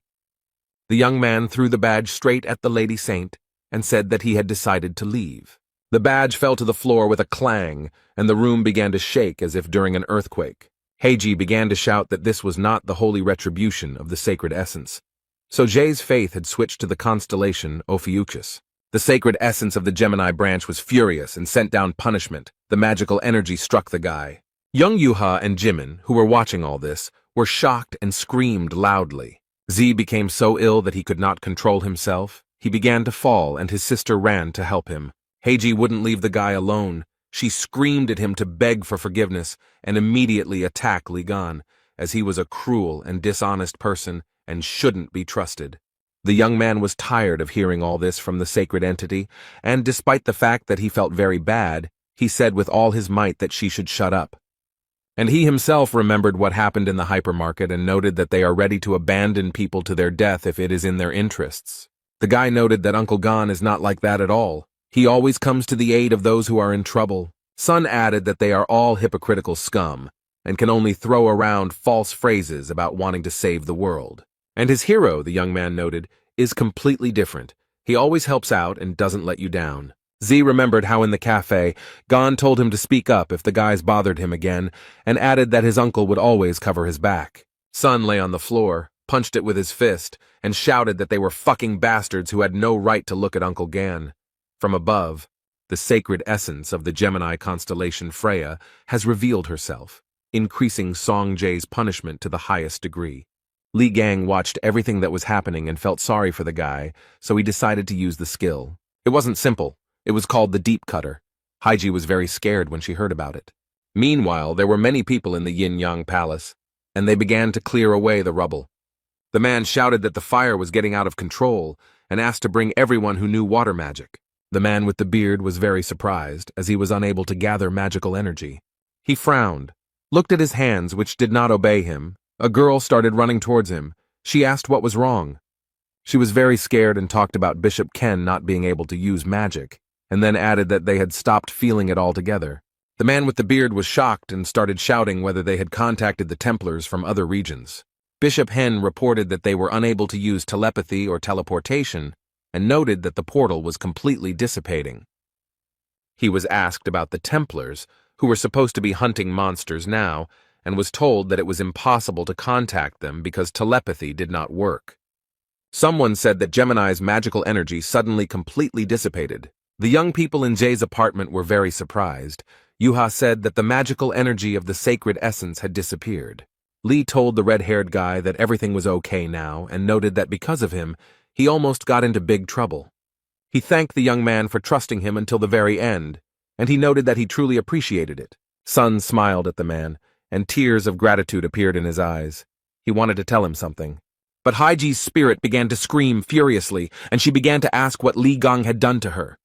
She was very angry and began to ask in a raised voice why she had lost contact with the sacred entity. A message appeared before her, stating that she had dispelled the connection between the holy sign of Gemini Heiji and the sacred essence Freya.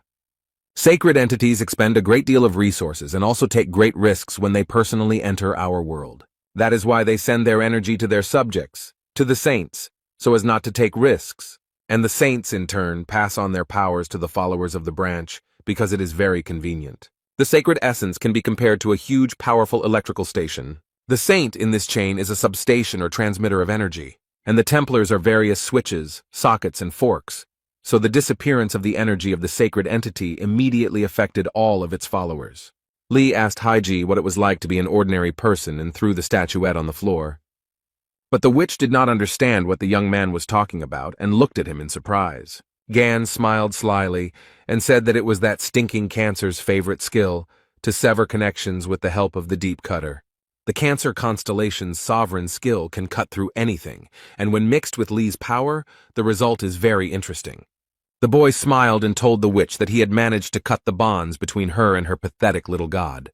Heiji started screaming at him about what he had done, and then noted that the sacred entity would not leave her just like that, and Lee would become the target of her true wrath.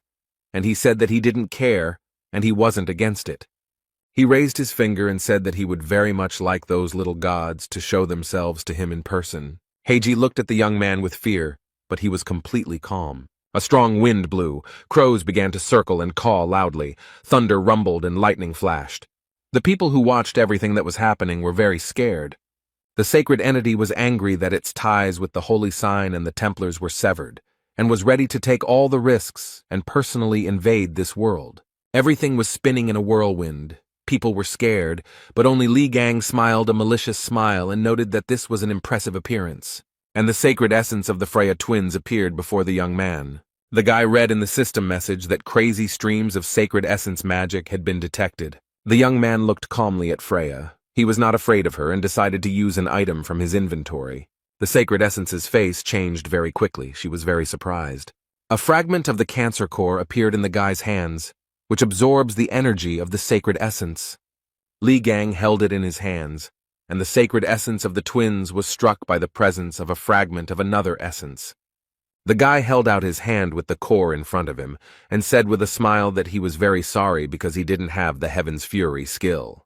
And then he said that if he had it, he could allow anything, including these pathetic little gods. Li Gang smiled wryly, called the creation workshop, selected suitable materials, and said that there was no other choice. His eyes glowed green, and he said that he would have to use the best of what he had. And he created the whirling scythe of the abyss, a weapon that was created by merging the Cancer core fragment and the Gemini whirlwind and lightning, but its durability was very low.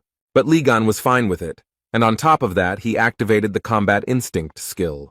The guy struck and the sacred entity screamed very loudly. She was not prepared for such a rebuff. And before Gan appeared a message that he had caused significant damage to the sacred essence of the constellation Gemini, and it fell into agony and felt humiliated. Yuha, Ze, and Haiji were watching the guy. They couldn't believe that Li had injured the sacred essence. They didn't understand how it was possible. A system message announced that the vortex scythe of the abyss was broken, and the young man said that this was the price for improvisation. And at this time the sacred essence of Gemini fell into madness. She clenched her teeth and looked up. Freya was so angry that she intended to summon all her powers into this world. From all sides, people began to gather around the sacred entity. There were a lot of them. A message appeared before Lee that the sacred entity and its armies had entered this world, and Freya said that there were enough of them. Gan looked at everything that was happening. The fire was spreading in all directions, but he was absolutely calm. A man appeared from the clouds of smoke and fire. He was dressed in brown clothes. His head was covered by a hood, and his face was not visible. Sung Jae and young Yuha opened their mouths and eyes wide in surprise, and beads of sweat appeared on their faces. The man, who hid his face and was dressed in a cloak, which he soon threw off, turned out to be their father. He looked at Freya and told her to stop her intrusion immediately. Otis's eyes were burning with fire, and he said that a little more and all this could be regarded as a violation of the rules. He asked Freya to retreat, and then asked if she had forgotten that sacred entities were forbidden to invade this world in their true form. But the sacred essence of the constellation Gemini believed that the pitiful constellation Sagittarius was not able to stop her. She burst into laughter and asked what the awakened and insignificant constellation could do to her. Hugo lowered his head and noted that with his current powers, he would not be able to stop her, then asked if she thought they were the only ones who did not like her intrusion. The countless entities that watch over this world stop the Gemini constellation. They are dissatisfied with the violation of the rules. The Gemini army was forcibly thrown back. The remaining sacred entities who were unhappy with what was happening activated the seals, and Freya needs to invest a lot of faith, experience, and characteristics to continue to stay in this world. The young people watched everything that was happening because the hostility of the other sacred entities was growing. Otis told the sacred entity Gemini that the other entities did not like her antics. The blonde man furrowed his brow and asked Freya if she was willing to take on even greater risks. But she didn't like what was happening. The sacred entity was trying to get rid of the shackles. Freya screamed so loudly that glass began to fall out of the windows. She did not want to give up. The sacred essence of the Gemini constellation bared its teeth and declared that it would never forget this day. Gan started laughing and said that he could argue, but Freya felt like shit and added that next time she should bring an adult with her. The holy entity was very angry, and a system message appeared in front of the guy, telling him that he had trampled on her pride and gained a high reputation among countless entities. Hugo also read that his location had been accumulated and a special quest based on his location had been activated. The young people sat on the floor among the trash and exhaled. Jiming felt very bad. Gan hugged Otis and told him he was doing well, and Otis noted that he still felt uneasy. The man gritted his teeth, thought about something, and then said that he couldn't believe that Freya had treated Songjay that way. He clenched his fist and said that even shooting an arrow at her head would not have been enough. Lee hugged his comrade, smiled, and told him to wait. He would see everything soon. And then he frowned, laughed, and said that he would definitely teach his friend's children. Hugo looked at the young man with gratitude and thanked him mentally. The fair-haired man informed Lee that he had taken the item from the yin-yang courtyard as he had requested. Gan was very happy, because this is the Registry of Souls, a certificate that records contracts with the avatars of the Gemini constellation. Heiji, who saw Hugo handing over the registry to Lee and started screaming where he got it from, because the registry must be very well guarded. Otis laughed and said that stealth and infiltration were the most important skills for any archer, and he himself thought that it was not necessary to say that he had the Gemini branching symbol. Li Gang opened the soul registry and began to read it, while Haiji and Hugo began to quarrel with each other. A system message appeared in front of the young man, stating that he had opened the Registry of Souls, which records the list of avatars. The first name the boy saw was Berserk, the crazy one-eyed warrior. He belonged to the legendary class. The second name that interested him was Jotun, the king of giants.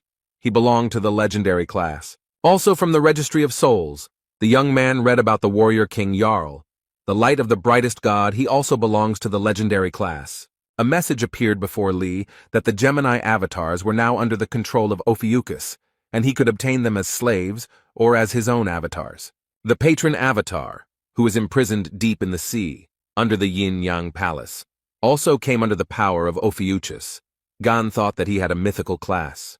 The guy looked at the registry and said why he should believe that they really surrendered. First, they need to show their loyalty.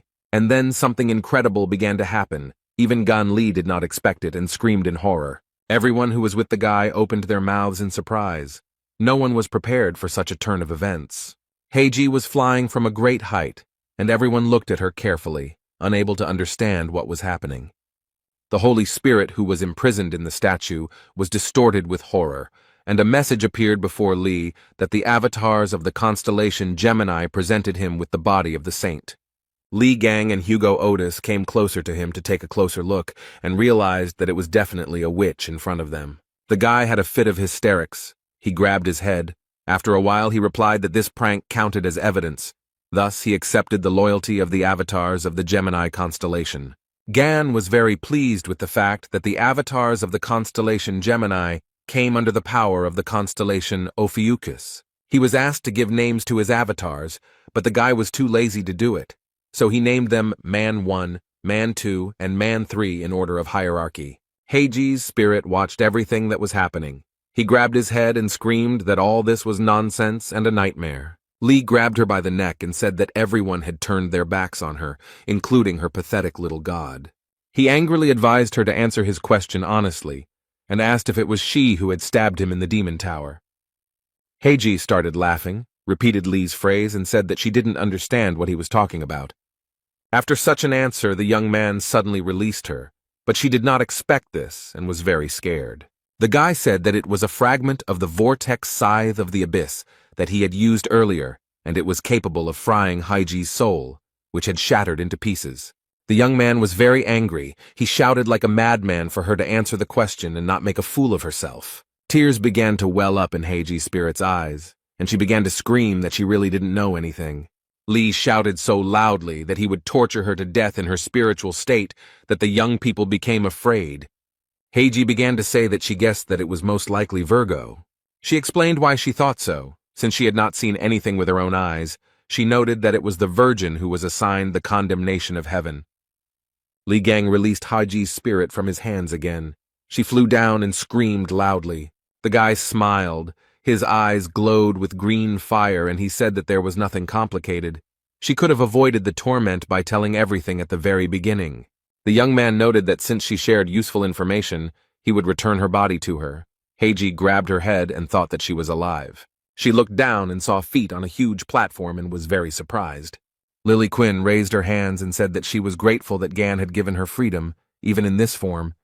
The young man looked around, then laughed and noted that he had been slightly mistaken. The guy told Heiji that he accidentally gave her body to Lily Quion and thanked her, and she threw herself into Lee's arms and began to thank him.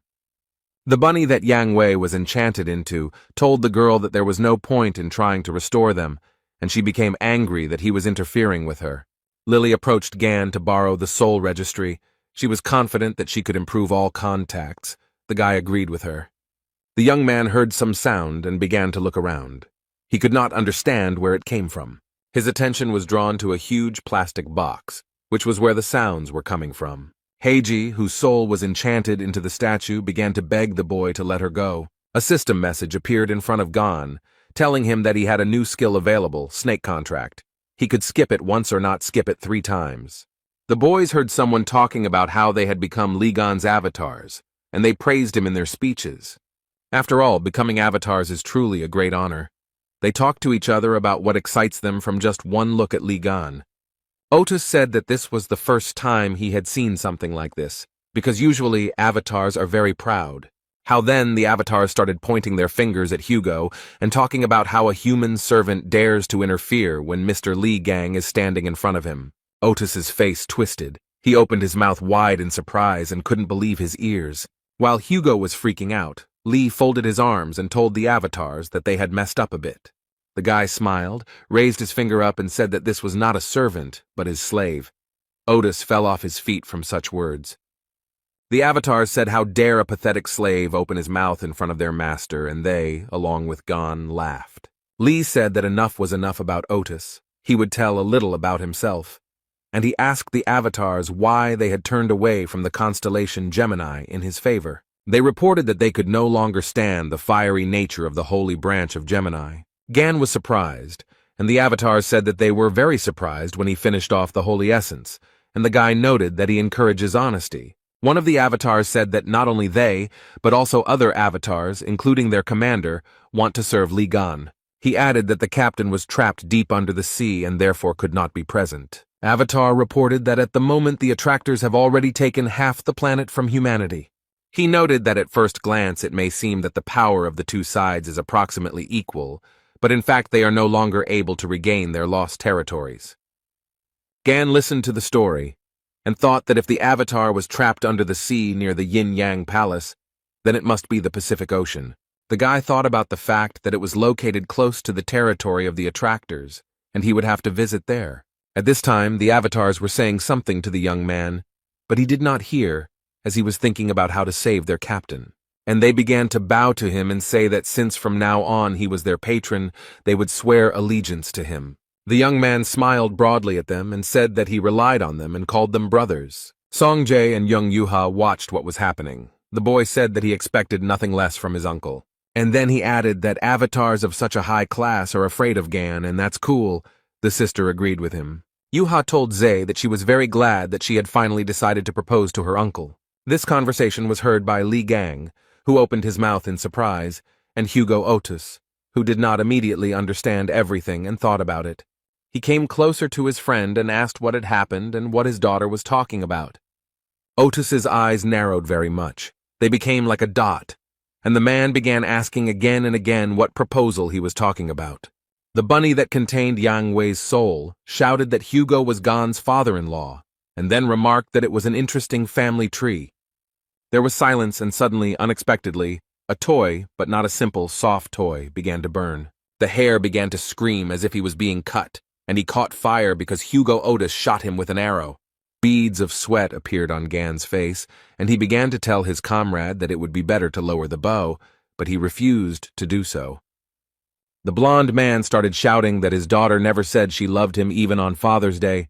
The holy sign of Sagittarius was furious. Hugo held the bow tightly in his hands. He was so angry that if he touched it he would explode, and Lee was confused. He understood that in such a state his comrade could cause trouble, so he shouted for him to calm down. The man exhaled, his eyes were burning with fire, and he told Gan in a calm tone to forgive him, but he could not leave him alive.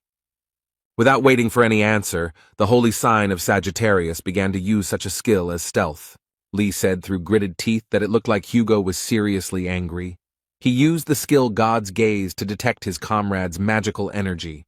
And a fight began between the old comrades. Otis attacked with all his might, driven by anger. Gan parried the blows and said discontentedly to Hugo that he was very annoying, just like a fly. And many system messages began to appear in front of the guy.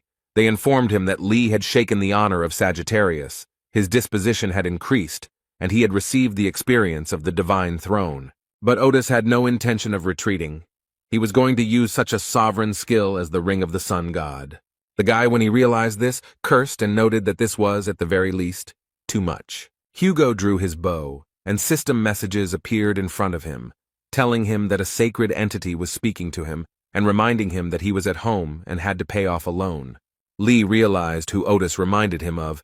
Because that idiot didn't care about the destruction of his apartment, he remembered Song-ju, who was also furious. But the men forgot that they were now broke.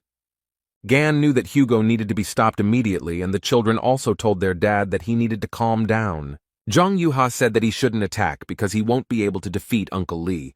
Ghana. Otis held onto the bowstring and took off, while his daughter screamed that he had no chance against Gan.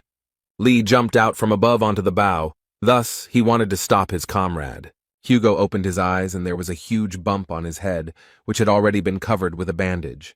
The man began to rise and saw Gan next to him, who folded his hands on his chest and asked him whether he had come to or not.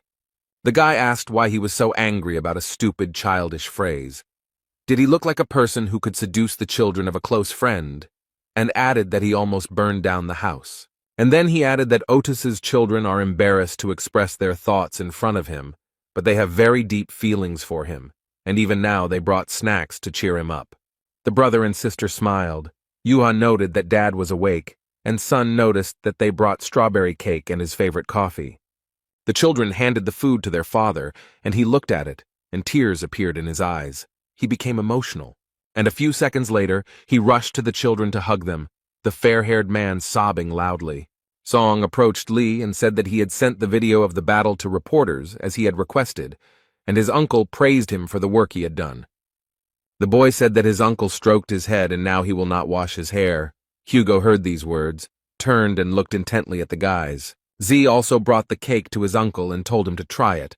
The man asked why there were so many strawberries on it, and Otis looked at the piece of cake that was intended for him, and one detail surprised him greatly. He pointed at the cake and asked Yuha where the strawberries on his piece of cake had gone. The girl smiled cheerfully, winked, apologized to her father, and said that she gave it to her uncle. Otis seemed to break loose and started running towards Lee, who had a cake with lots of berries. Gan began to eat and did not suspect anything, when the man grabbed him and began to shake him. The roar was heard throughout the entire yard. Smoke was coming from the roof of Otis's house. He almost burned down his house again. Lily Quinn was sewing up a stuffed bunny, and it was talking about how Hugo didn't know anything about raising children. Yuha watched as her father demanded that Lee give him back the strawberry, but he replied that he ate it. Z asked her father not to take food from his uncle. The girl watched all this disgrace with a smile on her face. When her mobile phone made a sound, she received a message, which she was very surprised to see. Her pupils narrowed very much. Chan was scared because the message said that the Red Class Thousand Paw, which was bringing disaster, had appeared, and all Templars were to immediately respond to mobilization. Templars began to slowly gather along the coastline of Manila, Philippines.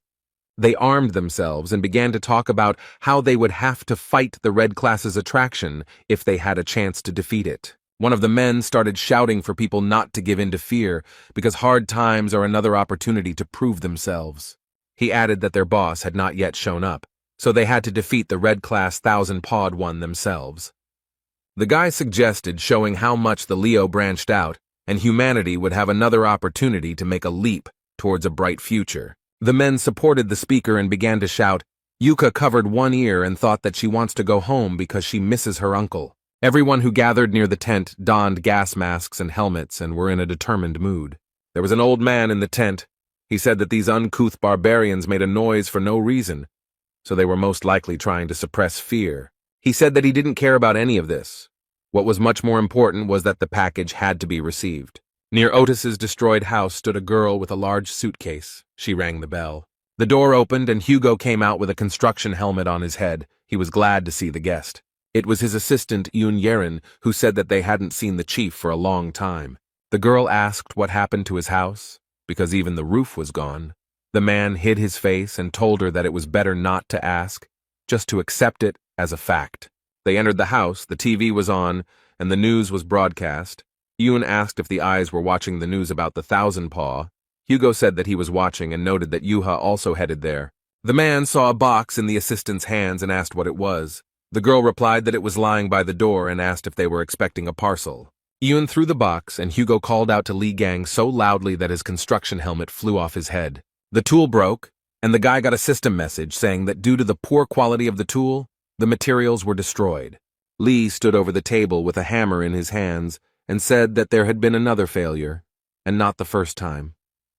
The weapon was destroyed, and a system message informed him that he needed a higher class tool, and the man thought that this was the limit of the craft hammer. Lee thought that it was very annoying that he had lost his hammer of attainments, and now it would be difficult to find out where it could have disappeared to since 20 years had passed.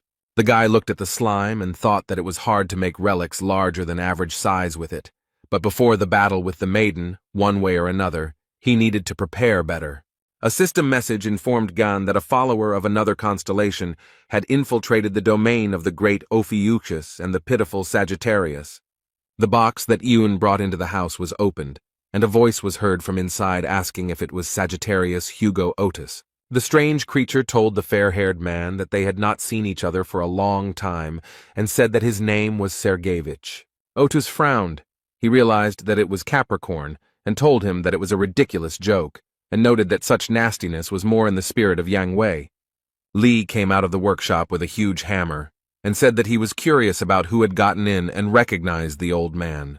Sergeyevich said that he was glad to see Gan in good health, but Otis and his assistant were very scared. The monster that was in the box introduced itself, said that its name was Vladimirov Ivan Sergeyevich, and asked if the guy remembered it. Lee asked again if his name was Sebastian, and he replied that Ivan Sergeyevich, Hugo, and Aaron were standing behind, covered in sweat.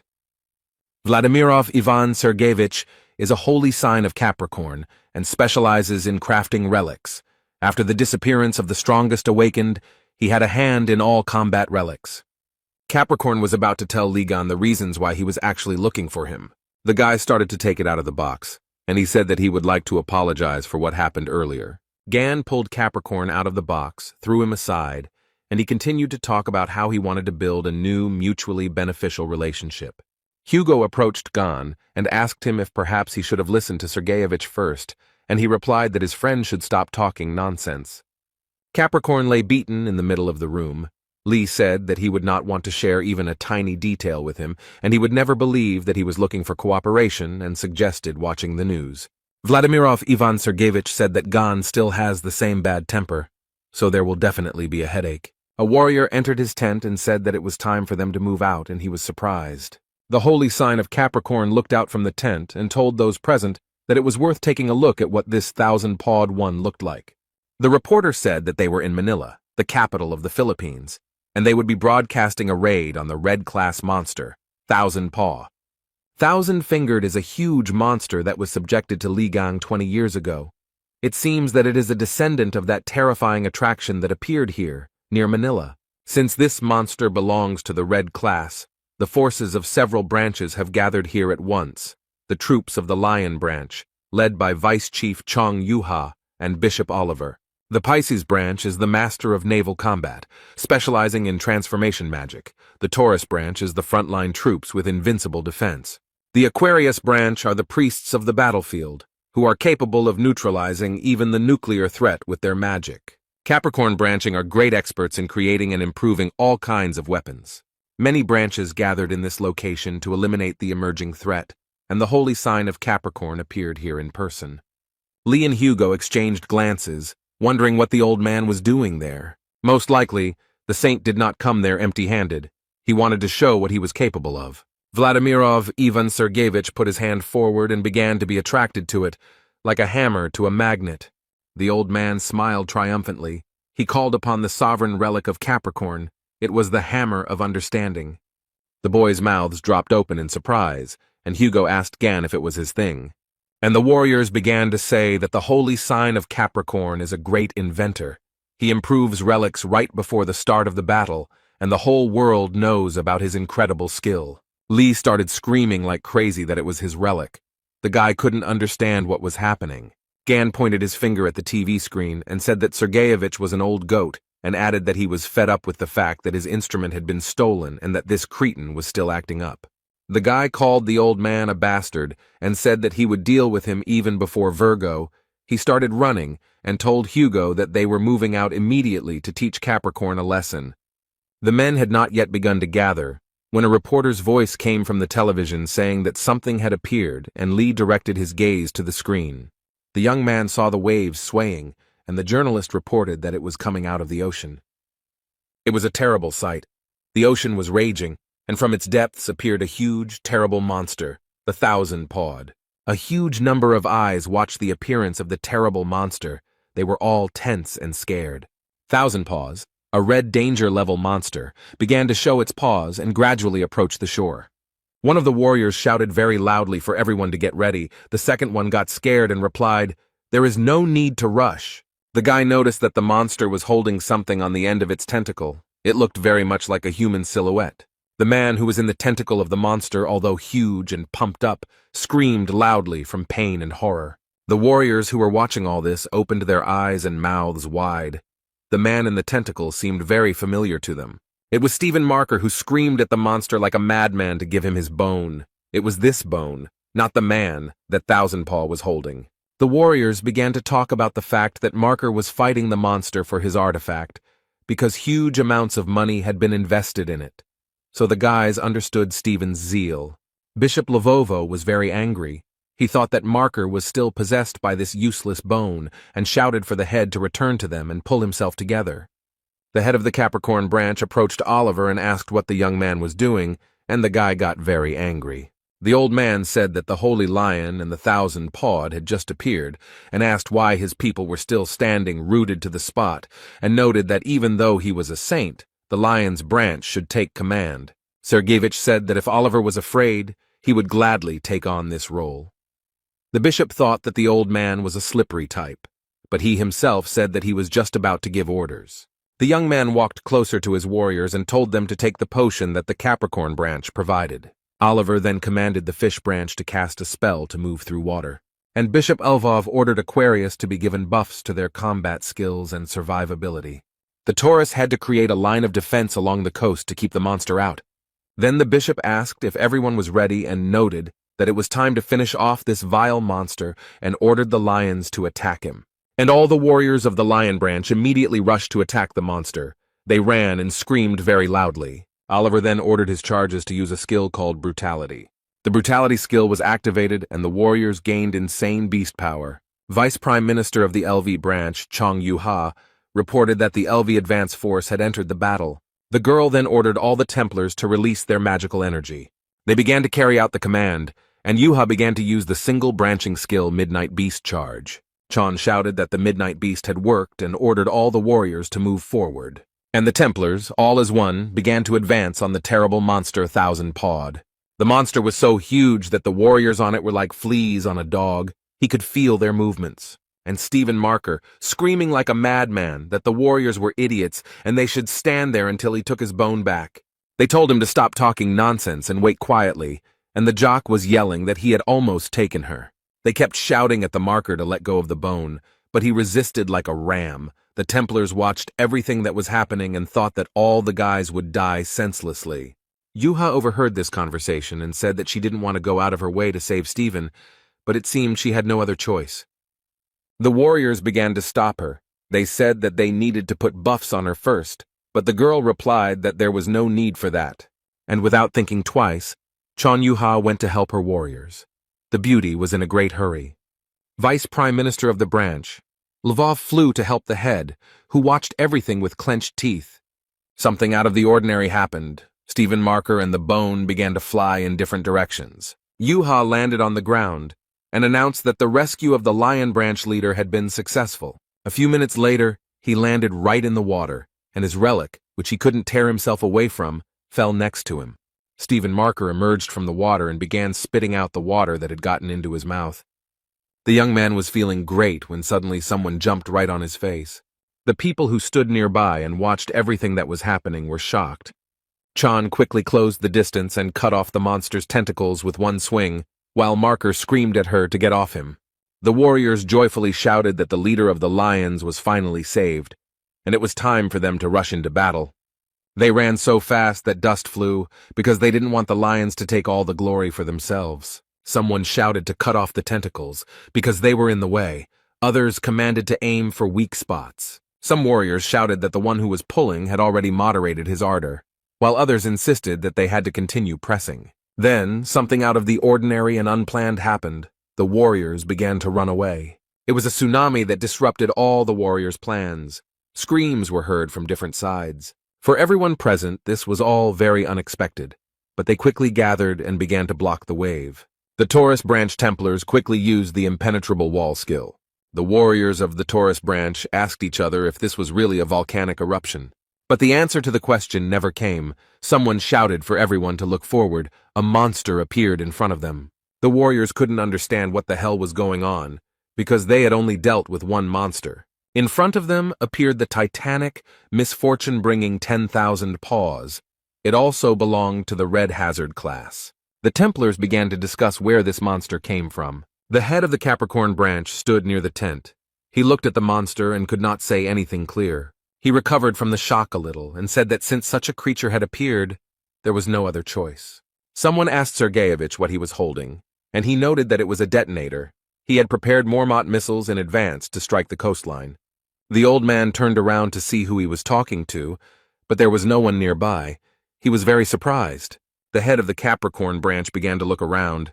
He was very scared. Just then, the detonator that was in his hand suddenly exploded and shattered into pieces. The old man looked at his hand and could not understand what was happening, as a slime began to approach him very imperceptibly. Literally a few seconds later, it swallowed up Ivan Sergeyevich Vasiliev and stopped on the shore. Someone nearby said that Sebastian, aka Sergeyevich, is a real headache. He knows about it. The guy said he understood that those kids were just splashing around in the water, unable to kill the octopus, but he didn't think that destroying them along with the monsters was too much. Li Gang advised Sergeyevich to sit still on his ass and added that this was the first lesson in the last 20 years, and he would show him how to properly cut meat into sashimi. Chon Yu-ha ran to fight the monsters. She thought that the main forces were already exhausted after the first skirmish with the 1000 Paw. The girl looked at the monsters and understood that the smaller monsters could be dealt with later, but first, the strongest one should be eliminated. And she used the Lotus Walk skill, Swift. Yuha thought that she had watched the recording of Uncle Gan's battle with Thousand Paw enough times to remember everything. Chan thought that Lee had defeated a huge number of monsters in the past, and among the many recordings, one stood out, which everyone admired, including envious people and haters, and it was the raid on the Thousand Pawed. The girl remembered a scene from the video where Gan was breaking through the smaller tentacles as quickly as possible. Yuha did everything the same way as Lee did. The girl was calm and focused. Gan's next step in that fight was to cut through those tentacles that could not be dodged with one blow. And the beauty got down to business. She was so diligent that the tentacles flew in different directions. Literally a few minutes later, Deputy Prime Minister Lovov found herself on the body of the monster. The girl thought that immediately after successfully reducing the distance, she should plunge the weapon straight between the monster's eyes. Chon Yuha saw the monster's eyes. They were very close and began to swing her spear. But the monster saw the girl and pushed her so hard that the girl flew several meters up. Yuha got scared, screamed, then pulled herself together and used her Lotus Flash skill. This skill was effective, and the monster seemed to have been struck by several lightning bolts. What the girl saw shocked her. She certainly didn't expect such a turn of events. The monster's tentacle held her spear, and Yuha thought about how he had blocked it so easily. Chan tried to free her weapon from the tentacle of the monster, but she couldn't do anything. The girl only became exhausted. Yuka began to gradually sink under the water. Her strength left her. She was not ready to fight such a strong monster. But on the shore, they were watching the girl, and so one of the guys rushed to her aid. It was the head of the Lvov branch. He pulled the girl out of the water, and she began to gasp for air. The monster was very angry and began to beat on the surface of the water to destroy its enemies. The young men held on with all their might, gritting their teeth as the monster dealt powerful blows. The warriors who were also fighting the monsters saw everything that was happening to the chief and vice chief. They were very scared. Some were cursing, while others were shouting for the Templars to continue fighting and not to retreat under any circumstances. The fight was very difficult, so people called for help here and there, and at that time, Yuka thought about what her uncle would do in her place. Chan realized that Li Gang would have flown upward with a two-handed sword, and this guess made the girl very happy. The girl raised her head, and what she saw shocked the beauty. She opened her eyes and mouth wide in surprise. There in the distance, she saw Uncle Li Gan, who was not going to leave her in trouble. The guy was rushing towards adventure. He was armed and dangerous, but at the same time there was a sly smile on his face. The young man didn't think for long. He immediately used a skill called Mountain Crusher. Li Gang understood very well that he couldn't hesitate under any circumstances because the monster was very angry. The guy immediately attacked the monster and it flew away several meters. After a couple of minutes, there was no trace of it. They watched what was happening and were shocked by what they saw. They could not understand how Gan was able to destroy the thousand-pawed one in an instant. What was left of the monster was washed away from the shore by the waves, and the monster no longer posed any danger. The warriors looked at its carcass and thought that this was truly incredible. The Templars discussed among themselves how Li managed to jump to the monster from the very shore. Those who did not see it said that the other warriors were joking. Gan appeared behind the warriors and said that he thought he had overdone it a bit. The Templars did not expect him to appear, so they screamed in fear. The man asked the warriors why they were staring at him, and then noted that the Templars themselves could not do anything, so he was forced to teach them a lesson. One of the warriors told Li to shut up, so how he appeared out of nowhere and simply finished off the monster. The second supported his friend and said that they themselves dealt with that temptation. The monster captured Gan with its tentacles. He could not understand what was happening, and the warriors who had just argued with him were shocked. Li looked at them and understood perfectly well that they would not come to his aid under any circumstances. And the monster held Yuhi's weapon in one tentacle, and the guy in the other. It was a terrifying sight. Chan began to look into the distance and realized that her uncle had been captured. She screamed very loudly. Beads of sweat appeared on her face from worry. The warriors were also able to see this picture. They began to stutter and ask each other what they should do. The Templars couldn't imagine how they would even fight something like this. The monster had no intention of retreating. His eyes were burning with red fire, and he was clicking his huge teeth. How everything suddenly brightened up. One of the warriors used the Lotus of Disaster skill. The warriors opened their mouths and began to talk among themselves about how this was the vice chief's ultimate technique. The Templars' voices trembled with fear. They opened their mouths in surprise, and someone even said that this could not be. Li Gang emerged from the water, holding a weapon in his hands and shouting very loudly. The man was very angry, and he began to attack the monster with all his might, which began to scream very loudly. But Gan continued to attack. He couldn't stop. The young man was very angry. After a few minutes, he decided to use a skill called Dark Baptism. The warriors who were watching all this opened their mouths in surprise, and their pupils narrowed very much. And Gan stood on the monster and said that he loved huge enemies because they could be chopped into small pieces. The guy smiled through his teeth and said, "Even if these monsters had 1,000 or 10,000 legs, they are still the same pathetic octopuses." Li was tired but pleased with himself. He said he had cut them into perfect bite-sized pieces and added that dinner was served. The beaten monster was floating in the water and no longer posed any danger to anyone. The Templars were talking among themselves about how Li had actually been able to kill that monster, and that the stories about his exploits were not fiction. A systemic message appeared before Gan that people were looking at him with awe and respect. They were beginning to revere him. The reporter fell to the ground and stuttered as she said that the audience had seen everything for themselves, and added that an event had taken place that would soon become the main topic of discussion throughout the world. People were standing under a huge building, on the screen of which the news was broadcast, which reported that the returning hero Li Gang had destroyed the one who was attracting 10,000 paws. This news made everyone happy without exception. They began to laugh, jump, and dance. Messages appeared before Gan informing him that people began to respect and honor him after his exciting stories and memorable feats. The Ophiuchus Bible was created, and the exploits will be recorded in it. The man said that the book wants him to increase his influence by making his Templars read it. The guy was distracted from his thoughts by some shout. He looked ahead, and on the other bank they were waving their hands and calling to him. It was Yuka. She was very happy to see her uncle and smiled at him. The man also greeted the girl. Literally a few minutes later, Li was next to Chan and immediately asked her if the beauty was hurt. She replied that everything was fine. The man looked at his niece in surprise and asked in surprise what she was hiding behind her back. Li began to ask Yuha if she had decided to take the domino for herself, and she replied that she did not understand what her uncle was talking about. Gan asked if the girl also had a bone fetish, and all Leos were obsessed with them. She replied that it was just a trophy. The guy handed her a piece of something.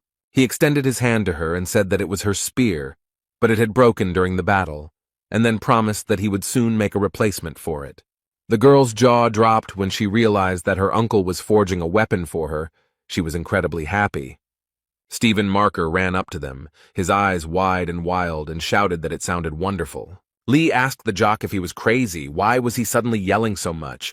He looked at his fist and said that it was great news. Stephen said that he was the head of the Lev branch, and Yuka was his direct subordinate.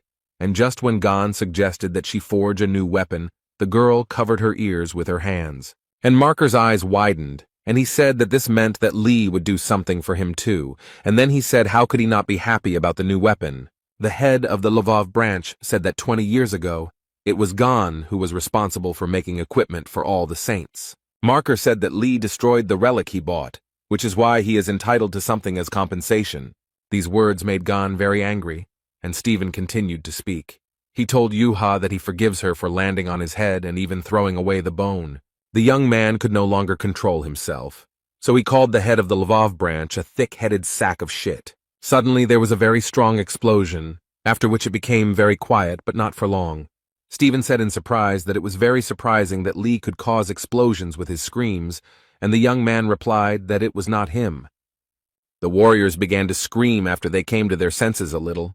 Many of the Templars needed help. One of the soldiers noted that the explosion covered everyone who stood on the front line.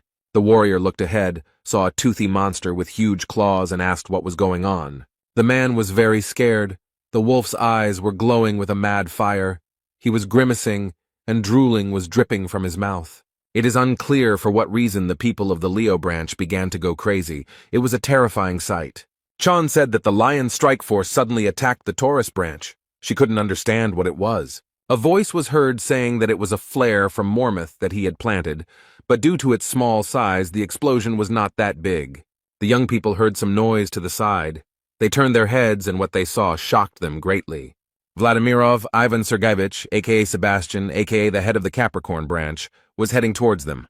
In his robotic hand was a slime called Ghana, whose appearance left much to be desired. Lee got very angry. He asked what Sebastian did with the slime, and Stephen asked what Mormor meant, and asked Sergeyevich if he really installed a dangerous bomb in the area where his people were supposed to fight. The Capricorn branch leader told Marker to calm down and noted that he hadn't even started yet, and that the explosion was just a cannon salute before the main show.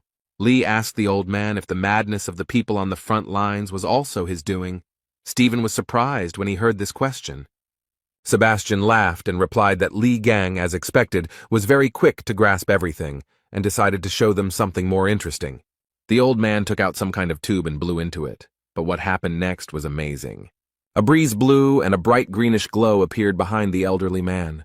It attracted the attention of some warriors. They looked at it with fascination, and then they began to attack representatives of other branches with increased aggression. They could not understand what was really going on. The warriors who stood on the shore were very frightened. They shouted that the representatives of the Lion branch were running towards them and asking them to stop. Stephen Marker watched everything that was happening. He shouted to his men to finally come to their senses, but they did not hear him. The monsters attacked Chong Yuha. They knocked the girl to the ground, and she quietly called her uncle for help. He would have gladly helped her, but he himself began to be attacked by the maddened representatives of the Leo branch. Sebastian was incredibly pleased with himself, and noted that they hardly had any strength left after the fierce fight with the draggers. Lee Gang was lying face down in the sand. The maddened representatives of the Lion branch were able to knock him down, and the old man was happy. He told the young man that it was nice to see him face down on the ground, and that it was even better than he expected. Stephen Marker clenched his fist and screamed at what the hell the old man had done to his men, and why they weren't responding to his commands. The old man said that neither he nor Yuha had drunk the potion, and then added that his men were excited due to the combination of the potions they had drunk and the influence of Mormoth, and could hear the commands of his whistle. The head of the Lvov branch began to shout for Sebastian to return his people to normal, and he asked him to be quieter, and said that if he wanted his subordinates returned to him, he needed to listen to him carefully. An unusual weapon appeared in front of Stephen, and he looked at it in surprise. He asked with surprise in his voice if this sword belonged to Gon, and the old man replied that it really did, and the boy forged it with his own hands. Sergeyevich said that he had an offer for Marker that he definitely couldn't refuse, and told the jock to use the sword. The old man then added that the weapon should be used to kill Lee Gun. Stephen folded his arms and asked if Sebastian wanted him to finish Lee off, then asked why he would listen to the old man. He calmly replied that the head of the Lev branch had no other choice. Otherwise, he would lose his people forever. The old man said that everything was fine and they should understand each other perfectly. He then noted that they had something in common, and that was a huge envy of Lee Gang. Stephen Marker said that this was complete nonsense, and Sebastian asked how the guy would then explain his obsession with the artifacts created by Lee Gang. The old man added that the muscle man was trying his best to get rid of his inferiority complex, and seeing Lee Gang's strength was like running into an insurmountable wall. Sebastian noted that this also applied to his skills in creating various artifacts. The old man noted that the harder they try to overcome that very wall, the bigger and stronger it becomes. It is impossible to destroy or jump over it. Sergeyevich, foaming at the mouth, shouted that such a chance only comes once in a lifetime and it should not be missed. And then he added that he was not as petty as Lee Gang and this was not a one-sided proposal. The old man smiled slyly and said that he would create for Marker the most powerful weapon in the history of mankind. He also noted that if they joined forces, they would be able to get rid of Gon, and then they would very quickly become the most influential saints. He handed the sword to Marker and told him to take it and kill Lee Gon as quickly as possible. Stephen didn't think for very long. He took the weapon from the hands of the head of the Capricorn branch. Yuka screamed with all her might that the chief shouldn't, because it was an obvious trap, and this old man was too slippery to be trusted. Stevenson looked towards Lee Gang, and Chung continued to scream, the girl asking if Marker could hear her or not.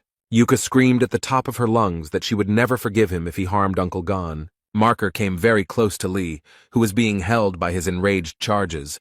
holding a sword a few centimeters from his face. The jock frowned, raised his sword, and said that he had the most powerful weapon in his hands. The head of the Capricorn branch frowned, and in an unctuous voice began to tell Stephen to finish off Gan. And the young man pointed the weapon, but not at Lee, but straight at Sebastian. Yuka, who was lying on the ground, crushed by the members of her branch, opened her mouth in surprise. The old man began to call Marker a cretin because he decided to give up his only opportunity. But Stephen shouted at Sergeyevich to shut up and tell him why he should be trusted, considering what he had done to his people. The guy added that he put all his efforts into surpassing Ligan, so he has no time for any complexes. Marker screamed that he would not kill Gan in such a cowardly way. He was very angry. The guy continued to lie on the sand. He was held very tightly so that he could not break free. He listened as Stephen talked about how he had already surpassed him, and all he needed was a worthy weapon. The head of the Lvov branch began to beat his chest with his fist. He told the old man not to compare him to him. He shouted at Sebastian at the top of his lungs that he was promising to create the strongest weapon, but at the same time, he admitted that he was not capable of surpassing Ligan. The marker noted that with such an attitude he would never create anything worthwhile. The elderly man only responded to his opponent that he was behaving very impudently. The head of the Capricorn branch came to his senses a little and told Stephen that he would regret it very much. It would seem that the guy did not hear him or did not want to hear him. He began to attack the old man, but he defended himself in advance. The marker hit the metal armor the old man was wearing with all his might, and he screamed furiously for the guy not to overestimate himself. Literally a few minutes later, Sebastian used the rocket launch skill, firing from all guns. Explosions were heard. Columns of dust rose up, and nothing could be seen because of it. The old man began to laugh. He said that even the great Leo could not withstand the onslaught of his little ones. He looked ahead and saw a huge, terrifying beast gnawing on ammunition, its eyes burning with fire. It was Marker. He was gnawing and thinking about how 20 years ago, as the old man had said, he had been drowning in his own inferiority complex, but had gotten up from his horse again and again. And he was able to overcome his own limits to simply surpass Li Gang, who was his role model. The head of the Lvov branch used his unique skill, Thousand Claws, against the old man. He tirelessly scratched even the metal armor of his opponent. The marker called the old man names and noted that, admittedly, he really did have a nice suit. And the head of the Lvov branch put his foot on Sebastian, who clenched his teeth and could barely breathe. The jock continued to hit the old man one after another. He was very angry. The marker screamed like a madman that even the cowardly Aquarius fights without armor. The head of the Capricorn branch wrinkled his forehead, clenched his teeth, and began to beg Stephen to stop, but he was as if he had gone deaf. Lee furrowed his brow, took a deep breath, then exhaled through his teeth and asked if the boys were going to stop fighting. The men stopped arguing with each other and looked in the direction from which the voice came. They opened their eyes wide and their mouths were so surprised, and the guy looked at them calmly. Sergeyevich asked how he ended up here. The young man said that he allowed himself to be captured to find out what Sebastian had in mind, but they were dragging it out too long. He got tired of falling over, and then he noticed that the beastmen were very weak, and Yuha was smiling contentedly. The men replied that it was impossible, and Lee kicked Stephen and told him to get out of there. The boy smiled at the old man and told him that he wanted to ask a few questions. The Capricorn branch leader furrowed his brow, beads of sweat appearing on his face from fear, and Gan invited him to chat. Lee was being held back by the beastmen, and he heard about Marker talking to the old man, about how he would give him the strongest weapon. The subordinates of the head of the branch, Leo, were drooling.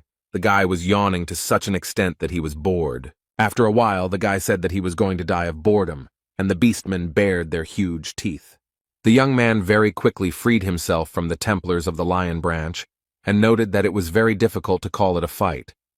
The beastmen lay aside, and the guy said that it was too early to wait for Marker and Sebastian to finish talking. They both needed to be knocked out and finished with it. The young man walked forward, and behind him the beastmen bared their teeth and shone with evil eyes. The guy dealt with them without any problems and went to Sebastian and Stephen. Lee wasn't hurt at all, and he asked the men how much longer they intended to continue this meaningless conversation. Then Marker and Sergeyevich looked at the young man in surprise. No one thought that he would defeat so many beastmen. 20 years ago, just before the Demon Tower raid, a man propped his head in his hands and said that the tower would become Ligan's grave. Stevenson asked in surprise if this prophecy was conveyed to Hugo Otis by the sacred entity. The man noted that those words were nothing more than a prediction. He smiled wickedly, clasped his hands in front of him, and said that he was talking about a plan that they would put into action. The head of the Capricorn branch seemed to be struck by electricity, and the reason why the man approached him did not bother him. He thought that Li Gang would die, and that this was a once-in-a-lifetime chance, because not only would they destroy him, but they would then extract all the potential from his body for their own benefit. Gan was very angry. He said that he didn't need their flashbacks and demanded that Sergeyevich simply say what kind of scumbag stuck a knife in his back. The guy noted that he didn't care about his past. The old man replied that he would tell him everything, but in return he demanded that the boy guarantee his safety. The guy grabbed Sebastian by the neck. He began to wheeze. He did not expect such a trick from Lee. And Gan asked the old man if he understood the situation he was in, and noted that he was not in a position to bargain. The guy told his opponent that if he started talking nonsense again, he would immediately rip out his jaw along with his tongue, and asked again who had stabbed him in the back. The old man began to shake very much from fear, he stuttered. Since the boy's finger was under his tongue, he noted that it was the Virgin. Gan let him go, narrowed his eyes, and thought about Sebastian's words. But the purple witch said the same thing. The young man recalled past events and thought that it was the Virgin who was behind everything. The guy thought about going to see Jin Man again so that he could examine the dagger that had stabbed him. Lee never let the old man go. He told him that he thought that was enough, and noted that it was time for him to return his thing, and emphasized that the hammer of understanding was his. The old man was surprised by such a request, since he did not want to give up the weapon, but the guy asked if Sebastian had any problems, and he immediately said that he would immediately return the hammer of understanding. And the holy sign of Capricorn Sebastian handed over the relic of the hammer of understanding. Gan held it in his hands and was very happy. Vladimirov Ivan Sergeyevich was very nervous about losing his hammer. He was definitely not prepared for this. Lee asked Sebastian why he made such a sour face, whether he was upset about something, and then told the three brothers to come out to him. They immediately showed up. Jan ordered them to take the old man to their world, and if he resisted, to break a couple of his limbs. The brothers agreed, and Sebastian asked the guy in surprise if the avatars really served him. The old man shouted that the young man had become not a saint, but the god of a new constellation. Gan told him to think about his behavior, and then noted that this did not mean that he would forgive him later. The beastmen slowly began to come to their senses. They could not understand what had happened earlier. Many complained that they had headaches, and they also could not understand how they ended up there. Yuha was pleased to note that the members of the Lev branch were beginning to come to their senses, and Stephen was also pleased. Members of other branches said that the lions would no longer attack them. The members of the Capricorn branch asked what they should do, since the leader had been taken away from here by force, and the bishop replied that everything was obvious. The man was very angry. He opened some device and began to change the settings. Members of other branches began to fall. They could not understand what was happening to their armor. And the bishop was incredibly happy. He asked the Templars if they had forgotten that their branch had conjured up the equipment, and then noted that these explosions would send them straight to hell. One of the branch members advised not to provoke them, and the bishop ordered the Mormouth shells to be launched. The warrior immediately carried out the order, and the missile flew a few centimeters above Ligan's head. The guy noticed that everyone was scaring him with another toy called Mormouth, and then he said that he could show his own, and began to use the hammer relic. Achievements. Gan smiled and began to select a target. A system message notified that he could improve or modify the target if the conditions were met. The young man decided that the hammer's target attainments will Mormouth. He successfully modified his target, and the Mormouth projectile was modified into the Mormouth firework. The Bishop of Capricorn widened his eyes and said that Lee had turned the projectile into a firework and called him a crazy bastard. But their ardor was quickly curbed. The beastmen told them that they were the only madmen here. The Leo branch members came closer and asked how they dared to take advantage of their trust. The Capricorn Templars were surprised that they were all safe. Stephen Marker gritted his teeth, widened his eyes, and replied that they, the animals, were not so easy to take. They did not have a scratch from such a small explosion.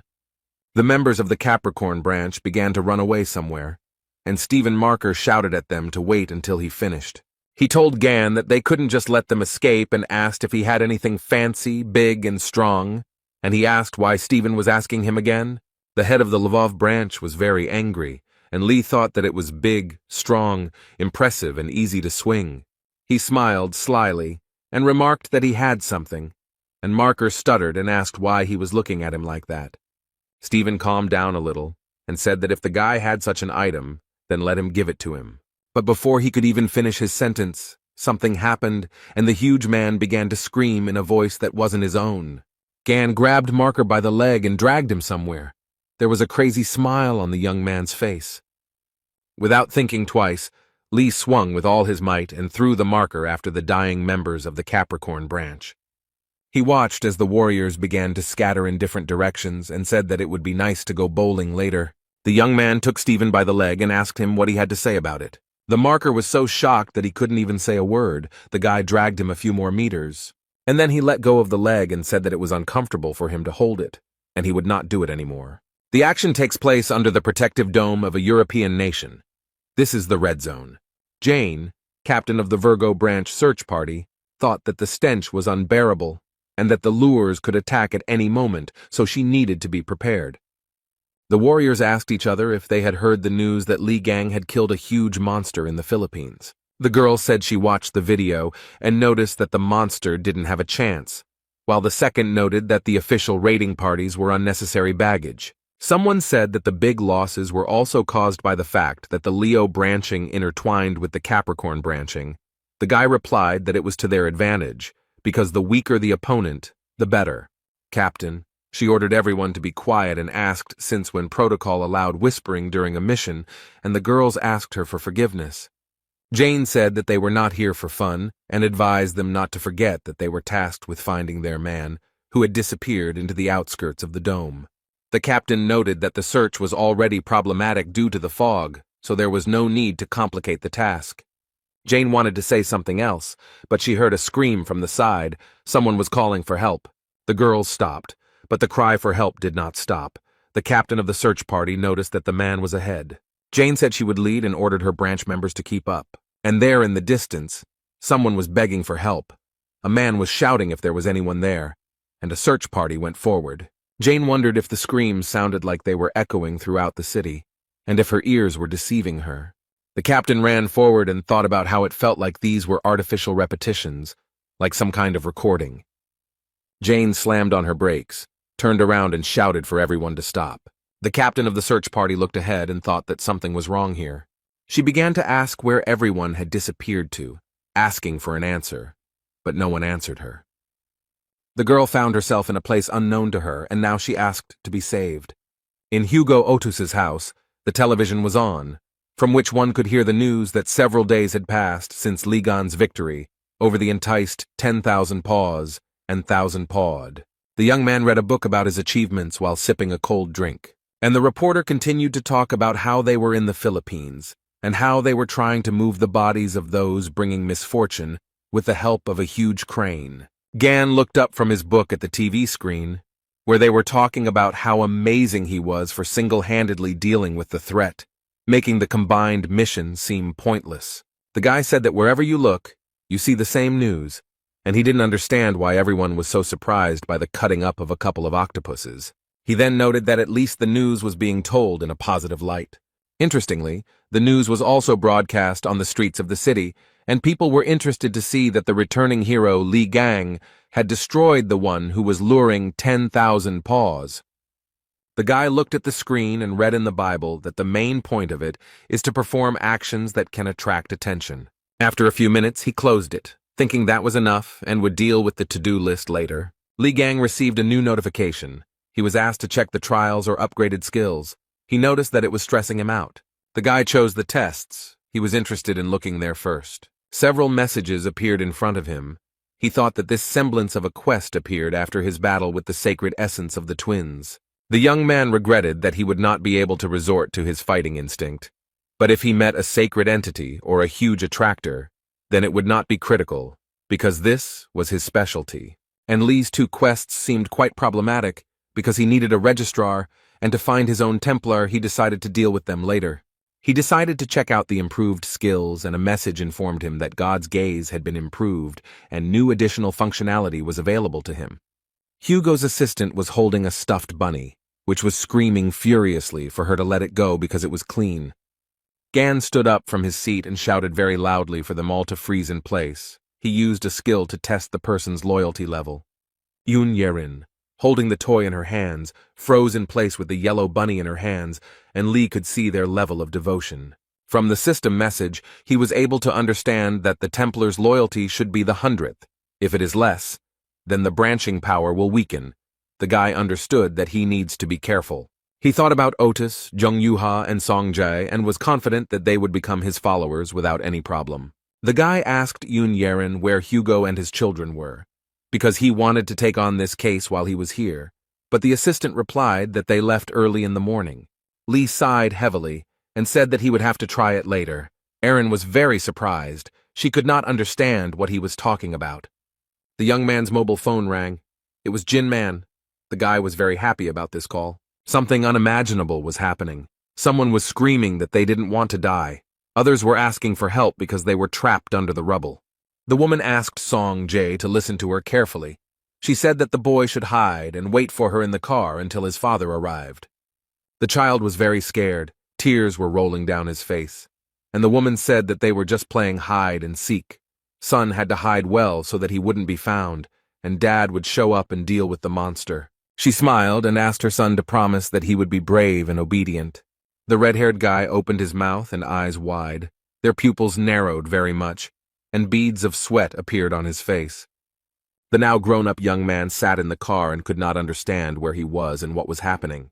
Yuha took her brother by the hand and told him that everything was fine. He just had a bad dream.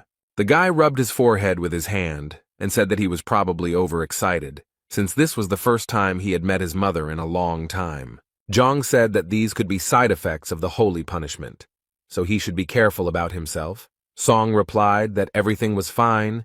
He was just a little tired. The girl started looking for something in the bag. She said that she forgot something, but since her brother woke up, she wanted to give him something. Yuka handed her brother a small thing. He looked at it with surprise and said that it was a birthday present. The girl said that she was able to get the thing that her brother asked for, and he was very surprised. Chan said that she remembered how her brother needed a relic to store the magical power of the twins, and noted that she received it from her father, and then asked if such a gift was enough. Sun noted that with this he could fill the deposit points, and his sister was glad that he was pleased and once again congratulated her brother on his birthday. The guy was very happy. He thanked his sister, including for looking after him. Otis told Z that his mother would be upset if he walked around with a sour expression on his birthday, and recommended that he greet her with a smile. After some time, the family drove up to a huge white building. It was a hospital. They entered the building and very soon found themselves near the 808th ward, which was where Cheon-ji-woo was located. The children told their mother that Uncle Gon was able to leave a wound of the sacred essence right on his forehead, and added that he became even cooler than he was before. Yuha said that it would be great if Mom had the opportunity to meet him, and added that when she woke up, they would have a lot to discuss. The woman did not answer, because she was not just sleeping, but was in a coma. The children were standing next to her bed. Young Yuha was holding her mother's hand, and Song Jae was looking at her intently. Hugo Otis did not enter the room. He stood in the corridor. The man bowed his head and thought about something. Suddenly, a phone call distracted him from his thoughts. Otis opened his eyes and began to take out his phone. The man looked at the screen of his mobile phone. The number was unknown to him. He wondered who could be calling him. Hugo went down to the hospital courtyard to talk on the phone in peace and quiet without disturbing anyone. He told his friend that he planned to put off work, because this day was very important for him. He was surprised that the heads of the European Union needed him. He asked if the problem was only in the attraction, and noted that the headquarters of the Virgo branch was located near the dome. The man told Otis that this was not a simple case of attraction. The Virgo branch announced that they were not able to deal with the monster. Hugo asked again, did Kevin Azar really say that? On the other end, they noted that he had previously encountered that monster, the one that had appeared in Korea 10 years ago and swept through the airport. The man heard the boy tell him that the pink mist and memories had washed over him. The action takes place on the territory European Union. Belgium, in the controlled territory of the Virgo branch. It was damp, cloudy, and rainy outside. People were trying to get into a warm place as quickly as possible. Li Gang was wearing a hood, holding a cup in his hands, smiling and saying how untimely this was. He looked at his mobile phone and thought about how he had made the appointment himself for the first time in a long time, when suddenly it started to rain. Gan read a message from Songjae asking if he wanted to become his Templar, but his nephew refused because he thought it would be problematic. Although he had hoped that he would agree and realized that he didn't know much about him, Lee remembered how Hugo's assistant had said that it was Ji's birthday. The guy got really angry because he thought she should have told him about it. Yun replied that Song doesn't like to celebrate this day. Gan thought that Jae had deliberately not told him. He thought that Yeren was definitely not telling him everything, since something happened to the guy on his birthday. A man approached the guy with a question. He asked what he was thinking about and what was troubling him, and Lee was glad that he had come. It was Jin Man, the Virgo branching appraiser, who took off his hat and said he was glad to meet him. The man told Gan that he should have notified him, apologized for having to come all this way, and Lee noted that it was no big deal since he had business there. The guy told the man that he realized that this area was under the influence of the Virgo branch, and asked why their emblems were literally everywhere here. The appraiser began to talk about how, throughout history, religion has been an integral part of life in many European countries. The man said that after the appearance of the sacred entities, when the branches filled the world, Europe turned from just a part of the continent into one huge believing nation. Jin noted that it is impossible not to believe when you see the dome protecting you every day. Lee smiled and replied that considering how much pride was in Man's voice, his faith had weakened greatly. Gan scanned the man and realized that his faith was weakening due to him feeling betrayed by his branch. The guy realized that something very serious had happened. The young man told Manu that he thought he wanted to talk about his branching. The appraiser lowered his head and replied that he knew perfectly well that he should not be surprised that it was impossible to hide anything from Lee. Gan began to use the soundproof barrier skill he rented from the Aquarius branch, which prevented any sounds from leaving the selected area using water magic. Jin started taking something out of his briefcase and told the guy that it was time to get to the main thing, to talk about the blade.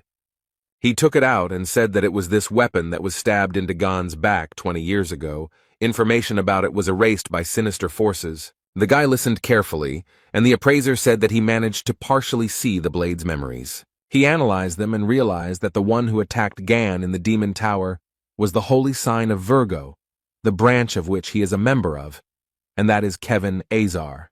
The events take place in the house of the holy sign of Sagittarius Hugo Otis, where Li Gang has already returned.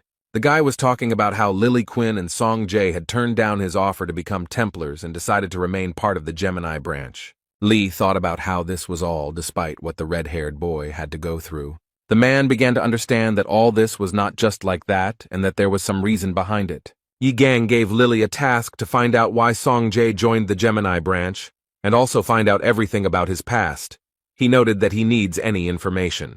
The girl decided to ask Yang Wei or Heiji about the registrar position later and started writing a message to Jie. Suddenly, the guy came to Lily and said that he had a request for her. She was very surprised. Quinn smiled and thought that she was lucky. The guy showed up just in time and asked what happened. Sun asked Lily to get into the secret archive of the magical library of the Gemini branch. The girl was very surprised. The Gemini branch magic library contained books on magic, collected from all over the world, including the Gemini branch territories.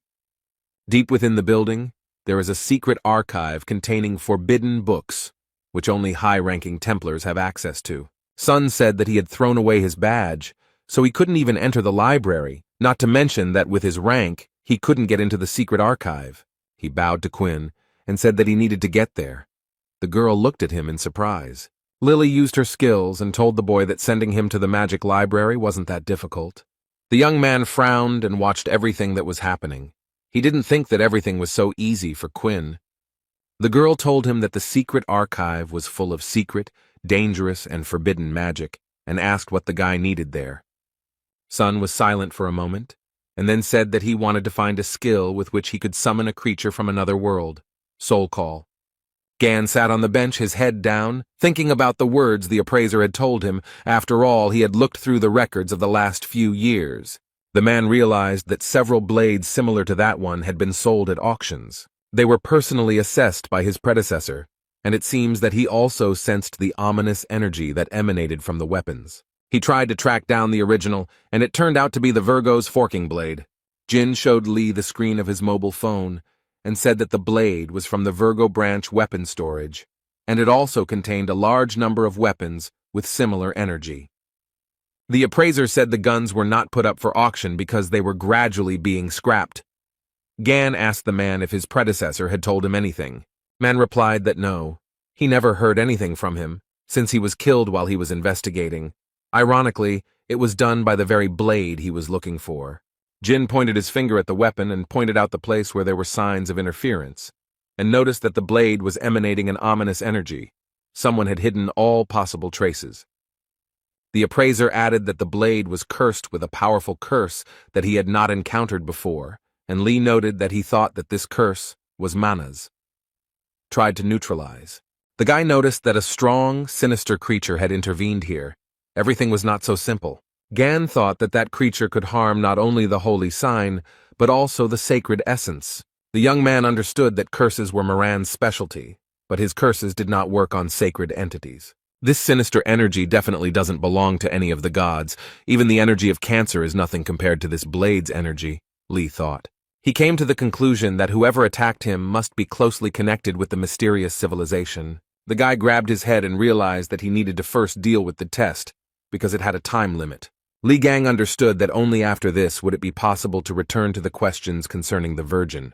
The young man was delighted because he heard the announcer announce that his train was arriving at the station. A few minutes later, a train arrived on the platform, which it announced with a long whistle. The doors opened and passengers gradually began to leave their carriages. There were a lot of them. Gan continued to sit on the bench. A smile appeared on the guy's face.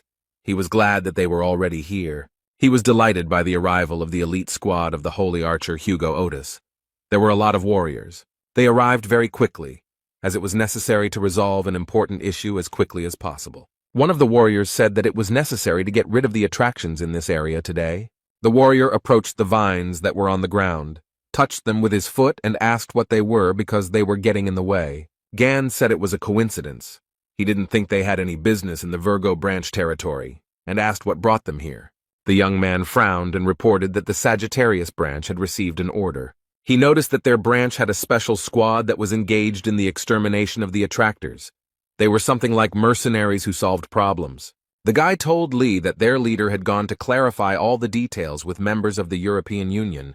Gan asked in surprise if they had really taken up the job without really knowing anything, and the warrior replied that the chief had accepted the order anyway. He said that the purpose of this task is to bring misfortune, which has some history associated with it. And the guy asked Li Gan if he had heard about the monster that strives for the power of the gods, the Bloody Mist. The action takes place in the European Union Parliament, where a headquarters for the extermination of those who bring misfortune has gathered. The man said that the Blood Mist is a monster that releases mist, which is why it is named that way. It sucks out the soul and life force of nearby creatures. He added that the attractor had appeared about 10 days ago. Hugo asked why they had not gathered an army of people from different branches and dealt with it, but had reacted so late. He replied that the monster was officially considered defeated and should not surface again. Otis asked in surprise that everything was hidden despite the fact that the attracting one had already managed to absorb 5,000 people. The man lowered his head and replied that it had been decades since the branches had worried about losses. Hugo asked what about the Virgo branching.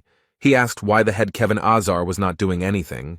The guy replied that they had already tried. The man reported that they had repeatedly sent troops there, which consisted of high-ranking Templars. He noted that they all failed because this attractor releases a red mist that causes a powerful status effect. A representative of the EU Parliament noted that the fog is most dangerous for people of the Virgo branch, who specialize in close combat. Also, the Virgo Saint sign went on an expedition to the North Sea to deal with an enticer of the same class as the Bloody Mist, so they can't return anytime soon.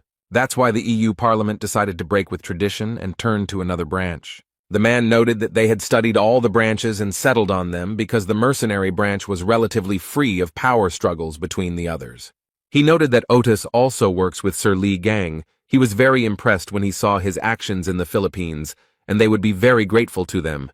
Hugo listened to the man very carefully. He frowned and came to the conclusion that it was all a lie. And the representative of the European Union Parliament stood in front of him and smiled. His smile was sarcastic. Otis thought that Kevin was too proud to let someone deal with something that was tempting on his territory for reasons like that. The man thought that the bastards from the Virgo branch wanted to get rid of the weapon, and them with the help of the bloody fog. Hugo saw through their plan, but the man still had some doubts. Otis sat in a chair and thought about something. A representative of the European Union Parliament sat opposite him, and there was silence. The man with glasses recalled how he and Kevin discussed whether it would be okay if they used Ligan and Sagittarius. The head of the Virgo branch said that everything was fine. The man should say that Bloody Mist had returned, and Hugo would not be able to refuse if he heard that name. The warrior of the Sagittarius branch told that Otis lost his mistress to the Bloody Mist several years ago. Li Gang asked again and noted that the guy could only call one person that. The guy said that Mrs. Cheon-ji Woo, the wife of the head of the Sagittarius branch, and the mother of Yu Hee and Sung Jae, they met after Gan was imprisoned in the Demon Tower. The warrior said that Lee had never crossed paths with her, then told her that the lady had tried to protect her son from the Bloody Mist, and that the monster had defeated the First Templar and the Bishop of Branching. Gan clarified that it was not Lee Jae-won by chance, and the warrior clarified whether the man knew him. The guy replied that he had carried his and Otis's things 20 years ago. Lee lowered his head, recalled the conversations with his comrade, and thought that his poor friend had been right to avoid talking about family and the past. He had been through so much. The man asked the warriors what Bloody Mist was, and noticed that his comrade was not at all the same as he had been before. He had become unreliable and weak. Lee said he knew his friend's level of preparation better than anyone else because he taught him. And he added that when Hugo was in his prime, he trusted only him with his rear. So he cannot believe that he could not overcome the one who attracts, whom he has not even heard of. Gan thought that in the past, his friend was one of the strongest among all the saints. That's why Lee turned to the warriors and asked them to explain to him what the hell had happened to him. One of the warriors replied that it was a rather difficult story, but since Li Gang was asking about it, he would tell it. The guy said that this horrific event happened 10 years ago on Song Jae's 7th birthday. The boy sat sleepily, and his mother spoke on the phone about how she had already landed, since 2 years had passed since her last visit. She said that she needed to work on the prototypes of the anti-giant attractor weapon, all thanks to Li Gan's data and the weapon that Hugo got for her. Cheon-ji Woo stroked her son's hair, and said that their son met her at the airport so early. She was so touched that she almost cried.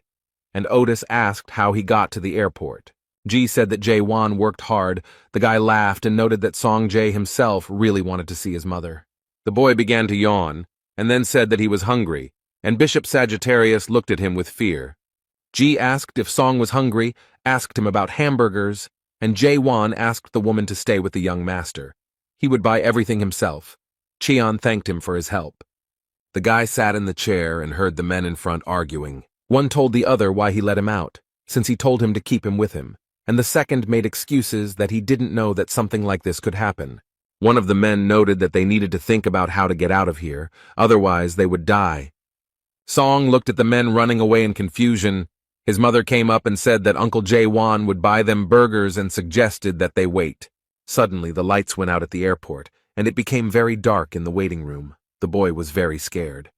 People who were at the airport could not understand what was happening, and how they could turn off the lights if it was so dark outside. Son asked his mother why the lights went out, but the woman herself did not have an answer to this question. Jae-won bought burgers and was walking back. He thought about why the lights went out so suddenly. The guy saw something. He frowned. His mouth opened in fear and beads of sweat appeared on his face. Cheon-ji Woo covered her son's eyes with her hand, and Wan-woo told him that they had problems. Woo-ji's bag of food fell from his hands and fell to the floor, scattering all over the airport floor. The monster attacked the woman and child, and the bishop of the Scorpion branch immediately rushed to their aid. Cheon-ji Woo was very scared, her son too, because he broke free and saw the monster, and Jae-won began to push them away from the epicenter of the incident. The monster opened its mouth wide, and the young man was drawn to it as if by a magnet. The woman and child were very frightened. They were crying in horror, and the boy was calling for Uncle Vaughn. The guy stood in the monster's mouth. He smiled cheerfully and raised the fingers of both hands up.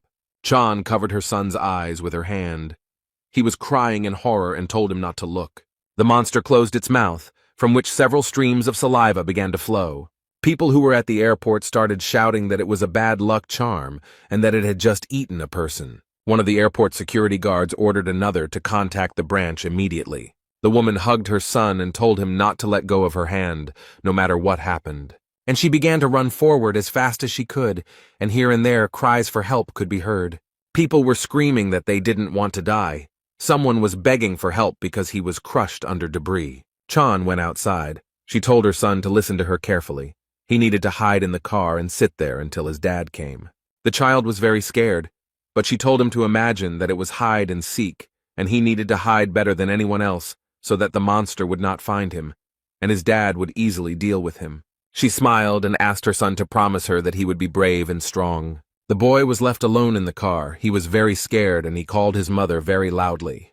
But he so wanted to see his mother early, so that they could gather for the first time in a long time. He so wanted to tell them so many things. Songjay was sobbing, smearing tears, snot and drool across his face with his fists, and whispering that it was all because of him. The baby was asking for forgiveness. Meanwhile, the monster's tentacles were slowly approaching the car in which the boy was located. Suddenly something flashed and illuminated everything around with an orange-yellow glow. She hit the tentacles that were getting closer and closer to the car. Everything was on fire. Hugo Otis stood next to the car and asked his son if he was okay. The boy looked out the window and saw his father. He called him very loudly. He was very scared. The man turned his head towards his tearful son and asked if he was hurt. Songjay could only say the name of the Episcopal branch of Sagittarius J1 and shout Mama. The man began to guess what might have happened, so his whole body began to shake. Otis put his hand on the car and said he understood what had happened here. The man stood in a circle of fire, and the monster stretched out its long, vile tentacles towards him. The head of the Sagittarius branch was very angry. He gritted his teeth and began to scream, "How dare the monster do such a thing?" He began to look at the monster and thought that the people he had captured were entwined with the branches of a huge tree on his back. The man began to look closely and saw that his wife was also entwined with branches. He called her by name. Otis took a deep breath, then exhaled and thought that he needed to calm down, because he had to save her, and thought about ripping her out of there by force. Qianji Wu watched from above what her husband was doing down there, and he had some kind of plan.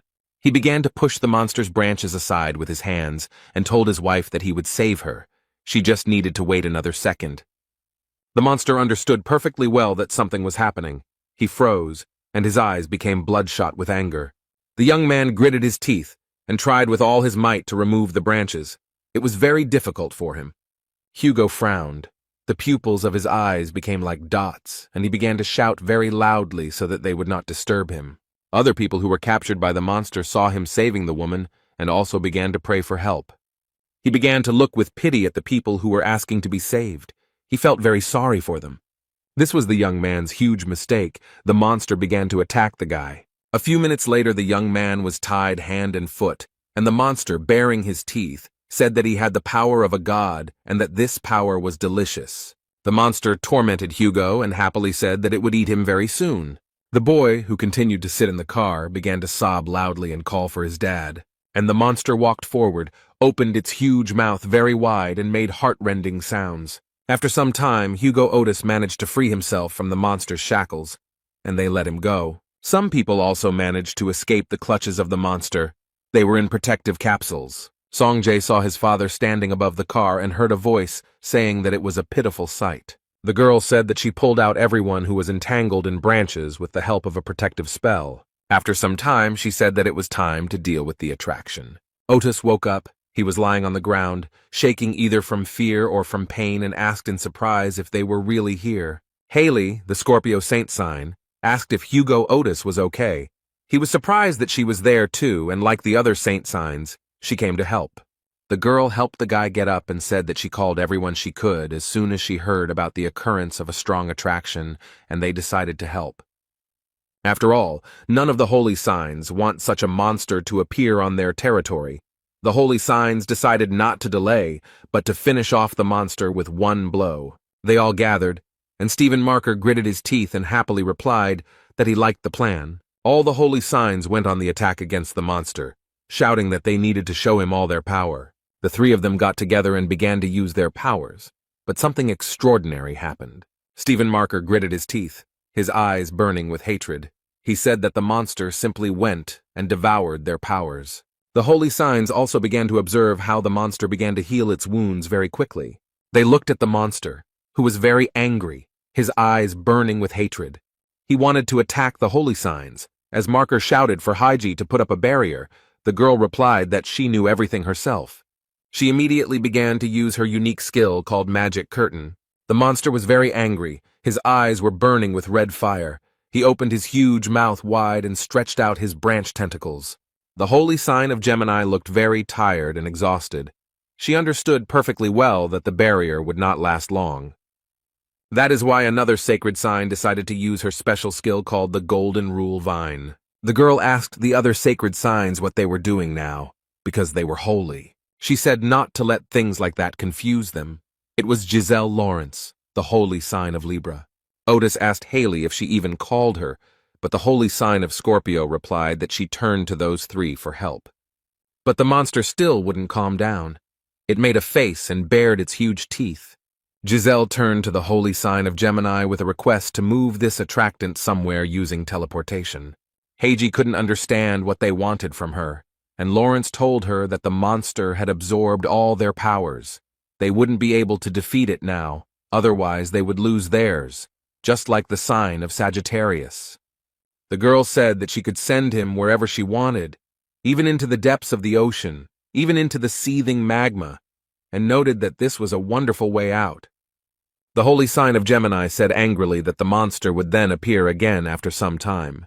Giselle asked what was wrong with that, because it didn't matter. They needed to get rid of the monster here and now. Otis said that this cannot be done, because the attractor has absorbed the souls of people, and those whom they saved are empty shells. They must finish him off and get their souls. The man also noted that there might be more people whose bodies they had not pulled out, and said that he would help, and offered to kill the one who was pulling them together. The guy didn't look very presentable, but he said that he could still fight. The Gemini saint began to scream about the monster sprouting vines, and Giselle noted that her strength was running out. Lawrence screamed that they didn't have any more time and asked Haiji to quickly teleport the monster away. And the monster continued to look at everyone gathered with hatred and open its mouth wide. And the holy sign of Gemini began to use her unique skill teleport. Hugo Otis saw this and shouted very loudly for the girl not to do this and to stop. But Heiji didn't listen to him and continued. After a few minutes, the teleport was successful. Sun recalled that on that day, everyone did nothing but criticize his father while praising the saints who sent the one who was dragging him away to God knows where. On television, they were talking about new information about the incident related to the bloody fog. The journalist reported that early in the morning, the saints stopped the enticement that was raging at the airport. She noted that many people died before the saints had time to arrive at the scene.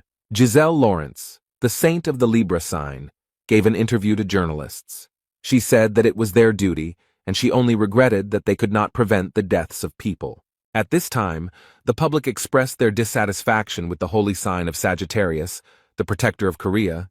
People wanted to know that if, due to a weak response to the actions of the attractor, more people died.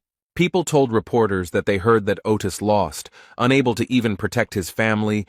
He is unreliable. How can he be trusted at all? After a public apology this morning, Sagittarius St. Hugo Otis attended the victim's joint funeral. But during the funeral, the man faced a furious public backlash. People were shouting that they trusted him with their lives.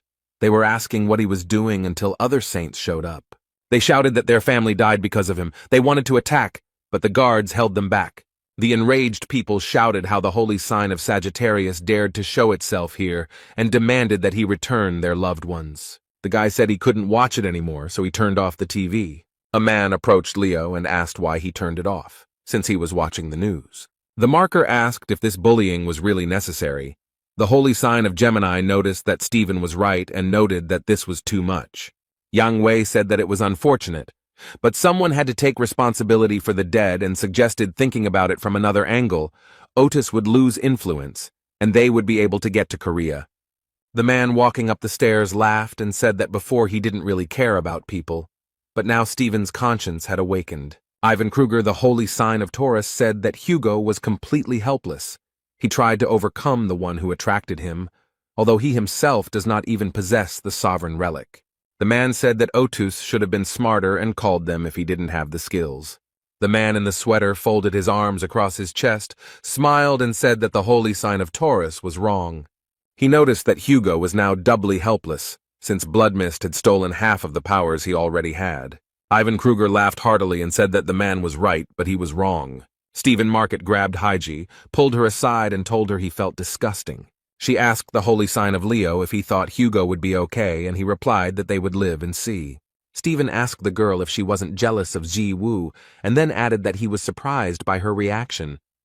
Heiji replied that she never liked her, but this was not the outcome she wanted. She paused for a moment, then added that Hugo was one thing, but she felt very sorry for his children. It was raining heavily. Hugo Otis walked forward with paparazzi on both sides, not bothered by the bad weather. They immediately began asking the man what he could say, and then noted that the public was outraged, and the journalists were also interested in whether Otusu had the shawl of the dead. One of the journalists, who was being held back by security, asked when the funeral would be held for his family members. Reporters also said that the redirection of the wounded to the Scorpio hospital was an act of ostentatious generosity, and asked Hugo to comment on this. Otus's assistant said that the head had already given all possible comments at today's press conference, and he needed to meet with patients, so he asked journalists to calm down. When the journalists were left behind, the holy sign of Sagittarius asked his assistant what was wrong with Jae-won. She reported that the bishop's body was found and moved to the hospital.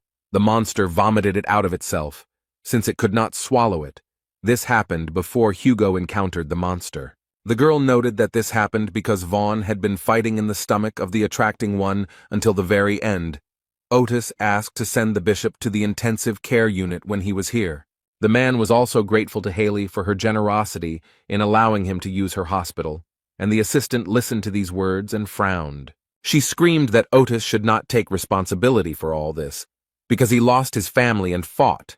The assistant noted that it was not too late to tell the world the truth. The man replied that people could have been saved if the bloody mist had actually been destroyed. The souls would have returned. This was a way to save them. Hugo knew that he couldn't tell the victims' families that their loved ones were dead because they had lost their souls, which they could get back if they defeated the puller. The assistant replied that it would give them false hope for something that would probably never happen.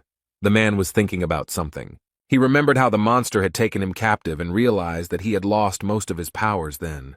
Because the other saints were unable to deal with the monster, they had to move it to an unknown location. Otis asked which of the saints in such a situation would want to risk their lives and strength to return the souls of people, and even if they managed to find him, would they be able to win?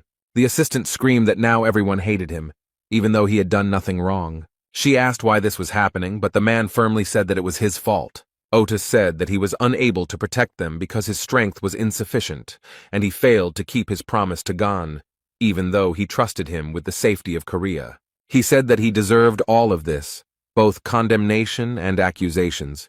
Hugo understood that the situation was unpleasant, but it was his burden and he had to bear it, and he thanked Erin for her concern. The girl replied that she would go check on Ji Woo. She was worried because Sung Jae and Yu Ha were alone there. The vice chief approached the girl and told her that the reason the chief decided to redirect the victims to the hospital rather than allow a funeral was because he believed that they could be helped to wake up. The man noted that this is not possible now, but the leader will never give up. The vice chief noted that if Otis renounced them, then he would renounce both his wife and the bishop. The head of the Sagittarius branch approached the chamber on which there was a sign with the number 808. His wife was there. He reached for the door handle and heard his son Song Jae talking to his mother, asking her for forgiveness. The boy sat on the chair, his face buried in his knees, and said that he shouldn't have whined that he was hungry. He recalled the events at the airport and said that they should have left there earlier. Son noted that in such a situation, everything would have been different, and his mother and Mr. Jae-won would have been fine. The child added that Dad would have defeated the one who was pulling, and everyone would have been safe. The child cried loudly, asked for forgiveness, and said that it was all his fault, that he was so sorry that everything happened this way. Hugo Otis stood outside the door of the room, heard everything his son said, and sobbed silently. The man should have gone in and told Song Jae that it wasn't his fault, but he couldn't let his son see him in that state. Li Gang listened attentively to his comrade. The people nearby were crying, and Otis said that the son would then blame himself for the fact that his father was in a disadvantageous position. Gan said that he shouldn't have asked about all this, and Hugo said that sooner or later he would have to tell about everything. Otis said he was surprised his friend made him tell all this as soon as they arrived, and Lee said got on his nerves. He couldn't stop crying while he was telling it. Hugo noted that the blood mist had been found and needed to be dealt with once and for all. The blonde man said that he would finish off the monster no matter what. The monster thought that the remaining forces of the sun god were coming to him of their own free will, also with the power of the snake god. The monster was very angry, because he understood perfectly well why they were going to him, and said that he would eat them all. Otis ordered his subordinates to catch and burn all the bird-like lures, because they cannot be left, as they can place in the future. The young man handed him a can of drink and told him to drink it while he worked. The man thanked the warrior. Otis began to drink the drink as other people began to call him. Their faces showed surprise. They handed the man a box of chocolates and told him to eat them while he worked. Hugo thanked them. As soon as he brought the candy to his mouth, other people came up to him and started calling him. From all sides, they presented him with various gifts. The man did not have time to thank them. Hugo started asking what happened to them, and then clarified that it was because of the story he told. They answered that no, they just wanted to share it with him.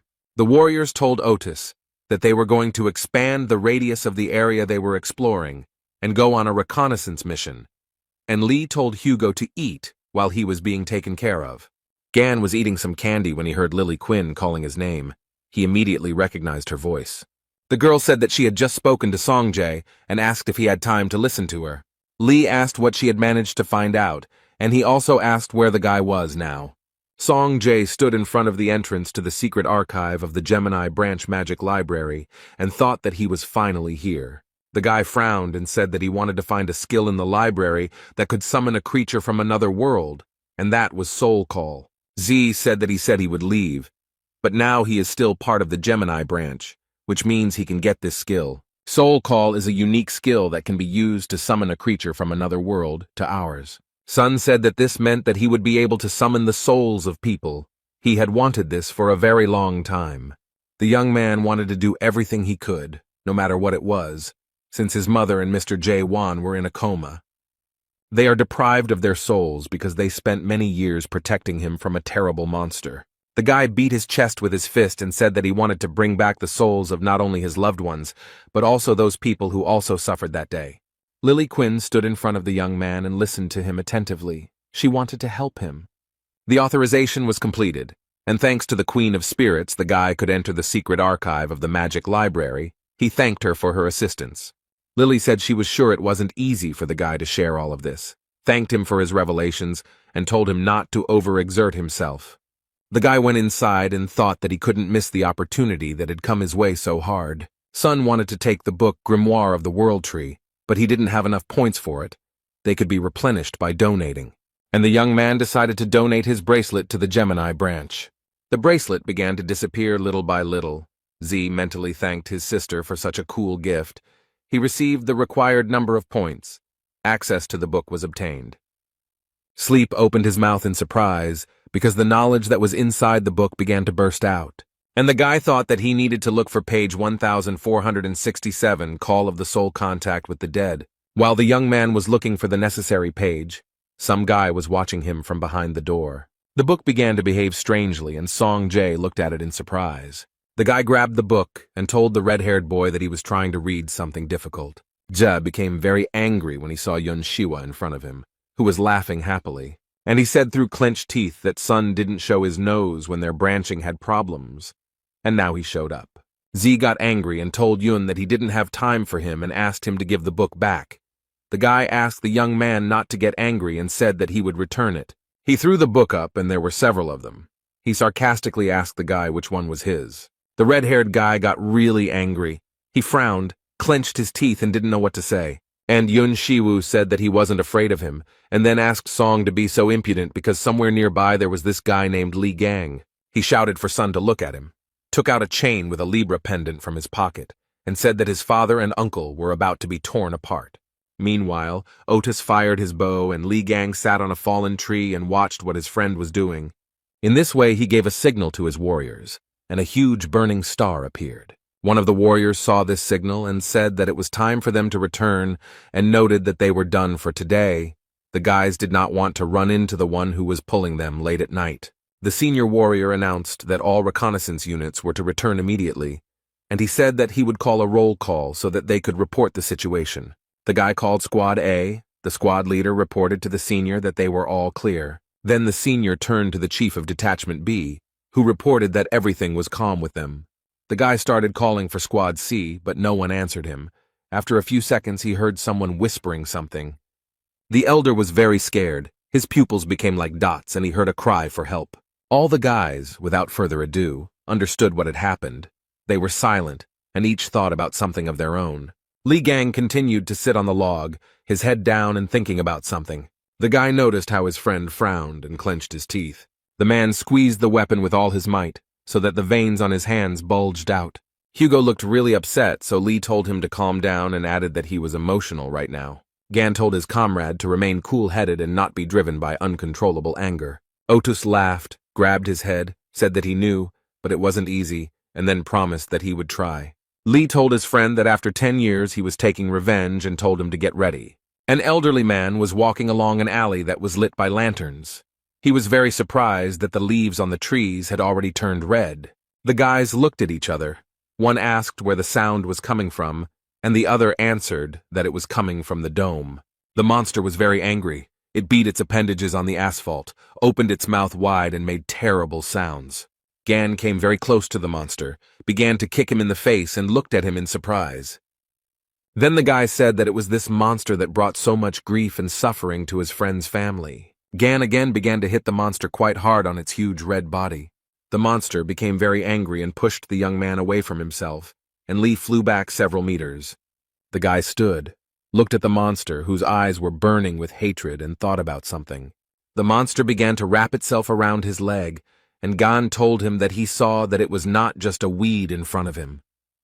The action takes place in the magical library of Gemini, where Yun Shiwun said that Dad and Uncle Z would soon die. The guy used his skill, and a bright light appeared in front of Sun, and a very strong wind blew. Z was able to see in real time what was happening at that very moment to his father and uncle. Yun asked with joy in his voice if the young man recognized this alluring one. Jay's pupils became like dots from fear, and he immediately realized that it was Bloody Mist. Yun laughed happily and told the youth that Li Gang and the Sagittarius sign would die today, and noted that the Blood Mist's hunger was the Achilles' heel for the constellation forces. When Li told the monster that he was not a simple weed, the man was absolutely calm. There was not a drop of fear on his face. The monster's eyes glowed red. He bared his teeth and said that he would devour Gan's powers.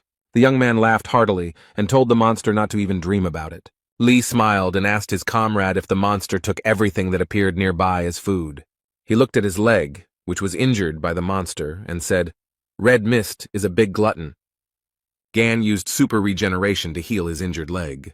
Then he told the toad, as he decided to call the monster, that it wanted to devour everything from people to cities, and called upon the Hammer of Understanding.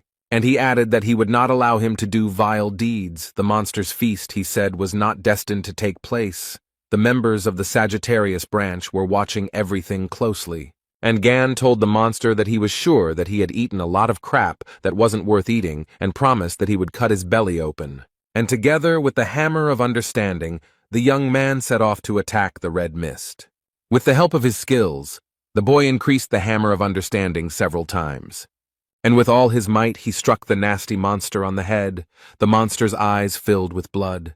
Red Mist opened his mouth wide. He really wanted to deal with the annoying guy. Someone did not leave Gan alone and shot a bow straight into the monster's eye. The monster screamed very loudly in pain, and at this time Li was able to move away from it at some distance. Hugo Otis, although very tense, said with joy in his voice that everything was working and that it was great.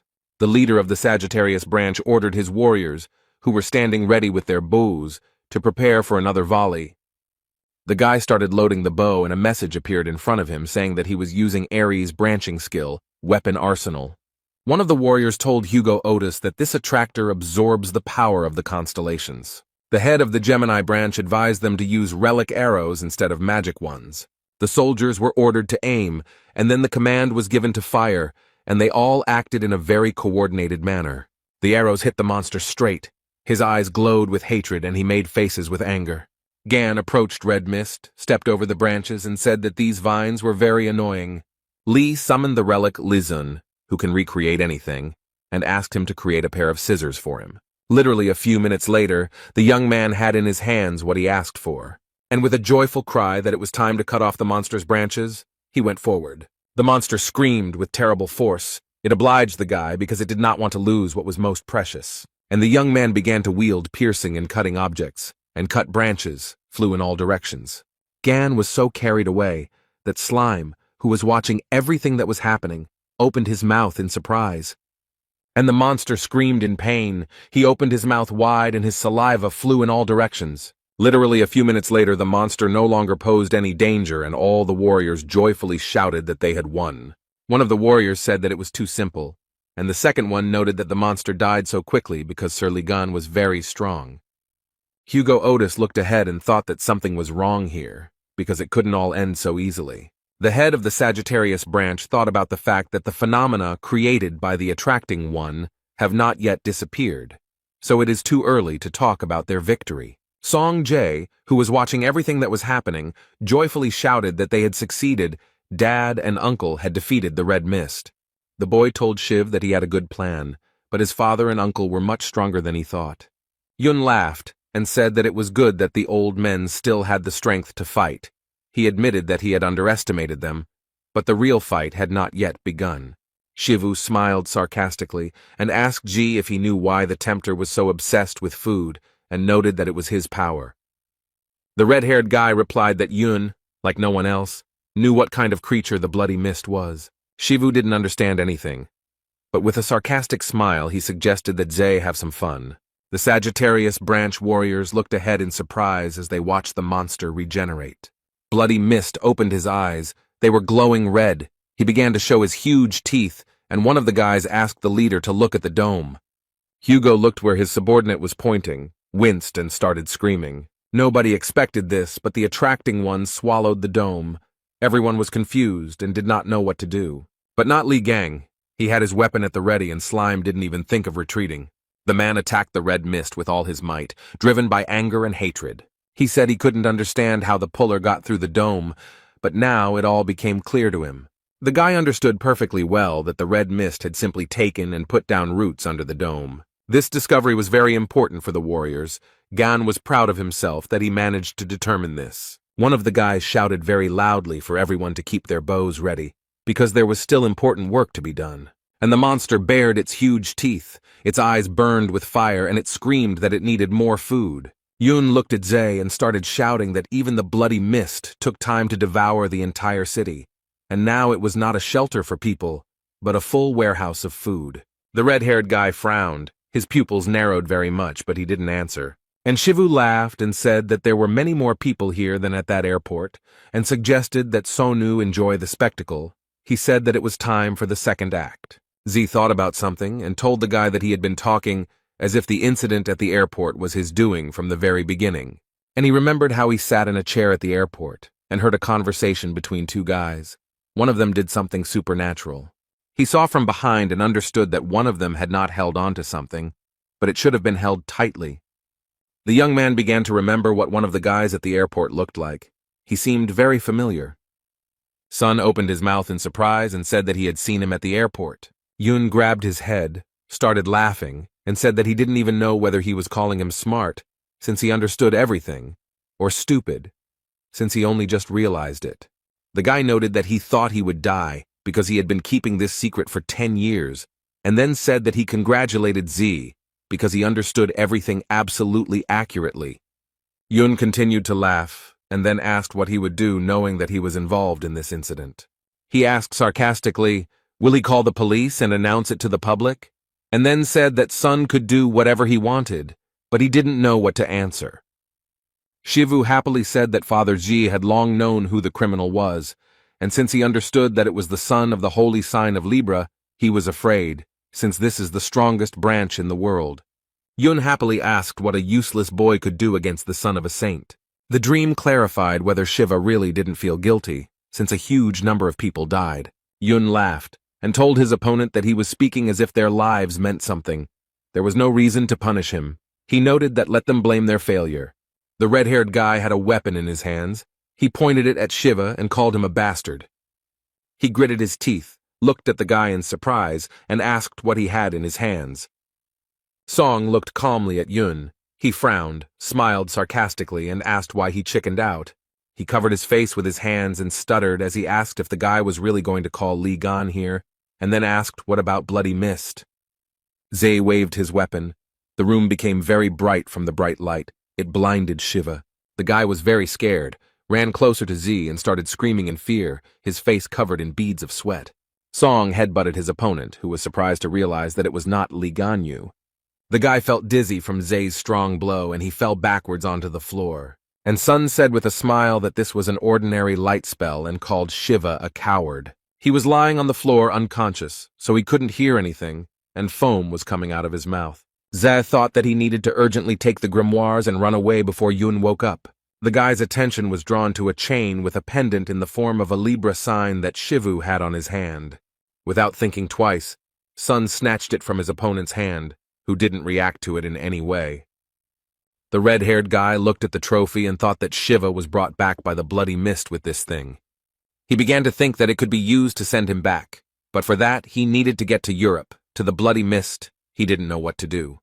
The guy thought for a long time and came to the conclusion that worrying was just a waste of time. He took the book, began to leaf through it, and realized that he could teleport using the magical power of the grimoire. And the young man began to activate a skill called teleport right above the book. It was very dark and scary in the city. Not a single window was lit, and columns of dust and dirt rose into the air. The chief commanded that the wines could shoot from bows, and they all simultaneously carried out his command. A storm of fiery rain attacked Bloody Mist, who covered himself as best he could with his huge branches. Li Gang, no matter how hard it was for him, didn't even plan to retreat. He used a skill like cutting off. He began to cut off the branches.